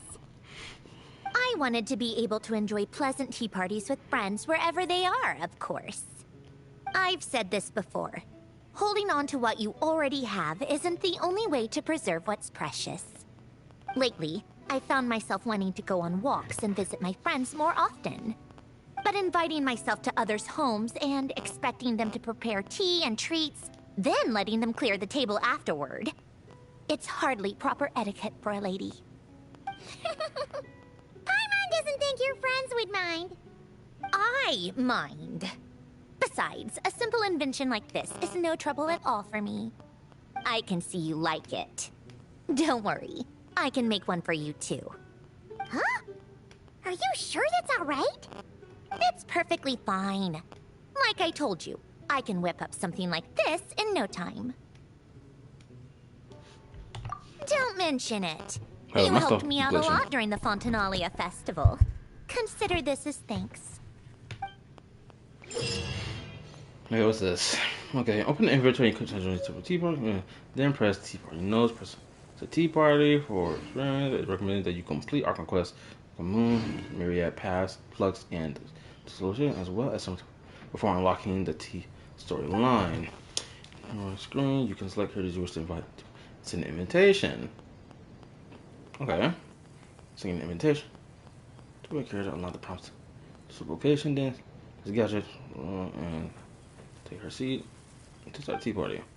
Find the location that fits description. Tea party. Okay, cool. So that's how it works. Oh, I thought it was gonna be a little bit more than that.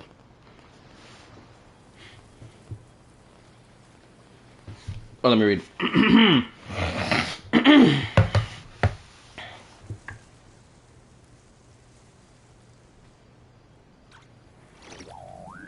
The last two videos were totally in that perspective, panicking that a single trailer derailed was marketing. The whole discussion disappeared after the Sandrone trailer dropped.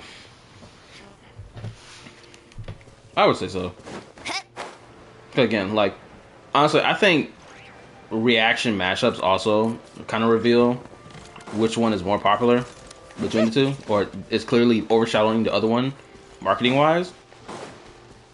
Because, like, Wuwa's marketing for version 3.5 is majority of it is female characters, right? And we already just went through Natland and people being upset that there wasn't a lot of male characters from Natland. Then we went through Nodkrai, where we have some more male characters than what we had during, like,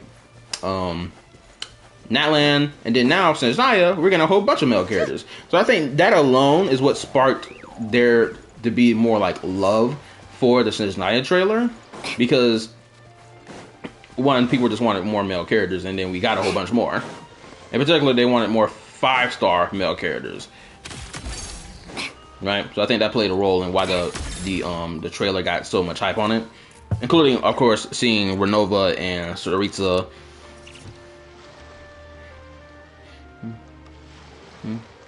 The invite is 1 per day. Okay, cool. Before I end the stream, I'm actually gonna do this.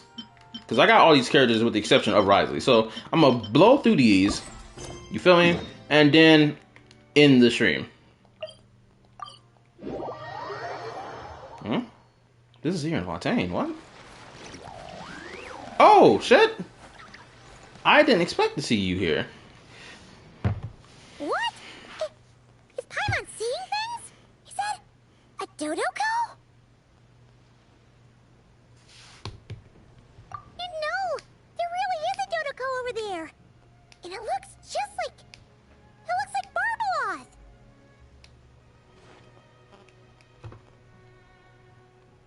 Oh my, what a coincidence this is. Traveler? Paimon? Why is there something so fishy about hearing such a powerful fortune teller use the word coincidence? Perhaps, but it's no lie. This truly is a pleasant surprise. Hold on, give me a second.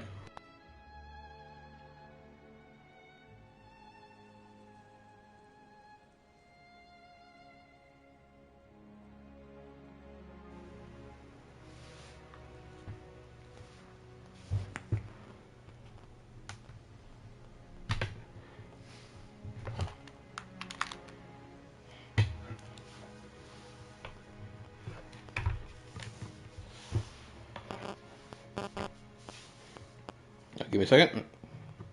Okay, I think that's better now. As a descender from beyond this world, the traveler's fate is not anchored in Tevat. Hence why most fortune tellers, including myself, are unable to predict your future. Hence why most fortune tellers, including myself, are unable to predict your future. But happily, this particular coincidence couldn't have been any more fortuitous. I recently happened to glimpse a peculiar omen. Oh, really? And since I had some free time, I decided to perform a brief divination and follow the omen's course. Just for a spot of fun, you understand. Oh yes, and while I was following this omen, I caught a few ethereal threads of fate and glimpsed the faces of their owners. Here, take a look for yourselves. Oh, let me read.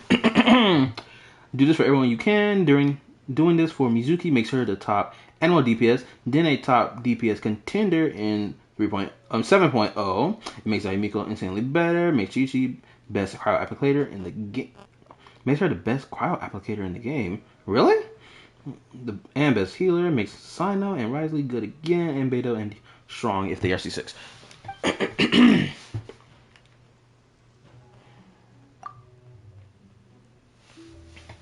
See? Didn't I tell you? Someone with so many friends was bound to recognize them all. Alice? Hi, you two. It's been a while, hasn't it? I thought I'd lend a hand with Barbie's divination. Indeed, if Alice hadn't insisted, I'd have treated these names as minor variables and discarded them from the divination. I'm gonna say this right now. I hope Barbeloff looks the same way as we saw her in, what was that Varka teaser that we got a while back. She looks so fucking gorgeous. I hope they do not change how she looks. Well, granted, we can't see the bottom half of her body, but we saw the top half of her body, in particular her face. I hope her face remains the same. If they make her into a model that we see in-game, they need to keep her face the same. They better not make her look more youthful. She already looks good as is. She needs to stay looking like that. She's fucking hot. But then you would have missed out on this fun little excursion, wouldn't you? Besides, as mages, we couldn't possibly disappoint the little cuties involved in the prophecy now, could we? It's the dream of every child to receive wonderful gifts, go on grand undertakings, and watch mysterious prophecies unfold. Which is all to say, we simply had to see this one through. And there's no point arguing with Alice. Anyway, if I can gather these minor variables together, I should be able to adjust my divination. So here I am, seeking them out, and if possible, offering them a little fortune-telling.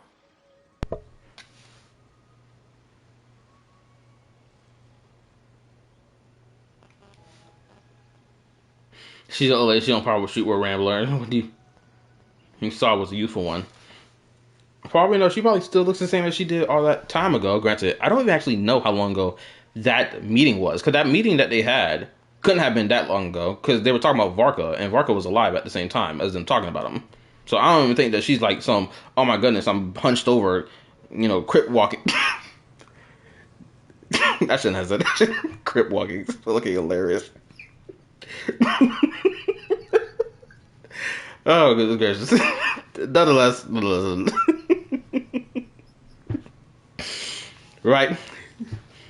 She more than likely ain't moving around like that. I don't expect that they would literally just give her this, especially after showing what her character looks like. There's no way in hell they're about to sit here and make her look like that. Hunched over old lady walking with the cane. They ain't about to do that shit.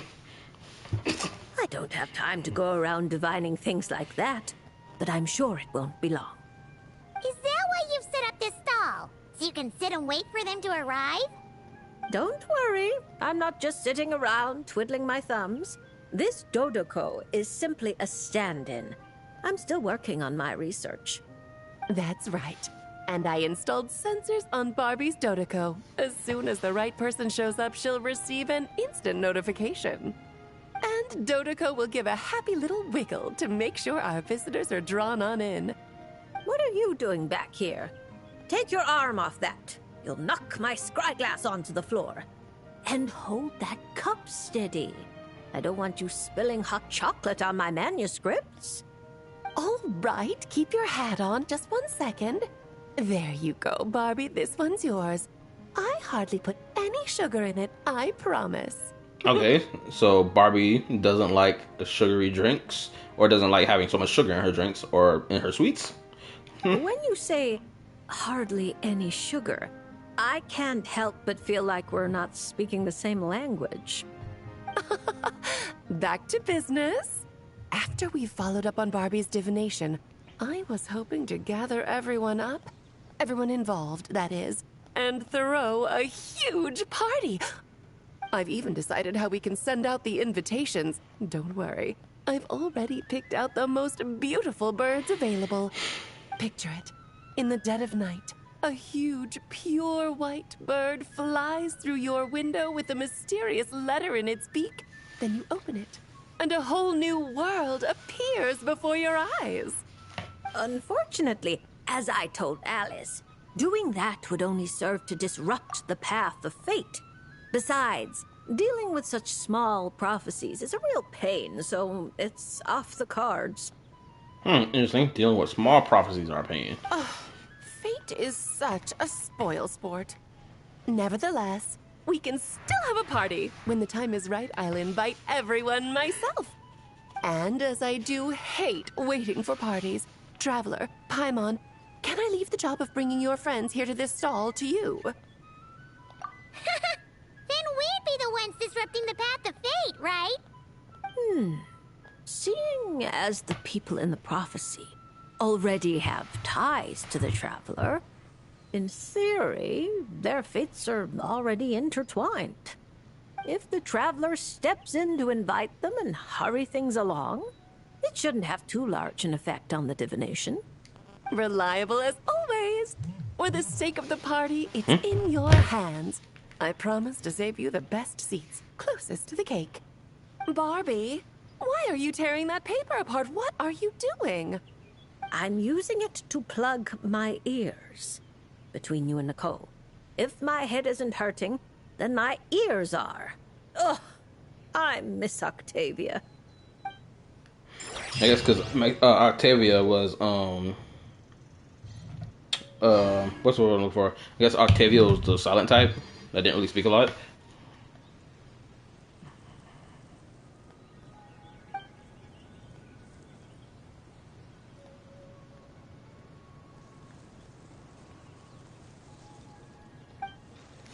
Oh shit, the character gotta be at least level 70 to unlock their quest. Hold up.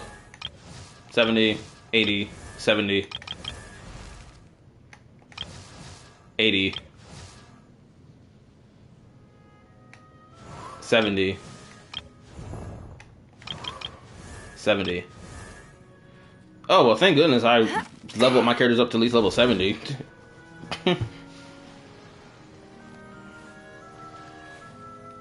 Octavia was the one that we rolled during Fate? Oh.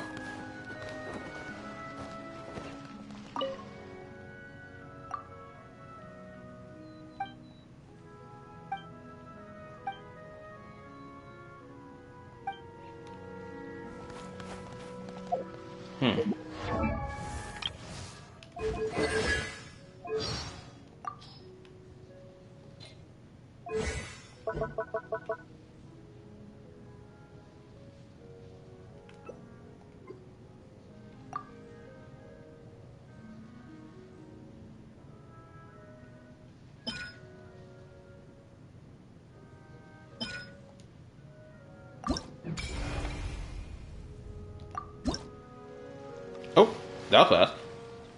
Oh, look! Miko's over there! Paimon gets the feeling things are about to get stressful. Hey, what's up? What's up, Kyle? I have Columbina. Nice. Oh, also. Wait a minute. I'm trying to remember. Didn't Alice bully behind Miko when she was younger? Someone correct me if I'm wrong, but I'm pretty sure that happened before. Yes, I'm pretty sure I recently found that out. You remember the Mikawa Flower Festival, right? Sure, everything turned out for the best, but it was a real headache to get there. Yeah, you better. Sorry, I was away. But not this time. We're not the friends doing labor, so we definitely won't. Keep your voice down, bro. Well, well, traveler, Paimon. To think we'd run into each other all the way out here in Fontaine. So, what are you... Oh! Miko! Did you hear that just now? No, I didn't hear a thing. But judging by your expression, I doubt it was anything... flattering? No, it's not like that. We're really happy to see you, Miko. What brings you to Fontaine, anyway?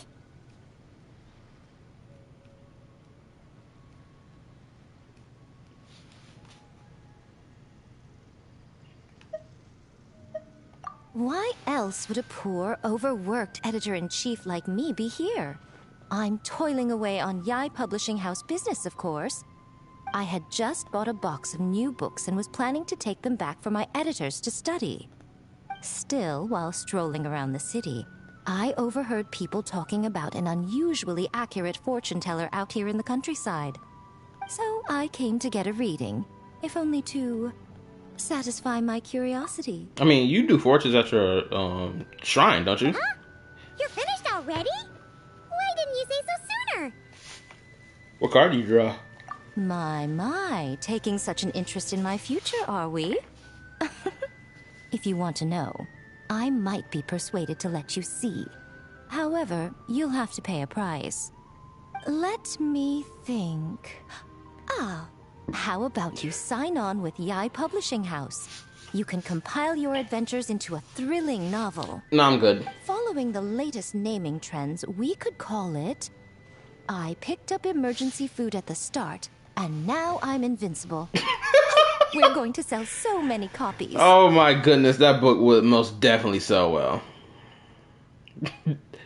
Like, without a shadow of a doubt, that shit gonna make crazy money. Who cares? As long as it's entertaining, you can make it as long as you want. I once published a light novel called The Horizon Beyond the Paradox. Okay, Andrew's daughter rewrote Duran's fate. Octavia is the traveling witch that gave us access to the mannequins. Yai's fortunes are a scam. I was driving and just parked. Oh, good, you're safe. That book was as thick as a dictionary and spanned 8 volumes. Then there were 3 companion guides and 6 spin-offs. Stack them all up and they'd reach the ceiling. If you manage to churn out that much, then I, editor-in-chief, will edit it all personally. What do you say?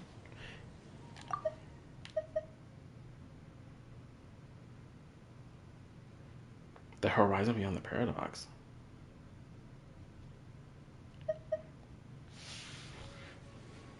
If you want to try, I just want to rush my drafts, so I know I still have adventuring to do. Interesting. So you don't want to see which card I drew, then? I've suddenly lost all interest. Yes! It turns out we're not that... Oh well, here it is. Damn. Wait, what's that image? The damn thing's upside down. I can't see it. Yo, what's up? Hello, hello. How you doing? According to Lady Barbaloth, it's reversed justice. I didn't see that. I covered my eyes. I didn't hear that. I covered my ears. You don't want to see? Very well. Since you have so little interest in divination, the next time you come for a fortune slip, don't expect me to help you draw. Come to think of it, you two have been visiting the shrine quite often lately to hang prayer plaques, haven't you? How about... Justice. It's got a nice ring to it. Seriously? So it would seem, but alas, the justice card I drew is reversed. Does that mean I'm some sort of outlaw, Lady Barbaloth? Good, how are you? I'm doing fine. Been streaming for like the last 4 hours. The card is named Justice, but it doesn't represent a just or unjust person. At least, not in a conventional sense. Perhaps it would be better to say, since it's currently reversed, it represents a dishonest person. Dishonest? Oh, there must be some mistake. I'm always honest when helping these two interpret their fortune slips. Isn't that right? Ma'am, you're lying out of your teeth right now. Paimon knows is that whenever Miko helps the traveler draw fortune slips, it's always great fortune. That's because of his good luck. Or at least, his good luck whenever he's by my side. Luck. Now there's a fine choice of words. Reverse justice does indeed symbolize a distorted sort of cause and effect, imbalance, dishonesty, and dissatisfaction.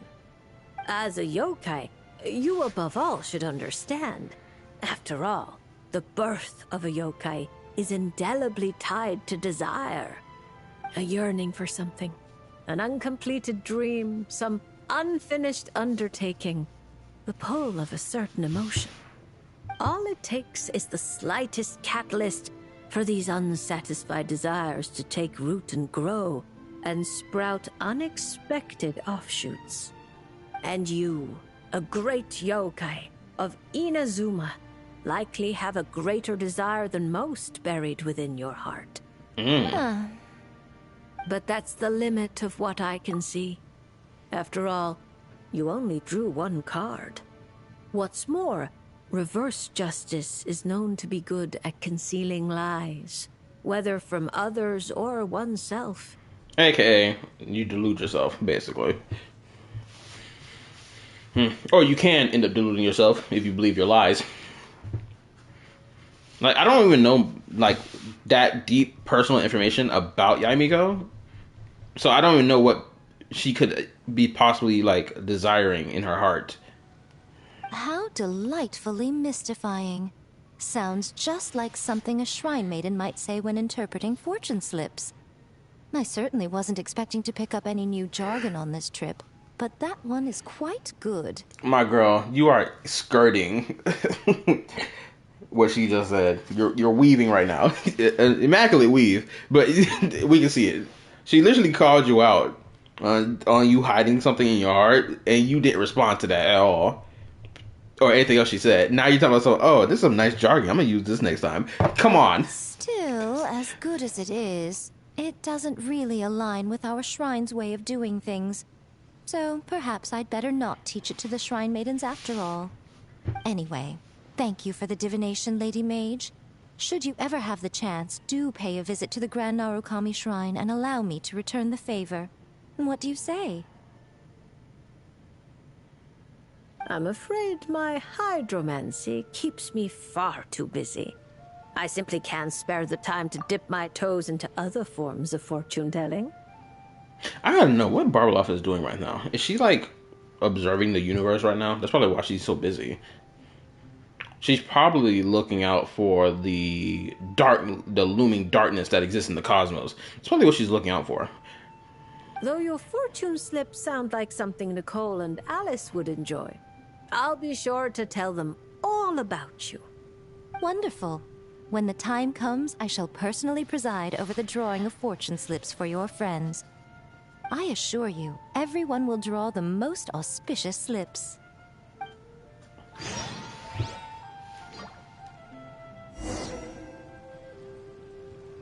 Oh, shit. Listen to Yaimiko's story. Or rather, watch. Hold up. What is about... Hold up. Wait a minute. I didn't think we were going to get some lengthy shit. Bruh, what? Oh, no, this is just combat. I thought there was going to be some in-depth story that I was about to get. And this will be a lengthier stream. Emerge. Right here. Right now.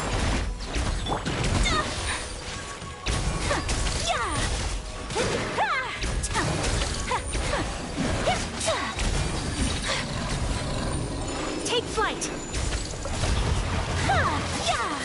Forgive me if I'm not using Yaimiko the proper... I mean, not Yaimiko, but... Ayaka the proper way. Because I don't have this character on my account, so... Sakura swirl.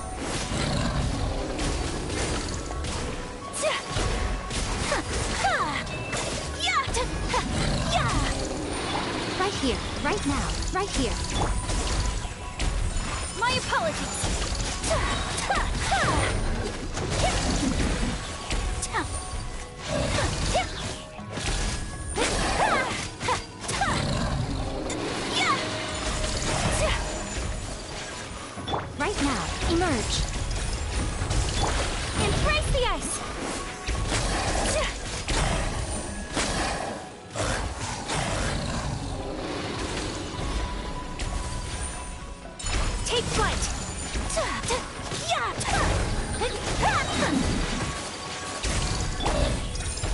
right now.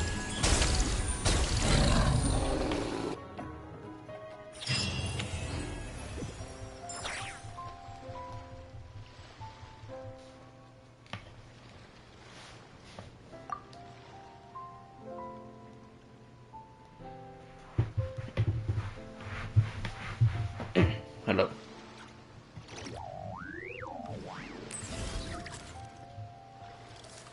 Oh, okay. That's why I should have used the burst. Apologies. I was thinking about the last time I had asked you about the whole character burst thing, about whether or not they need to be used and whatnot. And you told me that Yamiko was one of those characters where you didn't want to use her burst. At least you said that, at least on Discord. My faults. Should have used it. Well, at least now that I have it, not actually on my team, no, this is gonna work. Alright, okay. So now let's go to the next one. I'm actually curious to know what beta is gonna be.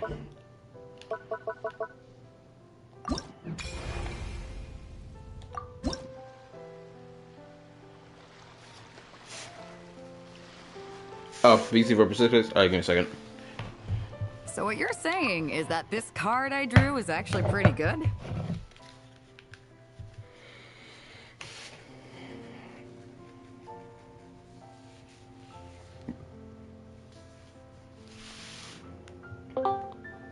Alright, for Yamiko, it again is different. So, on my Sandrone team, using Yai's burst is actually a reduction in DPS because of how strong. Keep in mind, I have a C6R3 Sandrone. Using a Yai burst will actually take too much time away from doing Sandrone's charge attack. So yes, it is a reduction in damage. Another thing is, when you use a Golden Troop set, you do not use Yamiko's burst. Because if you use a Golden Troop set, it would take her totems off the field. Now it no longer takes her totems off the field, but then you have, depending on the team composition, her burst still might be an additional DPS because the rework of her kit now no longer removes the totems. And it's just additional DPS. So again, it depends on team makeup and depends on if using her burst and the downtime of the animation takes away from DPS from another character or not.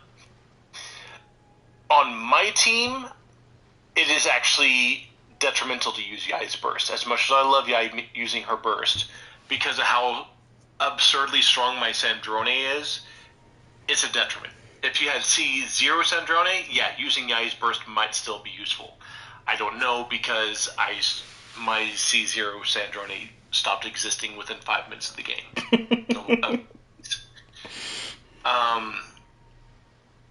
There are certain characters that using their burst is detrimental. Like Farina, you want to use her burst. Columbina, you want to use her burst. Llama, you absolutely want to use her burst. There are certain aspects, and then there's timing of the bursts. So what you were asking about, like, are bursts no good anymore? Yes and no. It really depends on the situation. Again, in my situation, yes, Yamiko's burst still sucks. Because of, like I said, my Sandrone is stupid broken. Like, crazy stupid broken.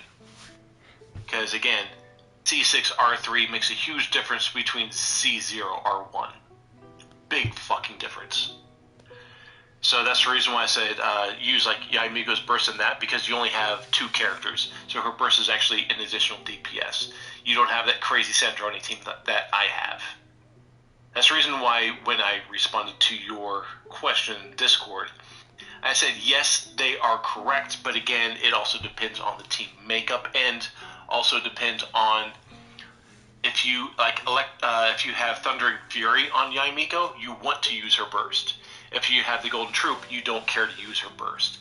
Now, once you do the Stellar, what you just did through the Stellar whatever reading, then her burst is good again on certain teams again. Because it no longer gets rid of her totems, which means her skill is still active, even when you use her burst. So again, it's on team makeup. And the only way you can figure that out is through trial and error, making sure that you don't lose DPS by using her burst. Do you see where I'm going with this? Yeah, I see what you're doing. Yeah. So again, it's going to be more of a trial and error on your team. On my Sandrone team, yeah, I still don't use her burst. Which makes me sad because she has one of the most beautiful bursts in the game. But yeah. Alright, okay. Thank you for the clarification. If you play the game more often, actually pay attention to the mechanics, you should be able to understand this intrinsically without me having to tell you. Just saying. I was farming artifacts for the last couple of days, okay? And sucking on Nibelung. I know. Oh, I got some really good artifact pieces for my Sandrone though. I was actually surprised to see a crit rate one. I got a crit rate piece for I got 3 pieces that are attack, cause I know she wants attack as well. Yeah, she wants attack, and then for her circlet, she usually, if you get her weapon, you want crit damage on her circlet. If you don't get her weapon, then yeah, crit rate can still work. But you have to remember that Sandrone she scales when you ascend her. Her ascension goes to crit rate, and because her weapon's also crit rate, you want crit damage on her circlet. Oh, correction, her weapon is crit damage. Sorry.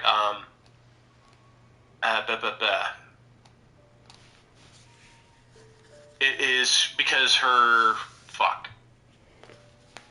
ascension brings her up an additional crit rate, and then on top of that, you usually have her in the double cryo, which adds an additional 15% crit rate, and then you also have to remember on top of that, her stellar conduct with the shadow, the deep shadow, is an additional 16% crit rate. That's the reason why I say you want to do crit damage on her circlet. Oh, okay. I'll probably replace it. Well, I gotta double check it after I do this conversation piece and check to see if the crit rate is on circlet. Yeah, that's the reason, remember when I posted my stuff, I said don't worry about, that crit rate. Because I posted what her numbers were before, she was released, because I already did all the calculations beforehand.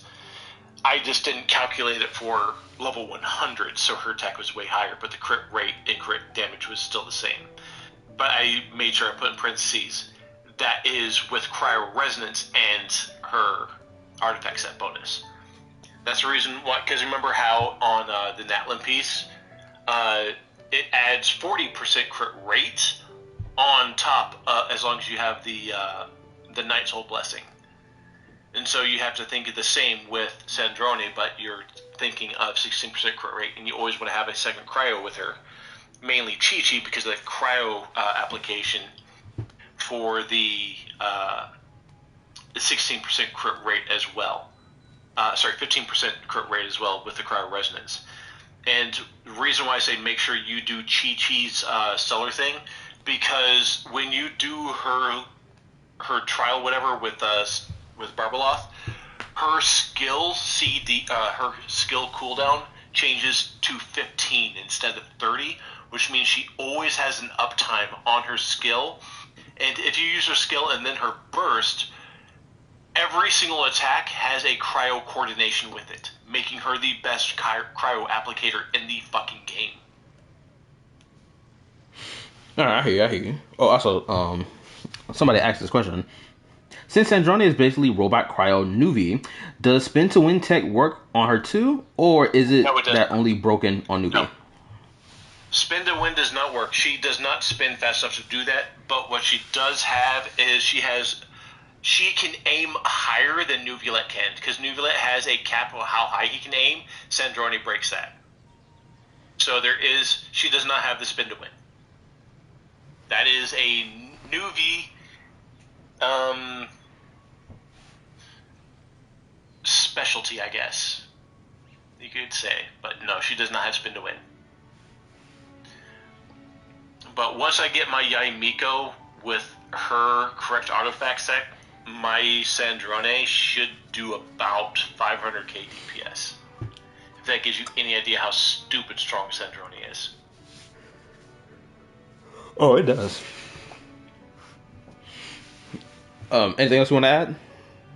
Or that's everything? Nope. I just wanted to clarify what you're saying about like her breasts and whatnot, and yeah, you got the idea. Okay, nice. Appreciate you. Yep. All right, have fun. Do the rest of the shit. Trust me, all of these buffs are worth it. All of them. And again, with Stellar Swirl coming up at 7.0, Mizuki is going to be worth building now. She used to be the most worthless Animo DPS, or Animo character, and now she's going to be one of the strongest. So if you have Mizuki, she's now worth building. All right, I'll get to that when I get the time. And for everybody who are watching the stream right now, who also heard that, make sure you do the same thing if you have Mizuki on your account. All right, talk with you later. Peace. See ya. Now let's continue this to the end. Fate is simply fate. It makes no distinction between bad and good. However, talking solely about the upright strength card you drew, one of its interpretations actually fits your profession well. This card symbolizes passion, courage, confidence, and desire, as well as perfect, unfaltering love. No matter what surprises fate throws your way, I believe you will take control and steer a steady course. Oh, don't flatter me. By our rules, a good fortune means paying extra for the reading. Here, I'll leave my coin pouch with you. If you have time, could you read the fortunes of my crew? Haha, that's the first time I've received a request like this. We've sailed this ship from one corner of Tevat to the other, braving the winds and waves. After so many years at sea, there isn't one among them who doesn't harbor troubles of their own. Ooh, I remember Sophie mentioning last time I was streaming Genshin about the Dark Sea. And I don't think we've even explored the Dark Sea, have we? We were told about it, like, in passing before, right? But we never actually explored the Dark Sea. Isn't, like, the Dark Sea, like, on the far end of, like, the continent of Tevat? Someone correct me if I'm wrong about that. Or, like, is it in the depths of Tevat? I need a clarification for that one, real quick. I may be their captain, but there are things even I can't help them with. So, running into a fortune teller like you, it made me think you might be able to help set their minds at ease. As for recompense, that won't be a problem. We've done good business on our way here and dragged in quite the haul. As intriguing an offer as that is, I'm afraid I'll have to pass. I fear there aren't enough cards in my deck for such a sizable crew. Ah, Traveler, Paimon. I haven't seen you in a long time. Are you here to have your fortunes read too? I'm here on business, of course. And to help a certain someone scout out new trade opportunities while I'm at it. Is it Lene? Our esteemed Tianxuan, of course. Okay, never mind. I was wrong. Who knows what kind of scheme she's cooked up this time. A few days ago, completely out of the blue, she tells me there's good business to be had in Fontaine. Doesn't ask my opinion, just whips out a detailed itinerary and tells me to follow the trade route it outlines. Turns out, she'd already sent people to scout ahead. I haven't had any urgent business lately, so I went along with the whole thing. And what would you know, it's been plain sailing the whole way. What was supposed to be a 2-week job got wrapped up in just over 1. I figured since we're already here, we might as well stick around and have some fun. So I gave the crew some shore leave to kick back and relax. Matter of fact, just yesterday I booked an event space at the Hotel de Boer and the lot of us drank up a storm. The crew's still sleeping it off at the hotel, so I thought I'd venture out for some fresh air and to sober up. From now on, I'm gonna start calling Nibelung my glorious king. I would just run with the full bit. My glorious king Nibelung. These hoes sat here and fucked you over, bro. Couldn't be me for real. Anyway. I only made it a few steps before this, fortune teller stopped me and asked me to draw a card. Here, it's the strength card. Looks like a good one, and since it's the right side up, I think that makes it even better. Upright strength. How should Paimon put this? It really does suit you, Beto. It certainly does. Now, let me explain the other meaning it holds. Don't tell me. It's bad news. I wouldn't say it's good or bad, and it's not directly related to your fortune I need to go either. downstairs to get me a drink. Just a little after-class musing, now that your reading is over. It's clear that you possess both powerful outer strength and an indomitable inner spirit. To borrow a metaphor, you're a lantern in the dark night. You dispel the darkness and guide lost souls on their forward paths. I'm like that fraud friend Rico from Wuthering Waves. But you must know that it's not only the lost and weak who are attracted to the glow. Bugs cling to the lantern, competing for light and heat. Believing that it can keep them warm, the light burns more intensely. Only by doing so will its radiance not dim. Now, it would be best if someone could drive these bugs away. Because if no one does, perhaps one day the flame will consume its remaining fuel, all for the sake of a few unworthy pests. If that's your concern, I don't think there's any need to worry. I have a friend who knows how to help people figure things out, and, well, she enjoys taking care of pests who hide out in the corners. A rare friend to have. Judging by your tone, you must really trust her. She doesn't sound like someone who would easily lose her way. Her? Oh, if she were the type to get lost, I doubt anyone in Liyue would know how to stay on course. Yep, we know. We know she doesn't get lost, and she's clearly referring to Ningguang, obviously. I mean, I know she doesn't get lost because she's always finding her way to eat your box. So take this trip. For I'll get it. She's the one who pointed the way. Huh. It all makes sense now. I was just thinking, if she really wanted to do business, there's no way she'd let me kick back and relax. So, basically, Ningguang just wanted to give you a holiday. But why make you take such a massive detour? Well, I'm sure she'd say something like, some detours are needed. Only by taking them can the shortcuts be found. I'll never be able to unravel the twists and turns of her mind. Well, she still needs me to help expand her trade routes, though, so it's not like she'd do me harm. That sounds like a sex joke in disguise. As her strength card, I'll remain up front, breaking the waves and forging a path ahead. Whoa! Oh, look at the time. I'd better head back and check on my crew. See if I can't sober them up a little, get them shipshape and ready to sail. I'm not gonna lie, that last line she just said, I'm gonna comment on that one too. As her strength card, I'll remain up front, breaking the waves and forging a path forward. Yeah, I know exactly what the fuck that means. Yeah, you must definitely be breaking the waves forward. Traveler, Paimon, Lady Fortune Teller. I hope to see you around. This card is a rare treasure. Can I keep it? Oh, probably not, right? I'll just take one last look. I wonder, I know this is probably a crazy question to ask, but like, is Ningguang a squirter? Like, does she like be like exploding everywhere? I know it's a pretty crazy question to ask, but I feel inclined to ask this question, especially with how Beto has been phrasing things. A light that guides the lost, and those who come for more than its glow. Interesting. If I have the time, I should pay another visit to Liyue. No, that ain't my fault. They over here talking all crazy. Be trying to be subtle. I say with air quotes.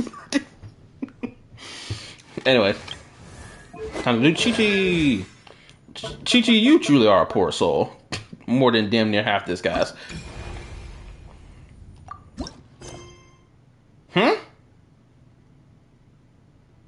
This location is currently being used by another quest. Complete the quest. Wait, what? Which is Revelation? Oh.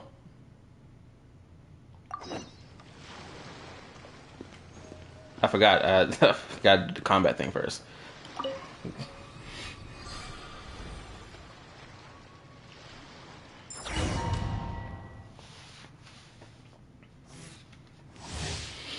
Okay, will be prevented from falling when they lose a. During combat. The person will put on a field consists the gym. Buff. Oh no, I'm trying to see her process. Okay. 10 increase.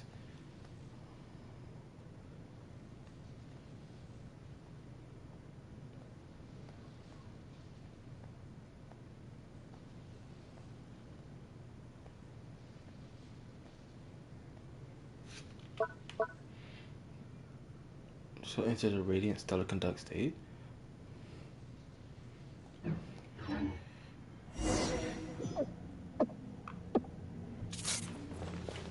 It's been a while since I've used beta. I ain't gonna lie. From whence you came, forth my blade. Power that ended my Yeah, this new reaction alone is about to bring so many old characters back to the forefront, and I like that. Cause we're gonna have another. Okay, we're gonna have another Dendro moment, and I love the fact that we're getting another Dendro moment in the game. Spirit blade, attack, swift and merciful.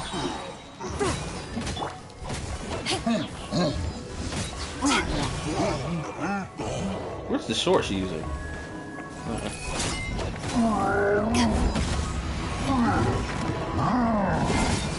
To ashes! Submit for judgment!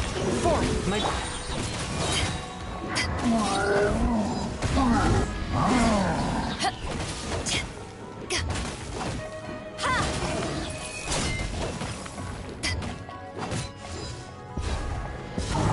Oh! Oh! Hold up.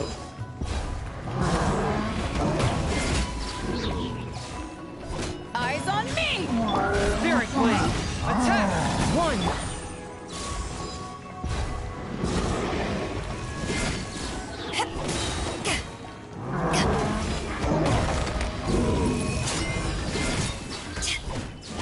From whence you came, a touch of frost. To ashes!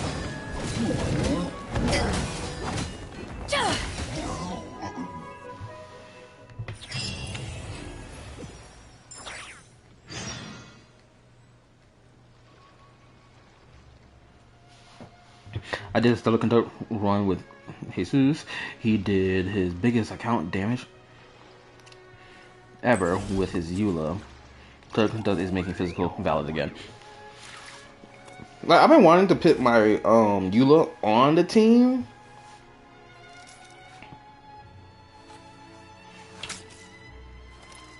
Wait, hold up. Let me ask this question.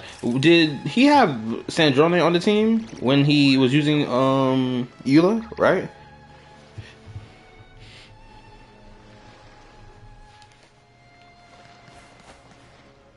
Oh. Okay, cool.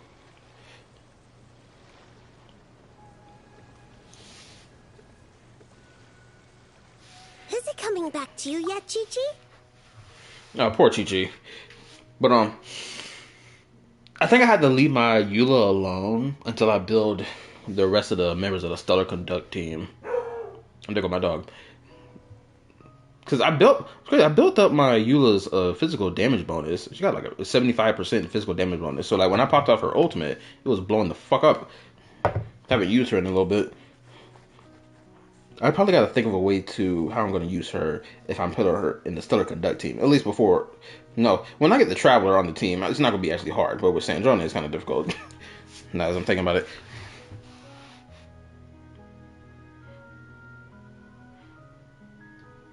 Oh, I'm sorry. There's no need to apologize. We still have a long way before we get to the Palais Marmonia. Let's keep walking for now. I'm sure you'll remember where your home is soon. Oh no! It's Chi-Chi! And she's with the Melazine!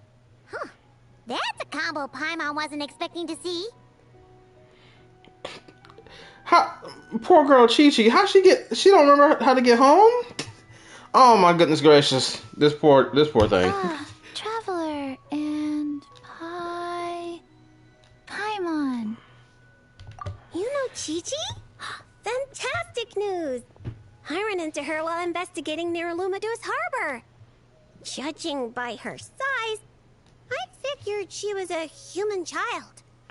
She is a child, right? I am... She's a walking corpse. Right! We go way back! We're the best of friends! Quick thinking. If Chi-Chi had said she was a zombie, it might have scared her half to death. Yes, best of friends. That's right. Wow, this is a happy coincidence for sure. To be honest, this is the first time I've ever found myself completely at a loss. I take it you know about her memory issues? She can hardly seem to remember anything besides her own name. Chi-Chi gets like that sometimes. Poor child. I was going to take her back to the Marie-Chaussee Phantom and let her stay there for a while. But I hoped she might get some of her memories back on the road. Since you're such good friends, I take it you know where she lives? It would save such a lot of trouble if I could take her straight home. We know, but it's, a very long way from here. Very long way? I followed a Sealy all the way to Lumidu's harbor. What? Okay, so you came across a Sealy, probably in Leeway Harbor, or in Leeway as a whole, and you followed it all the way from Leeway to Fontaine? Oh, you poor child. Huh? You remembered something? What happened before that? Before that, Dr. Baiju took me on his rounds at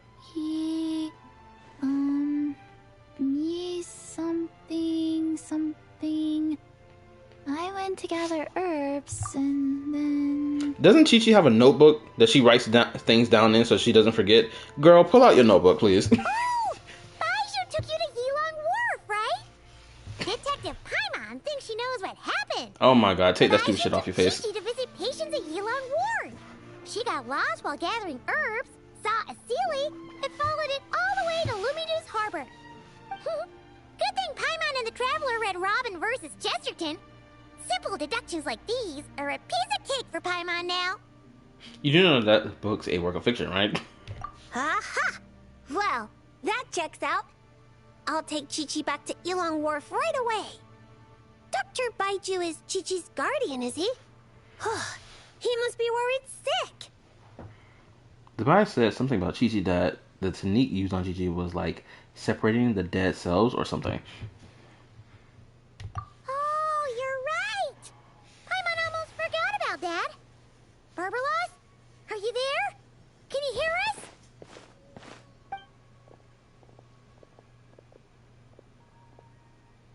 No need to shout. I've been here all along. I simply didn't want to interrupt your conversation. Listening is the default state of any good fortune teller. This Sealy's so-called guidance could also be considered the guidance of fate. Since you're here, Chi-Chi, why not let me read your fortune? Oh, let me read real quick. Open your map and look how far Leeway is from Fontaine. Then remember the trek from Leeway to my site is supposed to be about a week. It's a long walking time. And apparently, wait, correct me if I'm wrong, I'm pretty sure there's supposed to be horses that exist in this game. Right? Didn't they mention horses a while back ago or something like that? But we don't ever see them? Right? So someone can correct me if I'm wrong about that.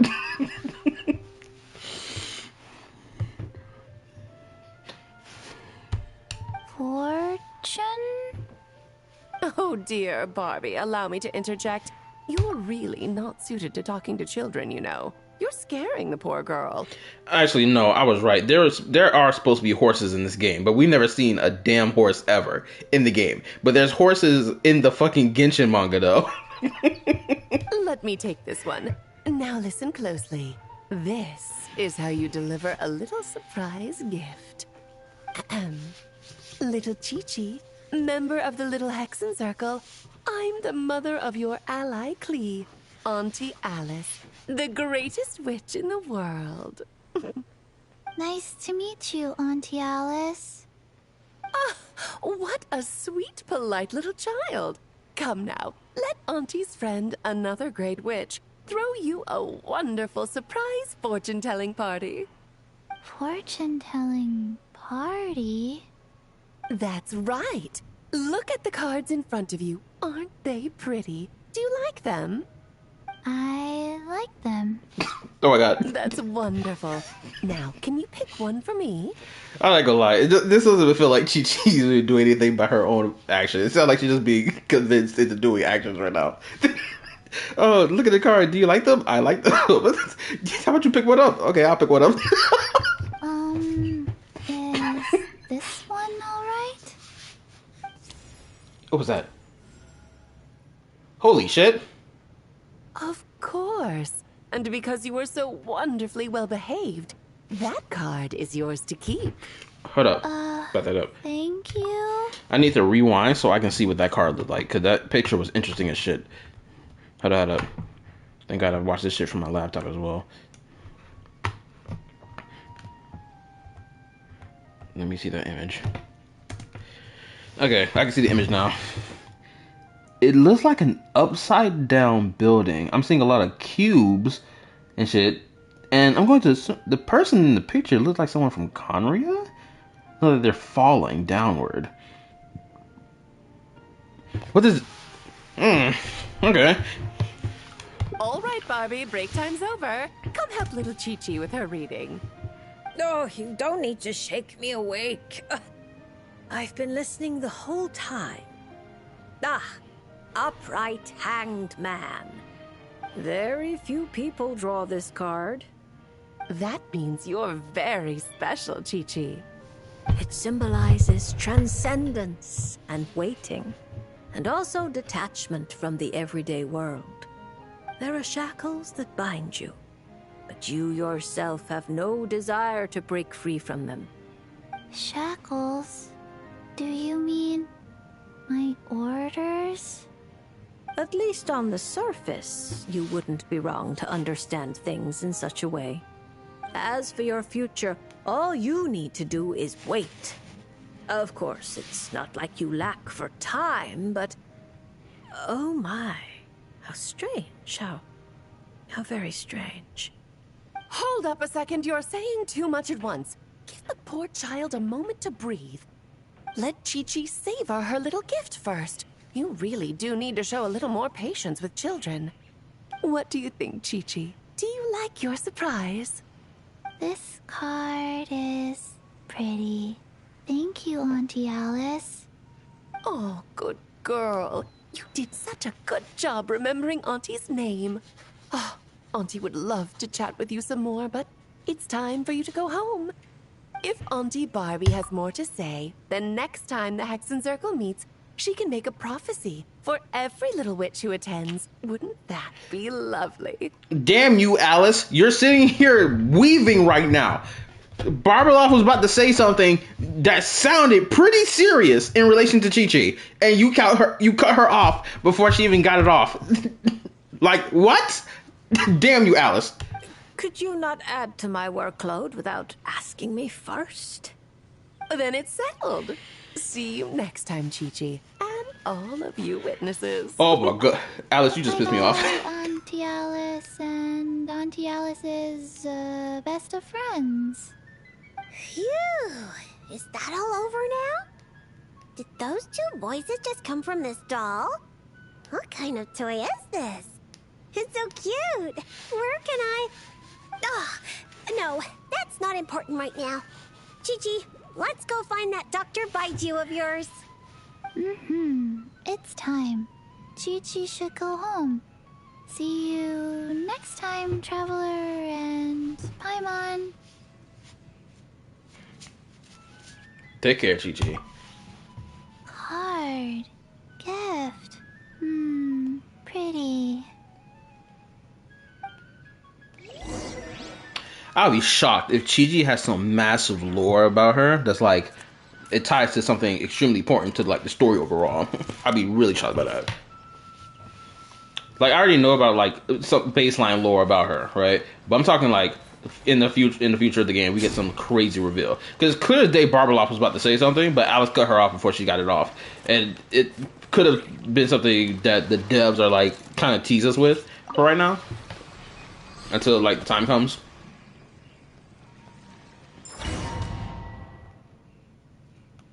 Bro, this is turning into a 5-hour stream. Goodness gracious. It's crazy, it wasn't even that long ago that I had a lengthy stream. Now, Chi-Chi, let's see where yours is. Okay. The cooldown of mental skill is reduced to 15 seconds. Wow. While the Herald of Frost is on the field, characters in Chi-Chi's part, their superconduct and stellar reaction damage increased by 50%. There's the radiant stellar conduct state. Rise.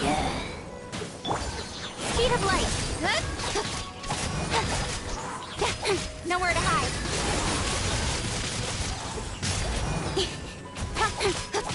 Incoming.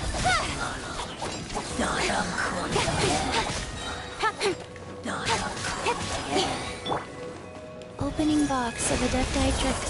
Go. Don't blink. Hey! Cut to the chase.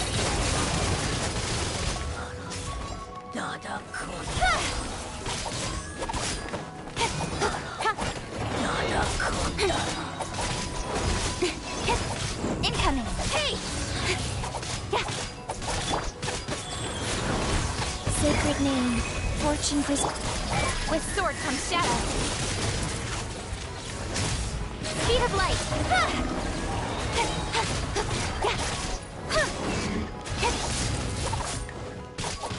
Incoming. Rise.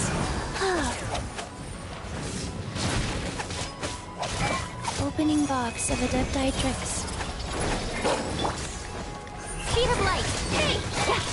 Cut to the chase.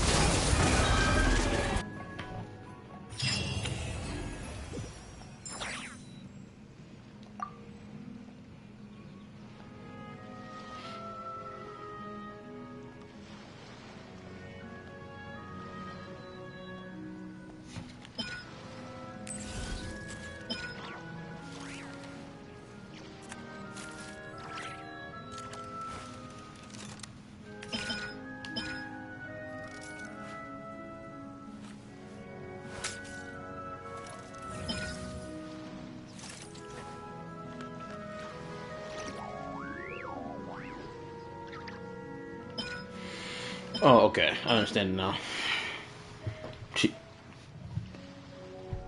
I ain't gonna lie. Who would have ever thought that Chi-Chi would get a buff this important?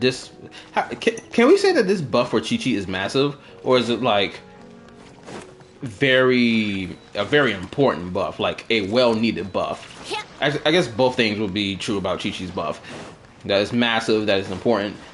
It's gonna be massive meta-wise because knowing what the meta is gonna be coming up next with the stellar conduct stuff. So massive and important, especially if people want, especially like free-to-play players will be able to like have their shit, especially for like a handful of these 4-star and 5-star characters, which is objectively always a good thing.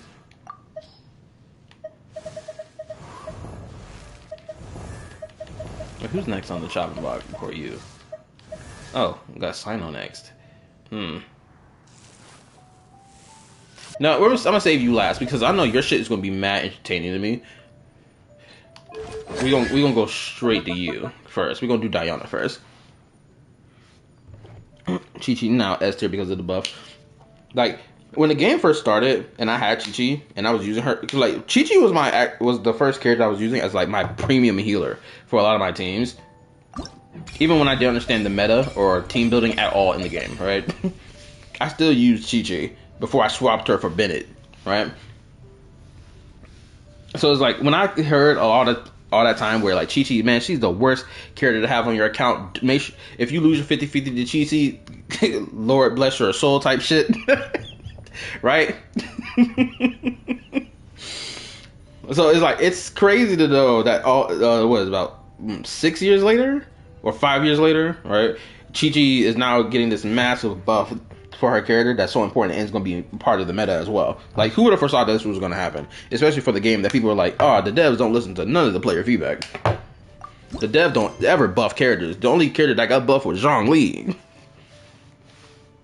Now I'm thinking, ooh, because the mixture of characters we had here was between Fontaine, Sumeru, Inazuma, and Liyue. I wonder if we're going to get some more Sumeru character buffs. I wonder if they're going to do it for Dia. You think they're going to do it for Dia for the next set of character buffs? I hope that they do, because knowing that Dia was like going hand in hand with fucking Ganyu in her shit before they nerfed her shit down to not move like that, right? Like, oh my god, the fact that they even did that shit is stupid. But like, nonetheless, if they buff her, they need to give her that shit back.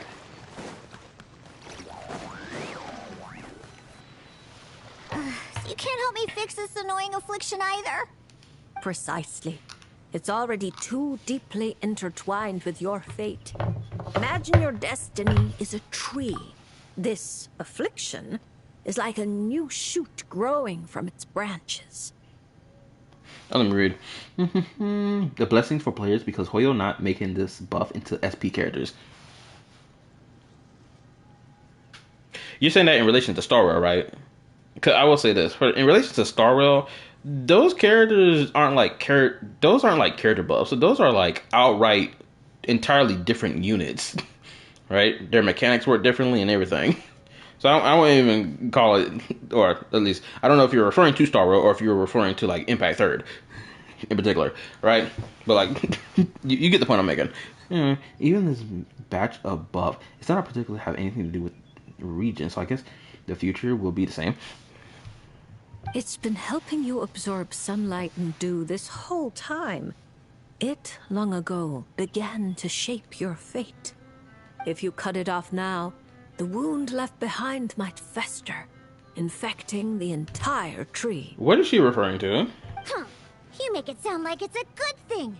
It's clearly getting in my way, keeping me from mixing the drinks I need. Oh. Wait, is she talking about the blessings that she was the blessing she got from one of the the Oceanids. I hate that's how you pronounce it. Oceanids sound better to pronounce. But yeah, is that what she's referring to right now? She wants her ability or her blessing to be removed. It's more like one of those vines that wrap around the trunks of giant trees, restricting their growth and slowly strangling them. Well, if that were the case, your fate would have rejected it, and we could have easily pruned it away. Unfortunately for you, it's not at all what you say it is. Also, Diona, one of the cutest characters in this whole fucking game. When I first got her character, I was like, oh man, she's so fucking cute. All right, enough talk. That should be enough to convince you I'm a legitimate fortune teller, yes? Oh, I mean, this conversation has been going on for a while. Like, so adorable. Also, I loved Diona's hangout event or hangout stories as well. It was really good. I love seeing the relationship between her and her dad, and why the fuck she despises alcohol. Now, just like I told you, come here and pick a card at random. And let me give you a little advice about your future. I'm not gonna lie. If I did a tier list video back during version 1 of Genshin, Diona would literally be one of my top 5 favorite characters in the game. So I just pick one at random, Okay. How about this one? No, wait! This one! Don't overthink it. No matter how you choose, you can only ever draw the card that's destined for you. Ooh, this fortune teller's laugh is so creepy! She's just like an old witch from a fairy tale. Well, you'd be But surprised. since she's so good at it, her advice could prove really helpful. I have to choose my card carefully. Huh? Traveler? Paimon? True to form. Here you are at just the right moment. You're too kind. Well said. Compared to an intangible thing like fate, commissions have a far more intuitive effect on shaping our words and deeds. Now, seeing as you're here, perhaps you could have a word with this little one. She doesn't seem very trusting of an old witch like me. Well, it's not so easy to trust a weird-looking fortune teller who's set up stall in the middle of nowhere. Oh, the traveler seems to know this fortune teller pretty well. Great. I can finally have someone I trust. Traveler? Paimon? Come over here for a sec. I need to talk to you in private. What are you doing in Fontaine, twin? Looking for new ingredients, of course. Oh, my previous approach to mixing drinks was far too narrow-minded. I kept limiting myself to actual food. Paimon wouldn't exactly call the things you put in your drinks food. Yeah, I remember you put slime condensate in your shit with lizard tail. Oh, that shit was crazy. And then when you mixed it, it tasted great. But when someone else mixed it, it was horrible. Niggas were dying. Well, it's all technically edible. As long as you grit your teeth and close your eyes. It's stuff you can force yourself to swallow. Look at this expression she has on her face right now. So you're planning to find completely inedible ingredients. She tried to kill somebody, but she can't. Because her blessing won't allow it. Exactly! I've already found a bunch of rusted screws, scrapped cables, coagulated chunks of grease, dust bunnies, toe jam. Oh my god. It's all thanks to that guy from the Fontaine Research Institute who makes Fanta. He's been a real help. You know Henry? Do you hear the ingredients she has?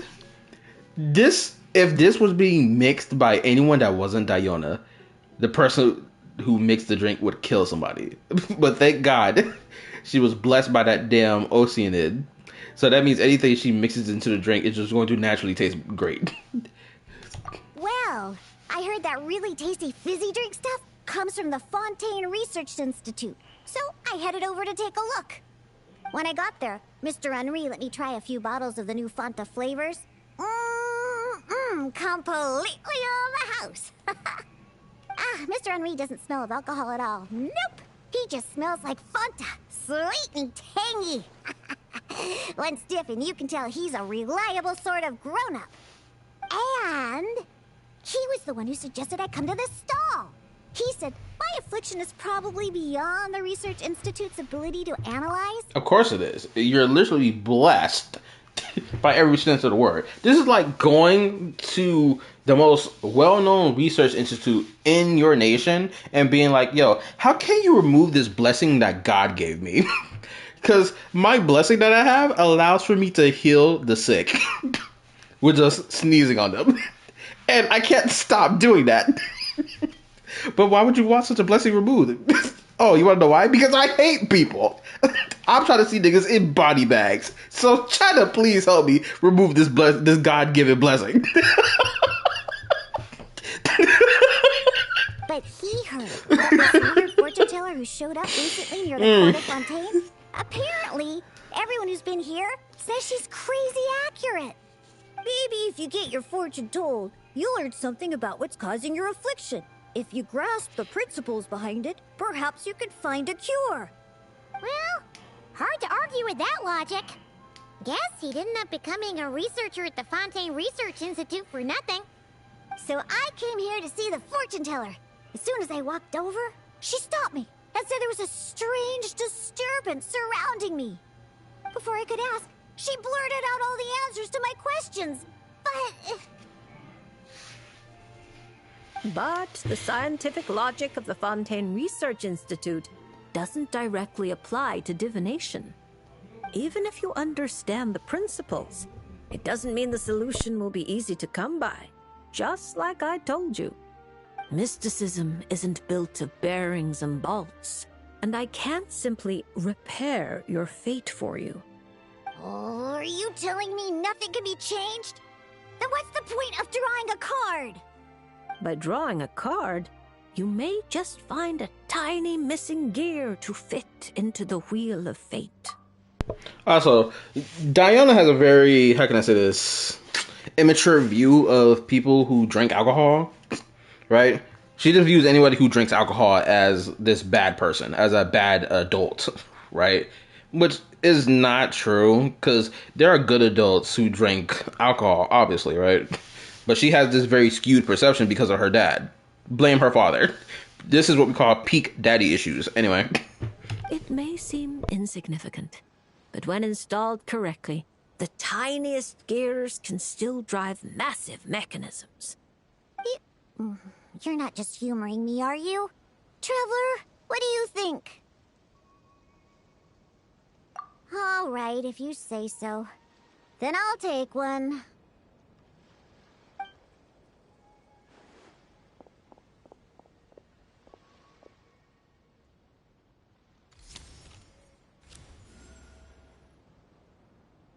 All right, here we go. Looks like it's... Oh my, how strange. To think the disturbance surrounding you has grown with such vigor. Bro, why does the hand on there look something like Rhindaughter's hand? And the smoke that's coming up from out the vial, why does the shape of it kind of remind me of fucking Albedo?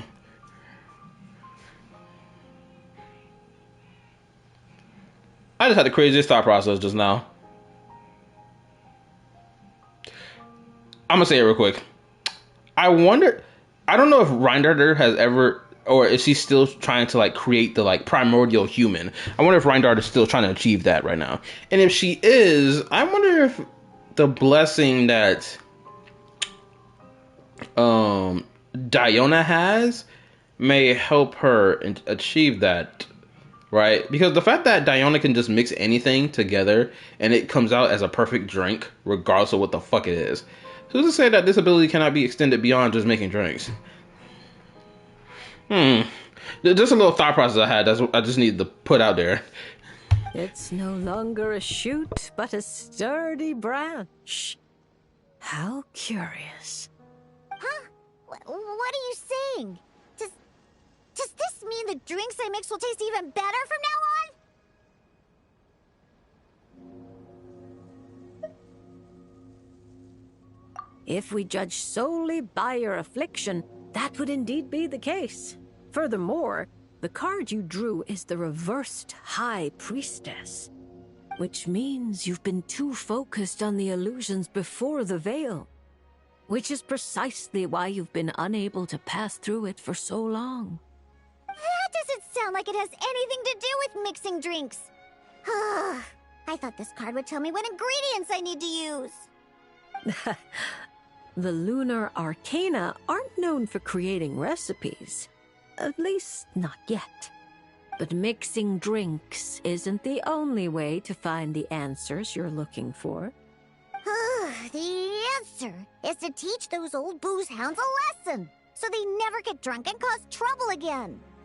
You're certainly driven, but while your body moves forward, your heart remains stuck. That's not true.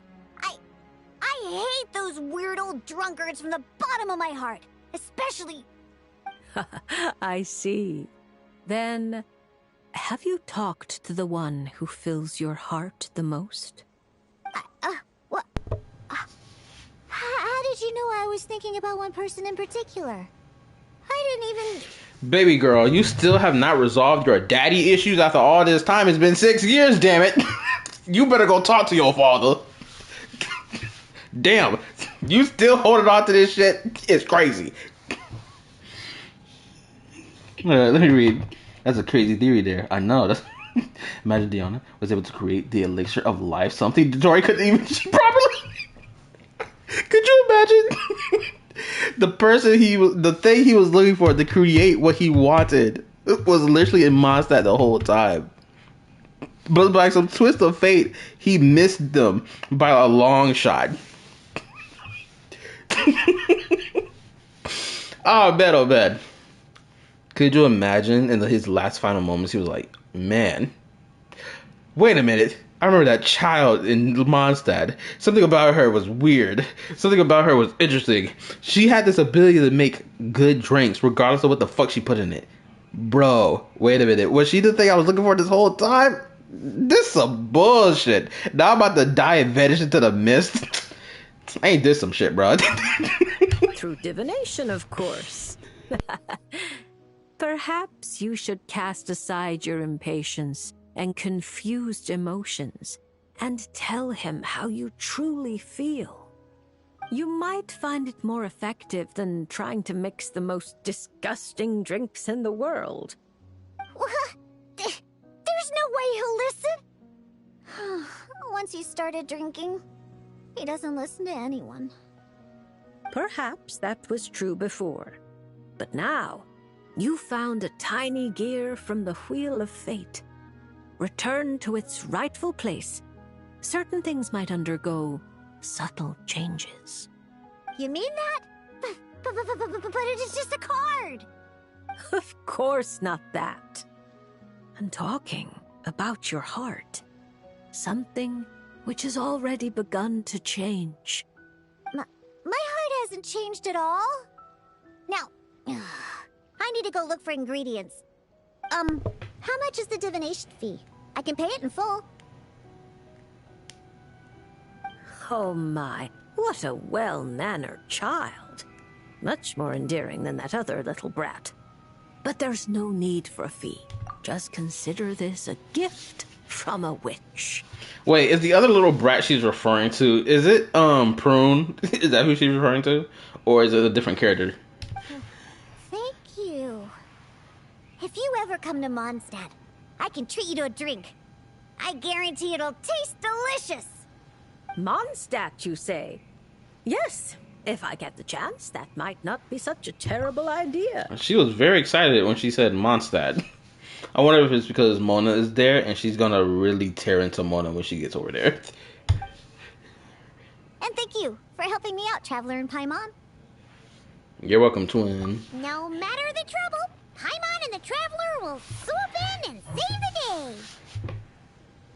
But swooping in is thirsty work. So once we're done, we wouldn't say no to some of your tasty drinks, Diona. It's a deal. Next time you're in Mondstadt, I'll treat you to the best drinks you ever tasted. The kind with absolutely zippo alcohol. By the way, if you have any more questions about your card, look for someone named Mona. You probably already know who I'm talking about. Mona? Yeah, I know her. She always orders the cheapest drinks. Is she a powerful fortune teller too? Oh my gosh, about to rip at her. Ha! She's nowhere near my level. Still, she should be up to the task of reading the lunar arcana. Otherwise, she might as well hang up her hat. Bro, talking all types of shit.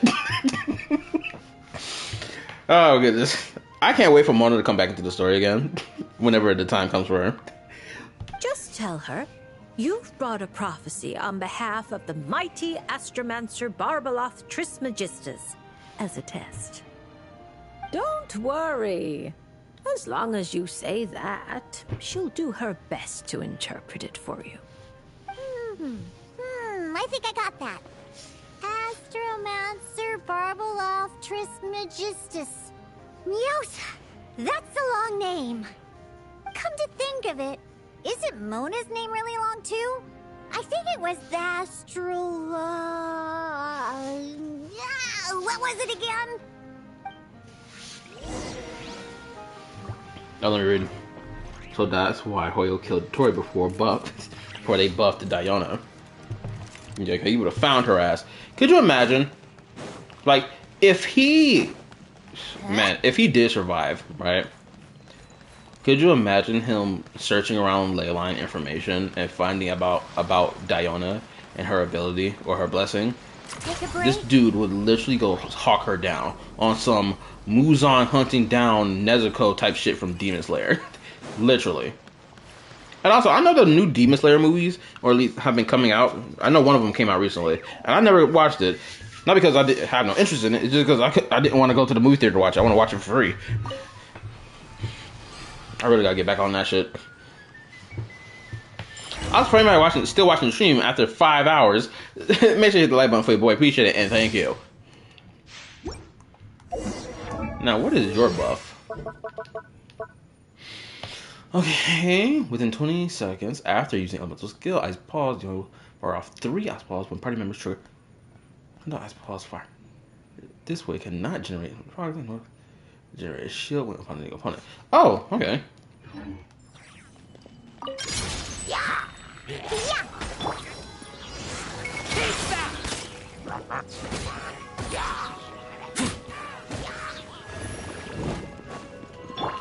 Look at you, food.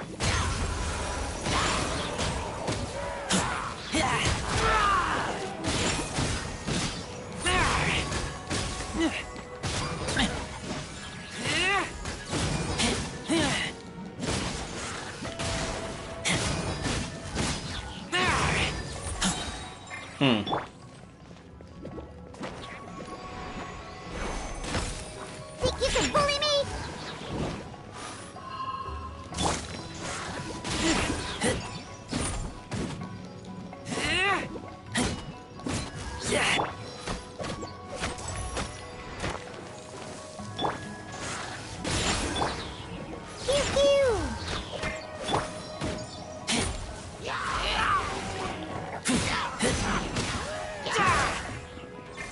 Can't handle your drink. Huh. Let's go. Yeah. Look at you.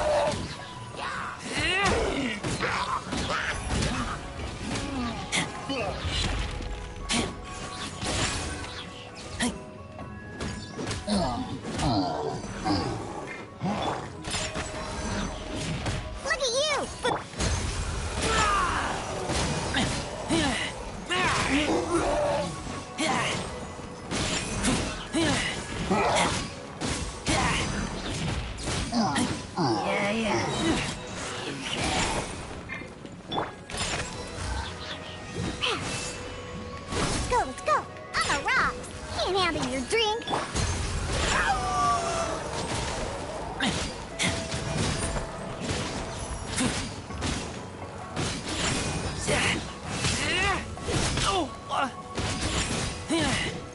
Okay, so essentially, as long as her elemental burst is still like popping off, she with the thing, essentially this would be like a continuous ice pause firing off periodically.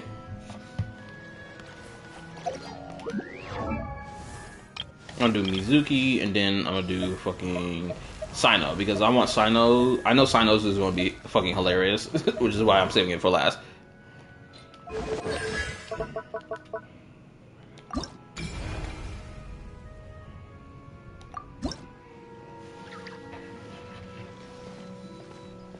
Huh? Isn't that Mizuki and her 2 mini Baku? Are they talking to Barbalov already? Bro, I still have not done her fucking story quest. I gotta do that shit. I still gotta do it.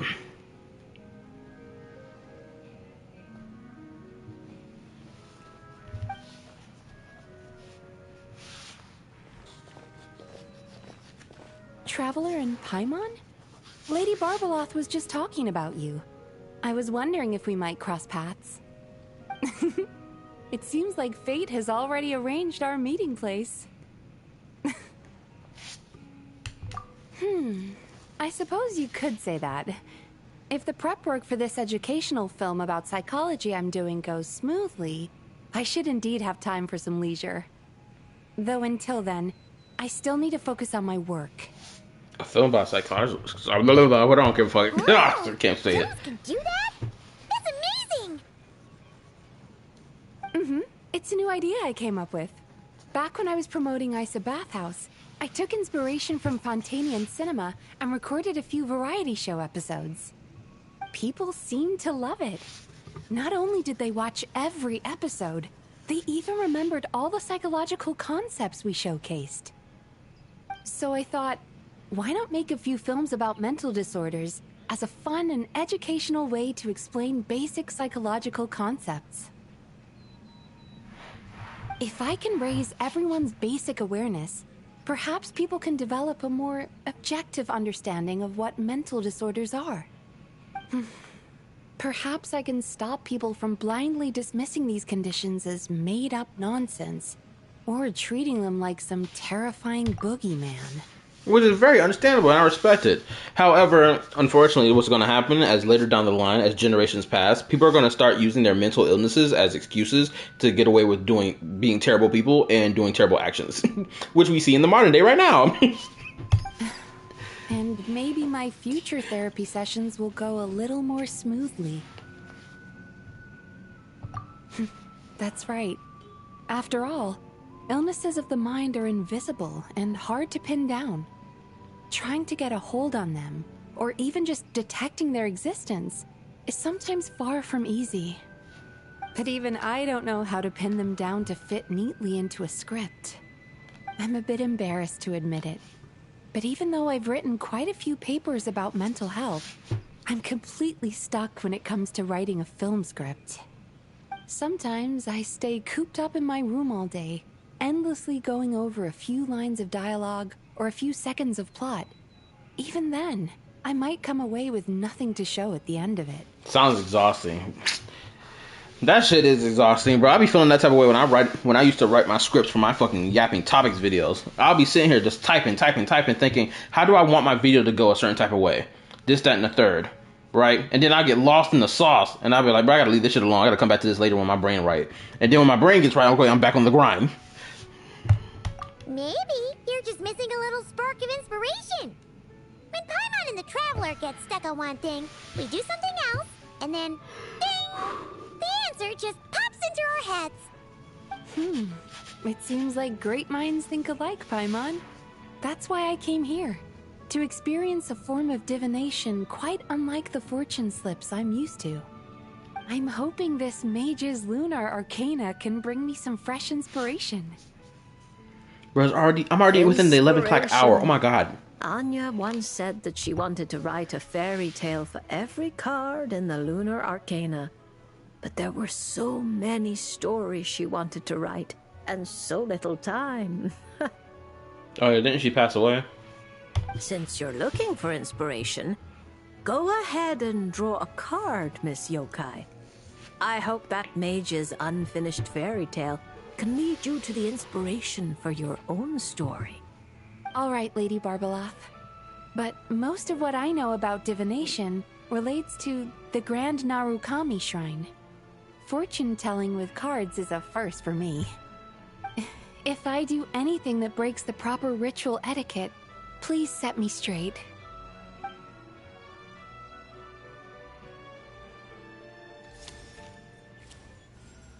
Oh my, the reversed moon.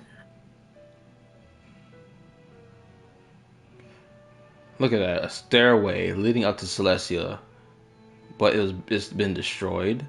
And the pillars that's there looks like the pillars we see in the opening screen of the game.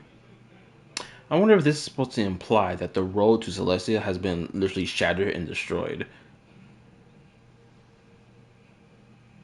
Now that I think about it, as I'm looking at this picture, I wonder, do the shades even, stay in Celestia, or do they stay in their own little spaces? While the Heavenly Principles is the only one that's in Celestia by himself, sleeping or unconscious or whatever the fuck, in stasis. I'm curious now. Can they even go back up there to Celestia? Or is it like blocked by some type of barrier? The upright and reversed meanings of the moon are similar. Escapism, illusion, self-deception. Like someone traveling beneath a dark moon, having lost their way forward, but not knowing how to break free. Yeah. Why does the meaning of this card sound like a warning? Paimon's got a really bad feeling about this. However, since Miss Yume Mizuki can still hear this prophecy, it means the situation is not yet too dire. With a little effort, you may be able to exit the haze that obscures your path ahead and find what you seek. Escapism, illusion, and self-deception? Taking the card at face value, yes. To put it more plainly, you're running from an answer that's right before your eyes, searching far when you should be looking near. Are you saying there's someone who can review my script standing right in front of me? It's not limited to just the script, but how you interpret the meaning behind the card is entirely up to you. The answer is right in front of my eyes, yet I'm searching far when I should be looking near. I think I understand what you're getting at. When you put it like that, I really have been deceiving myself. Or rather, I couldn't help but search far when I should be looking near. I thought about visiting Yae Publishing House and asking Guje Yae for advice, but then...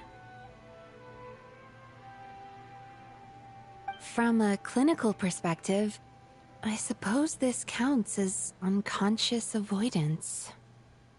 Thank you for your divination, Lady Barbeloth. You really helped me find inspiration after all. There's no need to thank me. I did nothing. You untangled the threads of fate yourself. I merely placed the loose ends in your hands. However, Guji Yae is also someone swept along by fate. Intertwining threads often bring trouble. With that in mind, keeping your distance wouldn't necessarily be a bad thing. Oh boy. If I simply ask for some feedback on my script, surely that wouldn't bring fate into the mix, would it? As I said, how you interpret things is not up to me, Miss Yume Mizuki. I cannot see every twist in your future from reading a single card. Who can perceive every obstacle on the path of fate before it trips them up? Sometimes it's just like that little brat said. Fate is called as such, for it cannot be changed, nor can it be reversed. It can only but be accepted. Anyway, Miss Yokai, I look forward to watching your film.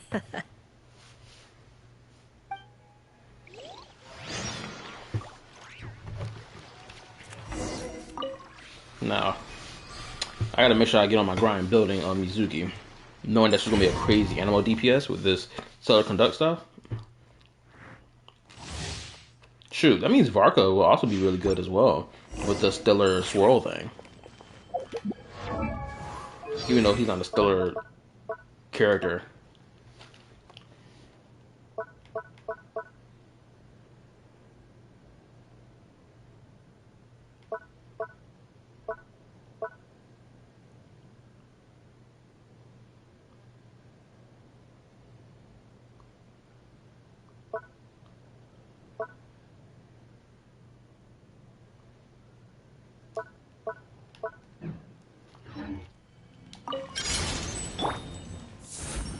Don't be scared.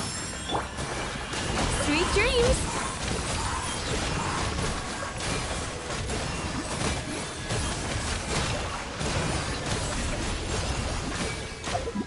Hold up, let me see something. Her crit rate is horrible. Yet she's doing such immaculate damage. Oh my god! That elemental mastery is wild. 1,400? What the fuck weapon is she using? Okay, she's using her weapon, which has high elemental mastery as a baseline, and then she gets increased elemental mastery every time she triggers a swirl reaction. She gets 120 for every 6 seconds for a swirl reaction. Elemental mastery increases by 96 for 9 seconds after the wielder's elemental skill hits an opponent. Elemental mastery increased by 32 for 30 seconds after the wielder's elemental burst hits opponent. Oh my god, my guy. This is holy elemental mastery to the nth degree. This shit is drowning in elemental mastery from top to bottom, bro. What the hell? This is like a pancake, and you just drowning that pancake in syrup, or pancake and waffles in syrup. That's what this is. Just drowning it in syrup. Goodness gracious. I never seen such an immaculate amount of fucking elemental mastery in my life. My guiding stars, cold. Bad dreams be gone.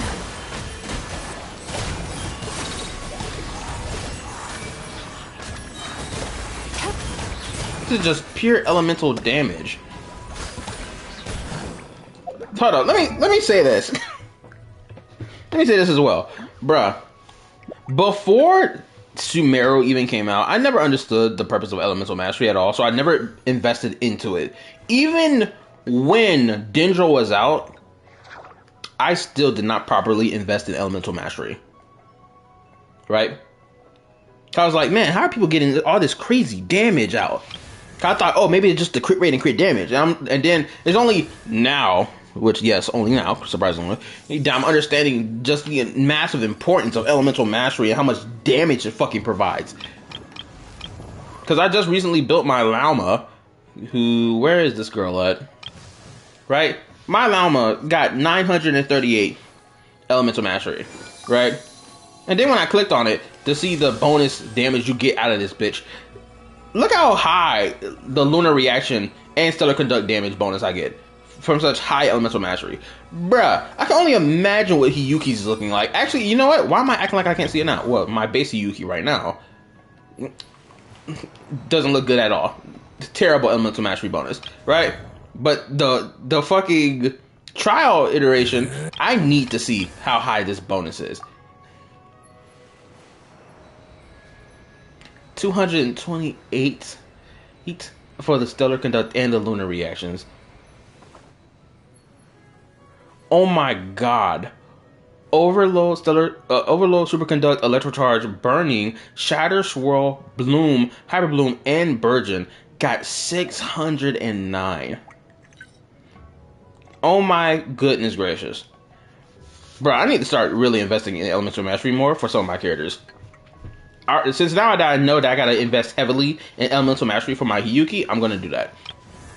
Now it makes me wonder, do I need to invest in elemental mastery for my Wanderer?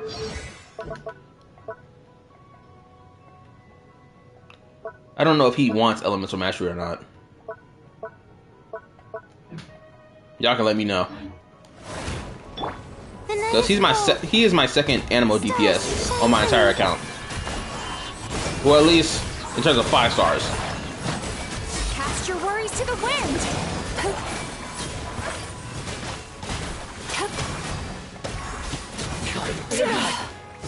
Oh, mine's a command. My guiding... How's this?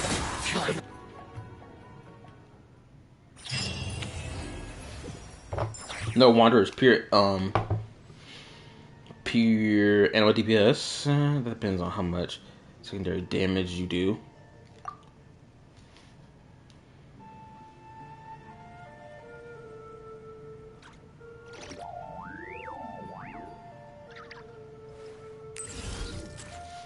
Even in the same state, her elemental mastery will be increased by 1,000% of her elemental mastery, brother. What? Additionally, elemental mastery of nearby party members is increased by 10 of elemental mastery, 10% of her elemental mastery. Bruh, I need to start investing in Hiyuki fast. Hold up. Let me pull up my characters for my Animo DPSs. Let me hit the follow button for you. Okay, so I got Wanderer, Zhao. I have not used Zhao in so long. And Mizuki as my DPS characters. And then you got the 4-star DPSs, what, Aoife And Hazel. We haven't seen Hazel in a while, actually, now that I think about it. And then what, that's about it?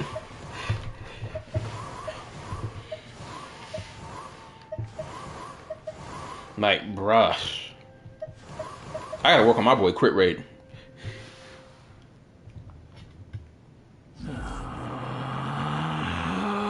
I think his Emily Burning team, even before buff, she can easily reach 1K per swirl.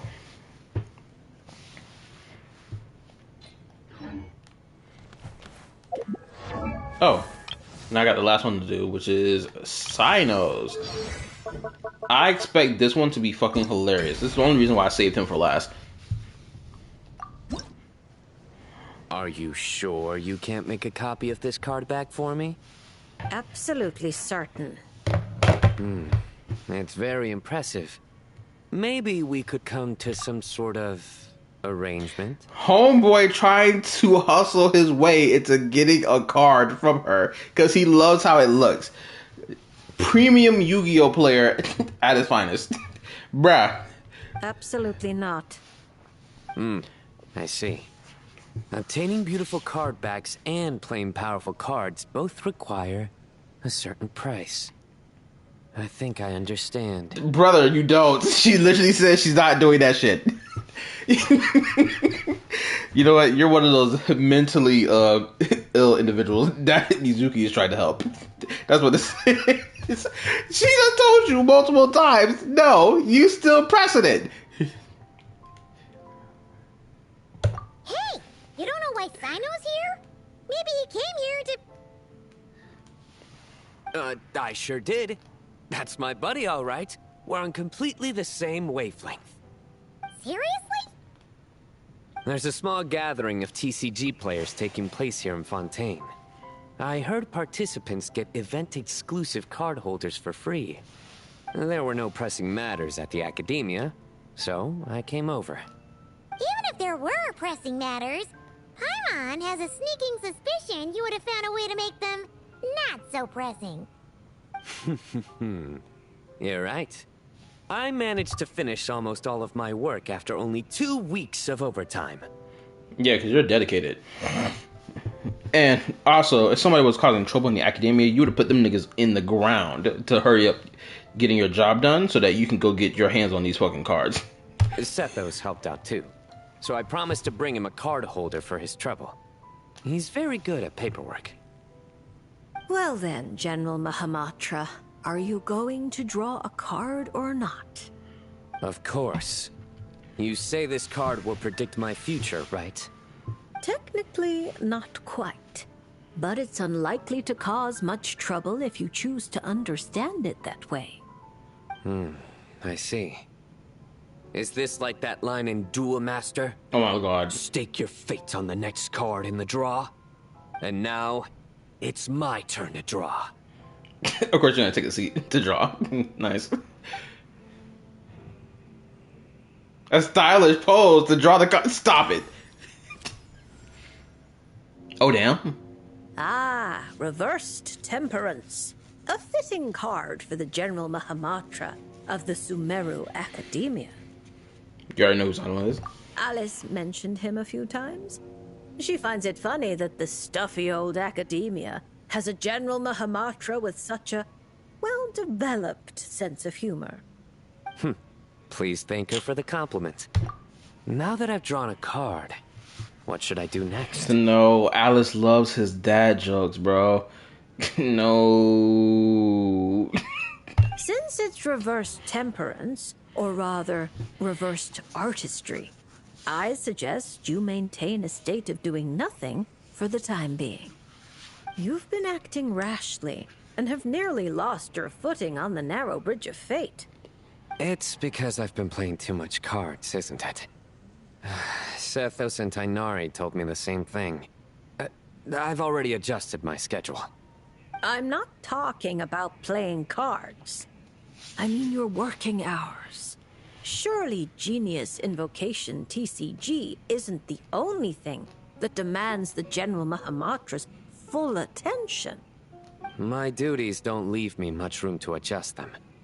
You're used to bearing the pressure of such a busy schedule alone?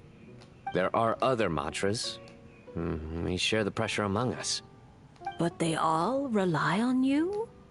Not just the Matras, but the researchers and the people of Sumeru.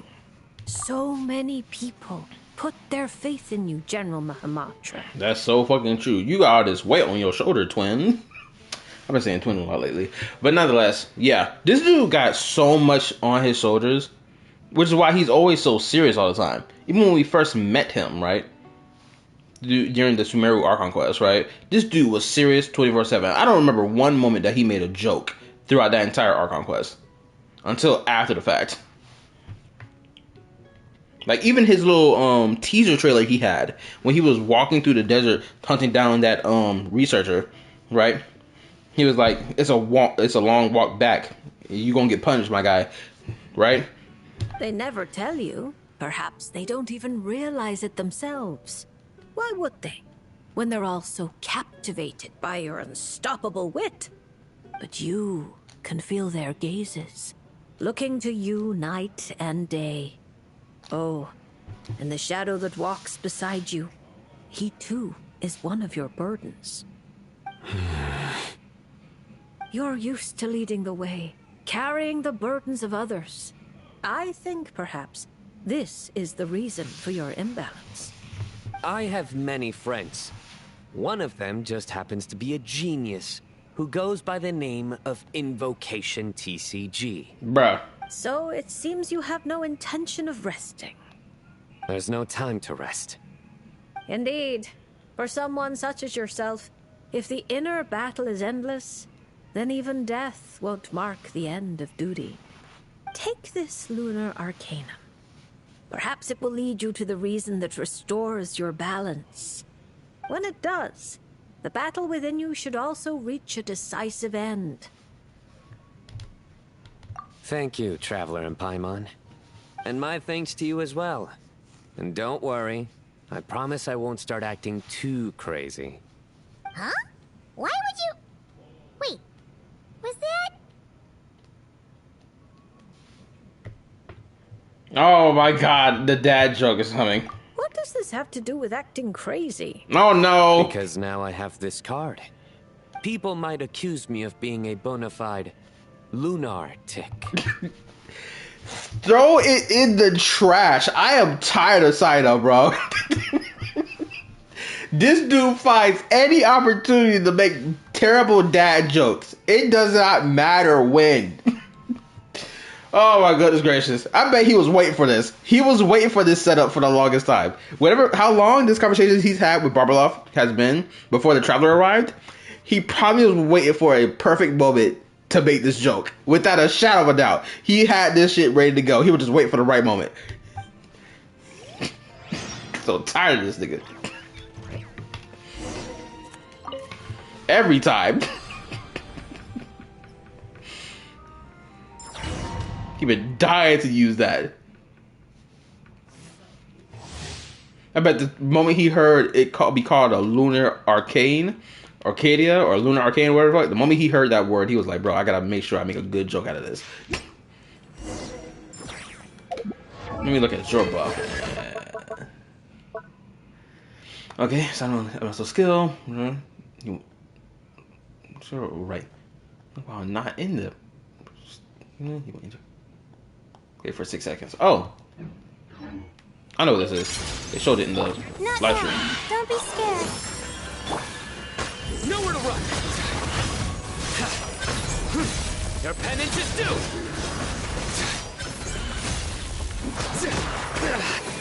Well played.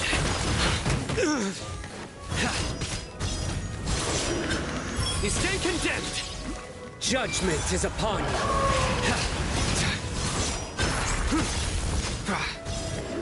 Guilty! You stay condemned! Yeah, Sino about to come back in such a strong way.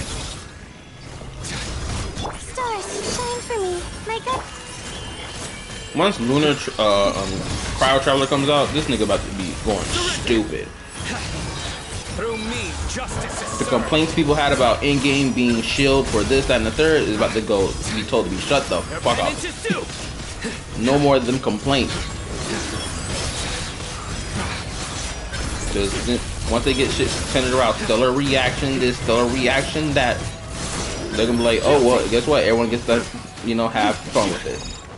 Which I'm not gonna lie, I do not know whose dumbass retarded decision it was to be like, oh, lunar reactions are only gonna be for 5-star characters and not 4-star characters, and we're not gonna let the traveler have access to it either. Like, seriously, who at headquarters thought that was such a smart idea? It was by far the dumbest thing ever. Literally.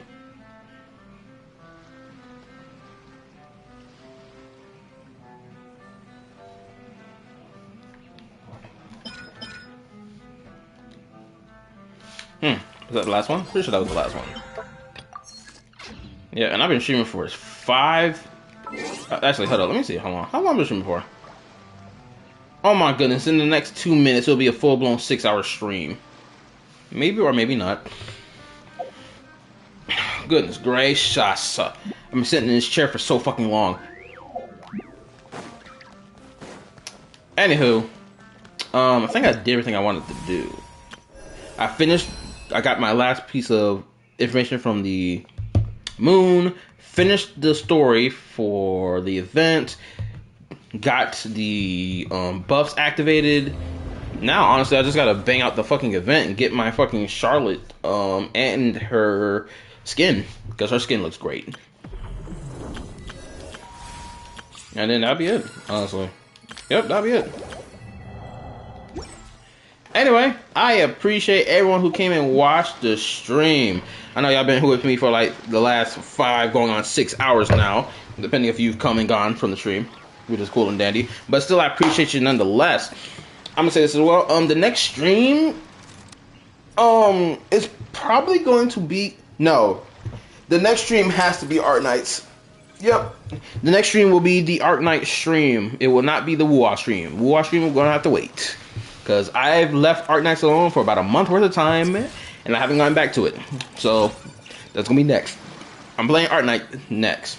So, see y'all for the Art Night stream. Play the new story content, whatever, you know, was released while I was gone. For people who play Art Nights, I'm going to need y'all help for that one to help navigate me. Anyway, this is Kylie personally out.